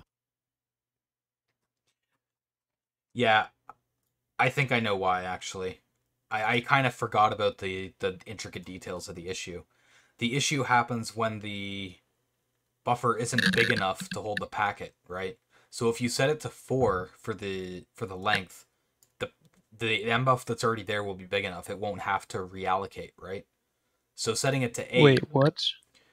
Remember, the original issue is in the hold on. Let me get the exact wording so I don't mess it up. All right, can you? All right, Yeah. do you have the PS4 online? Yeah, I do. Can you reduce 4 instead of 8 and then send 4 less bytes for the first packet? Wait, so what do you want me to change, sorry, in the fields? Oh, set it to 4 instead of 8. Oh, in the second packet? Okay. In the In the second packet, second packet. IP6F off LG, yeah? Yeah, but then for the first packet, send 4 bytes less. Like in the send to simply. Oh, in the send to. Okay.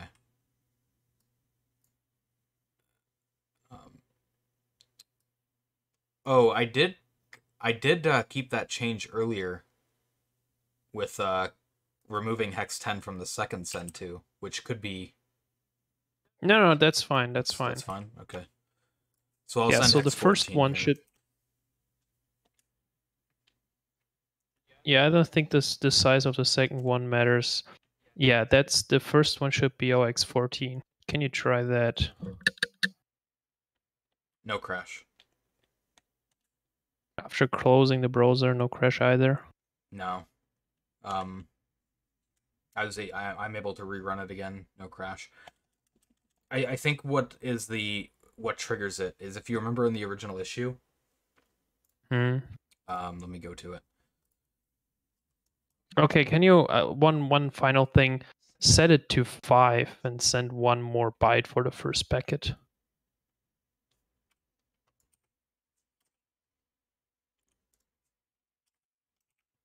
Okay.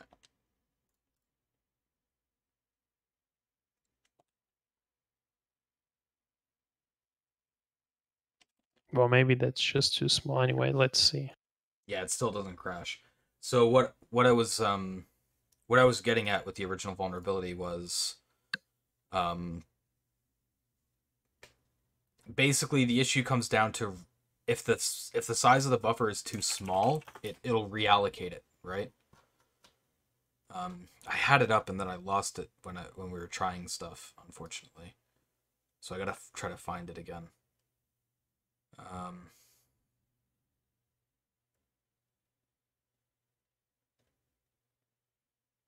Damn it, I can't find it now, of course. Oh, okay, yeah, here it is. A remote packet is dropped if there is not enough space available. However, for a packet received, it calls mpull-up and attempts to rearrange the mbuff chain. So where it's 8 instead of 6, I don't know why it didn't work with 7, but 8 I think triggers that that rearrangement, whereas 4 or whatever lesser than that won't trigger that rearrangement. So if I set it to something higher than 8, like if I set it to 9 or A00, I set it to 9, and I think you need to send 1 byte more for the first, so it's OX19. Yeah. Now try 9, then 19. Yeah, so that's what I just set. And this should crash, I think. Yes. I think so too. Okay, maybe not. We're not crashing at all here. Let me make sure this is not another change that's fucking us, because if I set it back to hex 800, if it doesn't crash here, something's really wrong.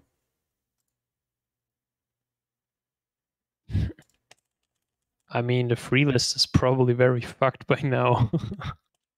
Yeah, I'm not crashing with what we had before either. With hex 800. So something got messed up. I don't know what, but something got messed up. Yeah, maybe because we're reallocating and then the free list is messed up.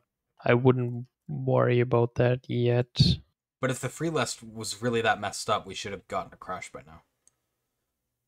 Well, not if, like, I don't know. I think this second packet has to be larger than what it is.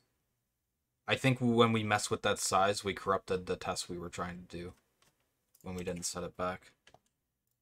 This was 28. Oh yeah, that's right. It was 28. Yeah. You set that. All right, set it to 28, 18. Okay. Anyways, check the Discord. I sent you the splitter. Okay. Yeah, it cracked. Oh wait, maybe not. Maybe it's just not listening to me. I don't know what the. Yeah, I don't think we can like tell because probably the Kernel didn't crash, but I'm getting really weird shit happening. yeah, because I think we fucked a bit with the free list. So whatever we try now, we need to try in a clean state. God damn it. Yeah. Okay. I will check Discord. I will also check for what you guys are saying in chat with the solution for the little CTF thing.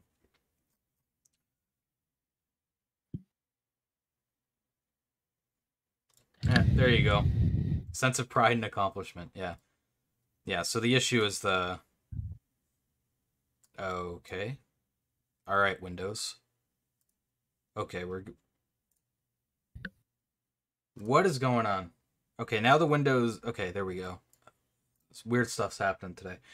Yeah, because you fucked the free list. The PS4 is transferring its bullshit over to my computer. So yeah, the issue is line 10. The jump greater than is essentially the issue there, because that's a signed operation. It should be a JA, which would be unsigned, and then the issue wouldn't be a thing. So yep, that's why that issue is the way it is. So I'm going to reboot into a clean state and try what I have to make sure we get the similar behavior we were observing before. I will also check what you were saying about the splitter. Let me bring that over into a new...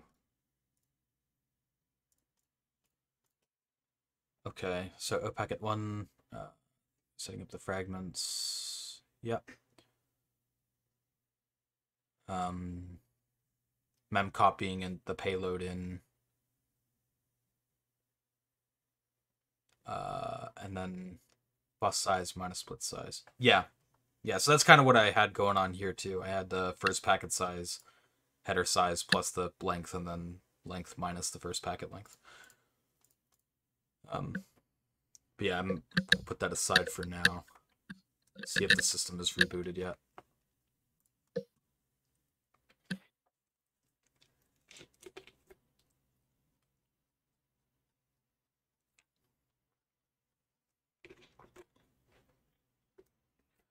So wait, is like exploiting PS4 really that easy? Like, assuming for some magical reason our idea works, we send like 3 packets, overwrite the function pointer, which gets triggered when the packet gets freed, which happens once we send the second fragment, and then we just jump to user space and that's it? So we couldn't ROP in user space, or at least we might be able to, but it would be unstable. We can JOP in user space though. So all we need to do is find a few JOP gadgets. We are not allowed to hack the stack pointer. Exactly. But we can direct the code execution into user space. We just can't pivot the stack into user space. So because of how monolithic WebKit and libc and libkernel are, JOP is very viable. So it doesn't matter that we can't pivot the stack into user space. Oh, right. We're still in WebKit. Yeah. So all we need to do is use JOP in user space to copy the ROP chain we want to run into kernel stack, and then just pivot into where we copy into kernel space, and then we're fine. Basically copy and paste from 5.05 pretty much. Yeah, post-exploitation will be relatively straightforward. The only thing is, with our corruption, we might have to clean something up to like prevent crashing, but we might not. I don't know. That's something we'll have to kind of cross when we come to it, I guess. All right, so let's see if we crash with the code we have now. Well, you basically reverted to a good working exploit, didn't you? As far as I know, yes. That's what I'm testing. Okay, yeah, it did fail the same way. The SB flush internal. Okay. So what do we want to try here? Do we want to try? We wanted to try making this 4. Into a. No, not into an F4. Make it into an 9. A 9, and then Because I think it adding to 19 here. Yeah. Okay. So let's. Because I think it may need a certain size.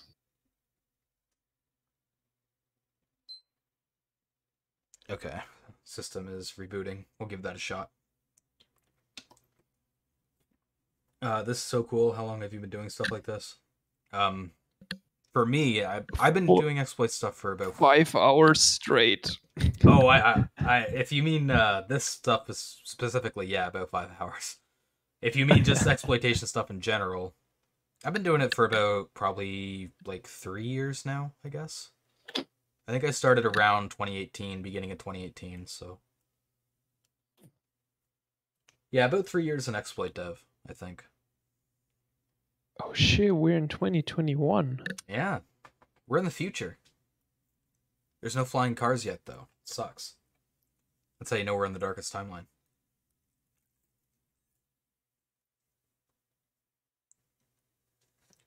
All right. System is still rebooting. It's taking its time.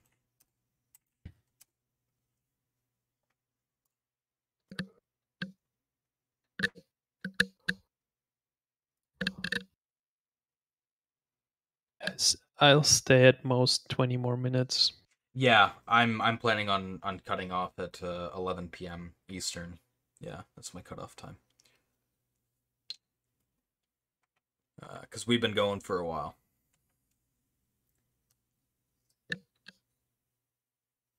It's like almost 5 a.m.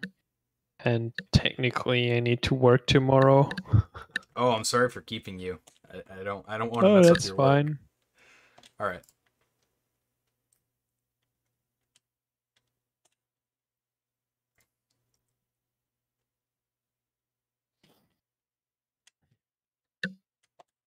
I do love 5.05 because along with all the other crap we have to deal with when testing, getting the initial exploit running is not one of them. It is like I'm gonna say 99% stable for me. It's awesome. It makes testing so much nicer. Yeah, if I imagine I had to run the WebKit export like 20 times each time, I wouldn't want to test it. No. That's where testing on a FreeBSD VM becomes a lot more viable, I think. So yeah, it doesn't crash doing it this way. So yeah, I'm not exactly sure. All right, why, try increasing it one more. Maybe it needs to be aligned. So increasing to 1A. Actually, I don't know. Maybe we should just leave it at 4 and 8. Yeah, I mean, it was just a curiosity point. 4 and 8 should probably work fine. I'm not totally sure why those numbers. Like, maybe if we go up to like hex C, and we do like keep it 4 byte aligned, it'll work. But I don't know. I think the issue is also that the header needs to be split. So if we go too high, then we don't split the header anymore. And if we don't go too low, maybe we hit some limits on that we like can't send that few bytes. Yeah, that's possible, yeah. All right, so I guess we'll get into the split function. So since I have yours kind of here, maybe what I'll do is I'll just do a split view. And then I'll write mine, I'll bring mine alongside it, and then we'll put it back into VS Code. So syntax JavaScript. Okay. Oh yeah, and I guess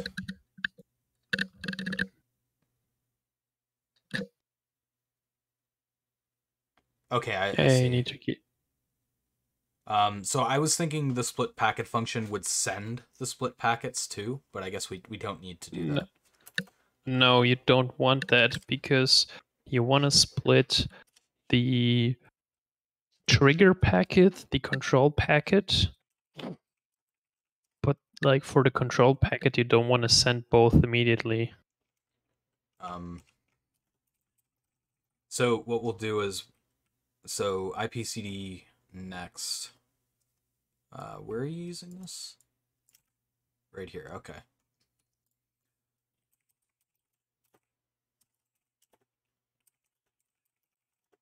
And then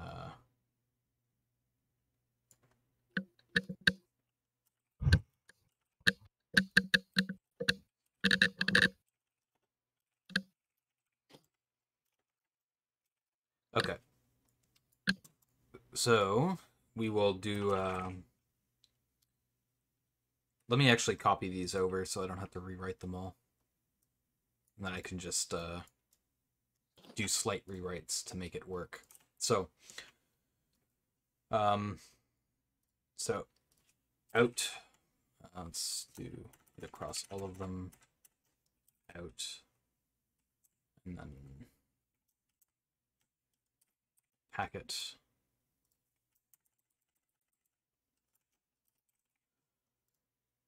So fragment 0, pattern for desktop 0.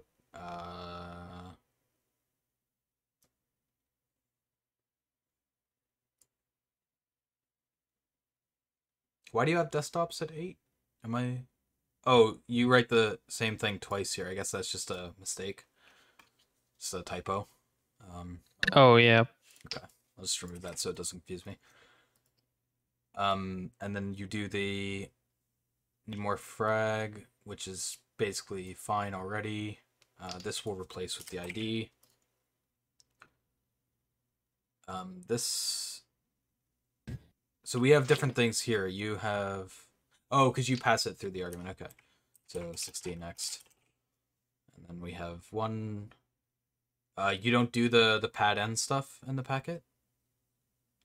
The pattern? Yeah, because the first packet has the second destination option, which you're leaving out, I think, in your split. Oh, this is what I fucked up, I guess. Wait. Yeah, because Flow's POC has the first packet use the pad end for the destination option, which you don't have in yours. Yeah, we should have that.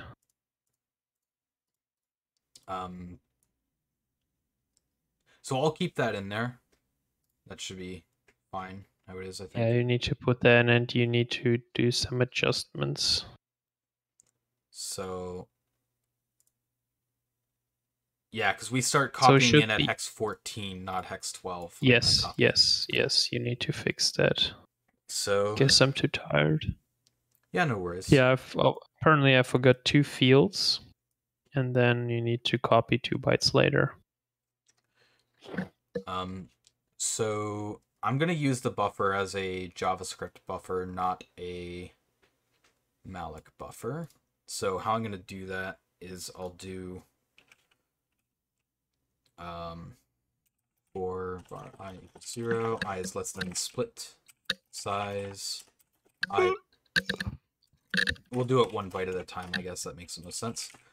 So we'll do a write into out packet 1.32 14. If you're using a JavaScript buffer rather than a malloc buffer, you don't need to have the never mind. Okay. And then we'll do buff I guess, is how we'll do that. So that takes care of the first packet, and then the second packet should be mostly similar. We'll replace that with 2. So we have the fragment, pattern, destination operations.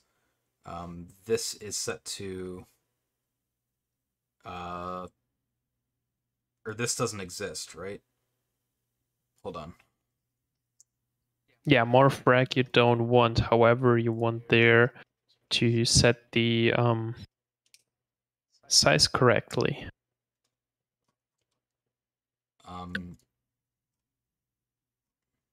Because here we're doing desktops. Oh yeah,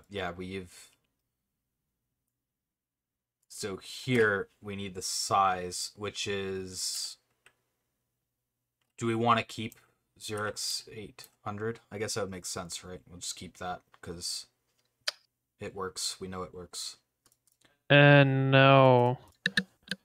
You might need to fix that.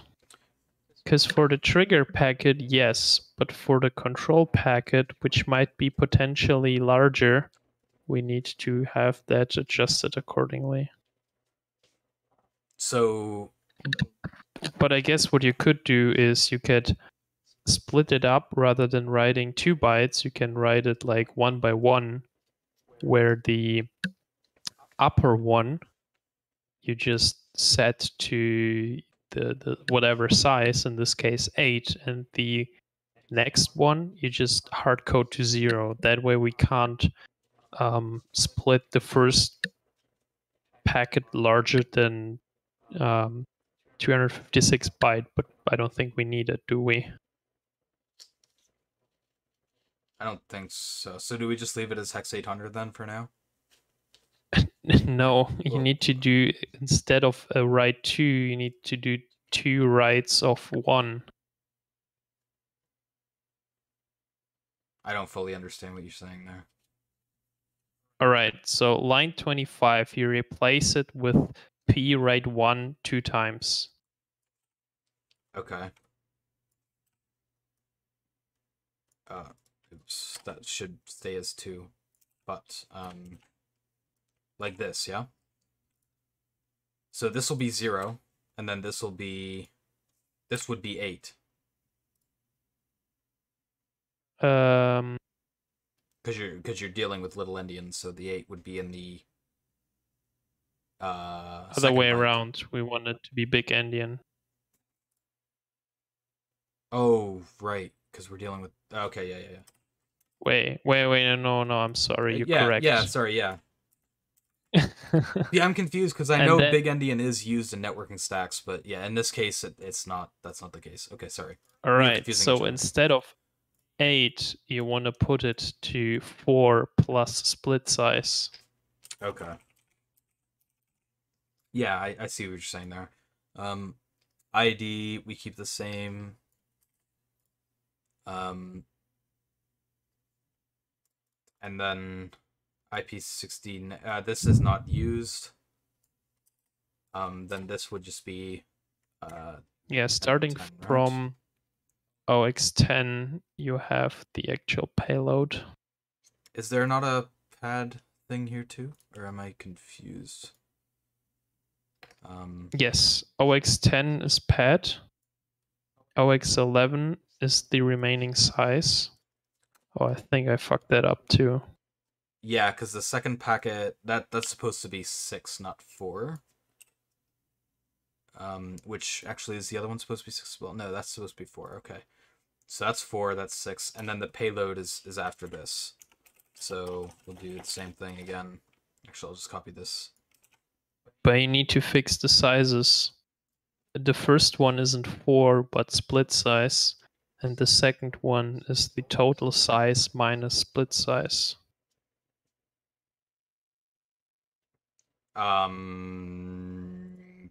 The very last field of each packet.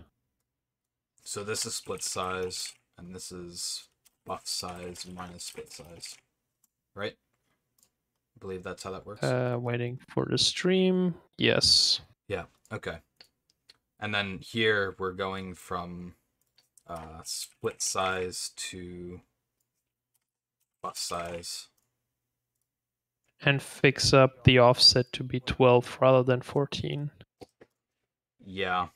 Although I have to adjust here, I can't just add I because we're starting at split size. So this is where we have to take Why don't you go from 0 to split buff size minus split size? I could go either way. I'll do it that way. But the thing is, if I do it that way, then yeah, that makes this part easier. But then for the next part, And I then obviously it's have to use buff is I plus split size. Yeah. Okay. All right. So that gives us our split function. I think that's all we need, right? So now if you're using buff as a JavaScript array, you can probably delete buff size and use buff.length. Yeah, I could do that. That'll make it a little bit less likely to mess things up. So buff size, we'll do a replace with buff.length. And then we will just take buffs out of there. Okay, cool. So I guess we can test this really quick. We can throw it into here. Actually, I will back up this because I don't want to lose this. So let me just, yeah, I'll just make a copy. And then what I can do is remove all of this stuff, right? Actually, no, I need the packet allocations, but all of this stuff I can replace. So we'll do var buff data equals one. So the packet, the original packet is just 10 bytes. Yeah. So that's the 10 bytes there. And then we're going to invoke... I need to paste this in there actually anyway.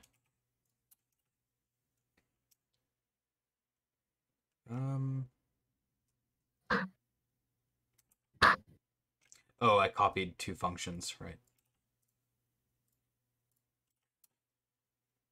Okay, so that gives us a split packet, and then we can just test p.split packet with this is ICMP IP proto ICMP v6, right? For the IP16X. Yes. And then for the ID, let's use x1337. Split size will be 4. Oh, maybe that's why it didn't crash on consecutive runs, because we had the hard-coded ID. Oh, that could have been possible, yeah. Maybe I'll change the ID just to be sure. Out packet 1. Should have used random. Okay, I think that should give us the packets we want. This should induce a crash.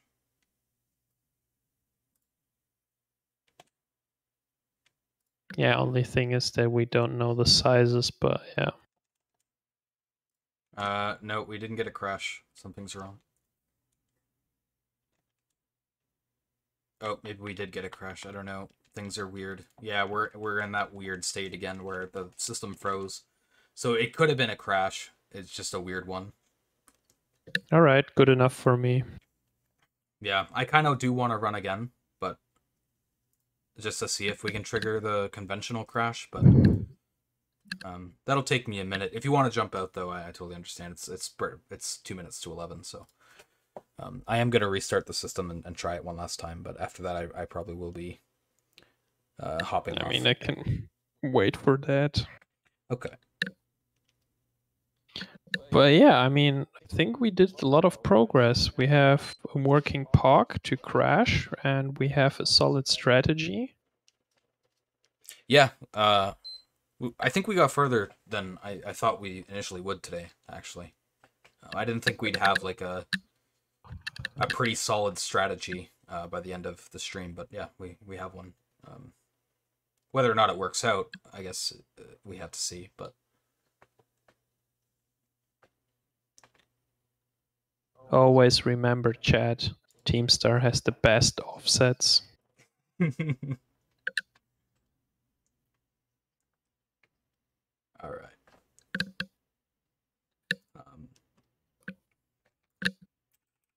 Maybe for this last one I can pull up the capture while we're waiting and see if it'll actually bloody work.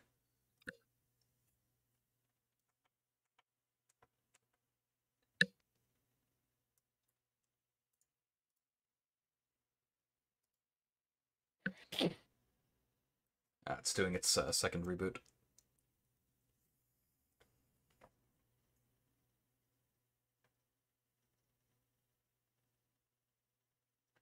What hertz is your monitor? Monitor I'm streaming off of, my main monitor is 2K 144 hertz.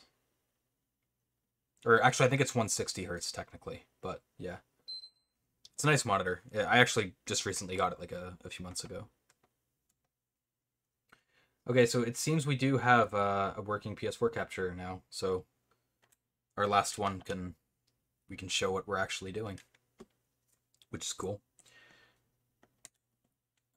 So let's run it and see what happens.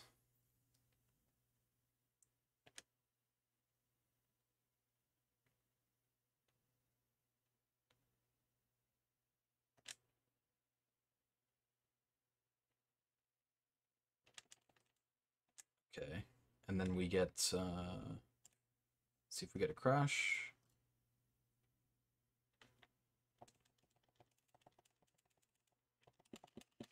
It's doing its stupid thing where it's not letting me out of the browser again, which makes me think it's probably the same crash again, honestly. Yeah, we're back to threads being frozen. I mean, we're causing some sort of corruption, obviously. It's not the straightforward panic we were getting, but you should put it to dump the 2 packets. But I guess I won't stay long enough for that today. Yeah, we can do that another day, or I might even just do it off stream and just fix it up, and then when we come back, I'll just touch up or talk about what I touched up. That's probably what I'll do. All right. Sounds good. I thought you had a high refresh rate because you keep moving your windows fast, smoothly. Yeah, it's interesting because I'm streaming with a 1080p output, which is scaled down from 1440 because transcoding on Twitch is kind of finicky. If I stream at 1440, people might not get transcoding for 1080. And then, yeah, I never really thought about the refresh rate in the context of streaming, but yeah. Are you sure it's a corruption? Sounds like a feature? Yeah, I think it is a feature. It's a PS4 feature. One it exercises a lot. But yeah, I think that's where we'll stop it today. We got pretty far, like you were saying. We got it pocked. We know it works, and we got an exploit strategy that makes sense. It's just a matter of taking it across the finish line, pretty much getting it implemented. So, all right. I don't know exactly what day we'll be streaming again. It kind of depends on how we can work the schedules around and stuff. But we'll let you know. I'll post it on Twitter and probably in the Open Orbis Discord as well. But yeah, we will be back again to continue it. Hopefully get I don't know if we'll get an exploit working on the next stream, but we'll aim to. That'll be the goal. But yeah, thank you for everyone who tuned in. Thank you to Team Star for stopping by as well. I know it's really late for you. You've been in here for over 5 hours, so thank you for having me. Yeah, no problem. We'll be back again with another stream and hopefully take this across the finish line. We'll see you all then.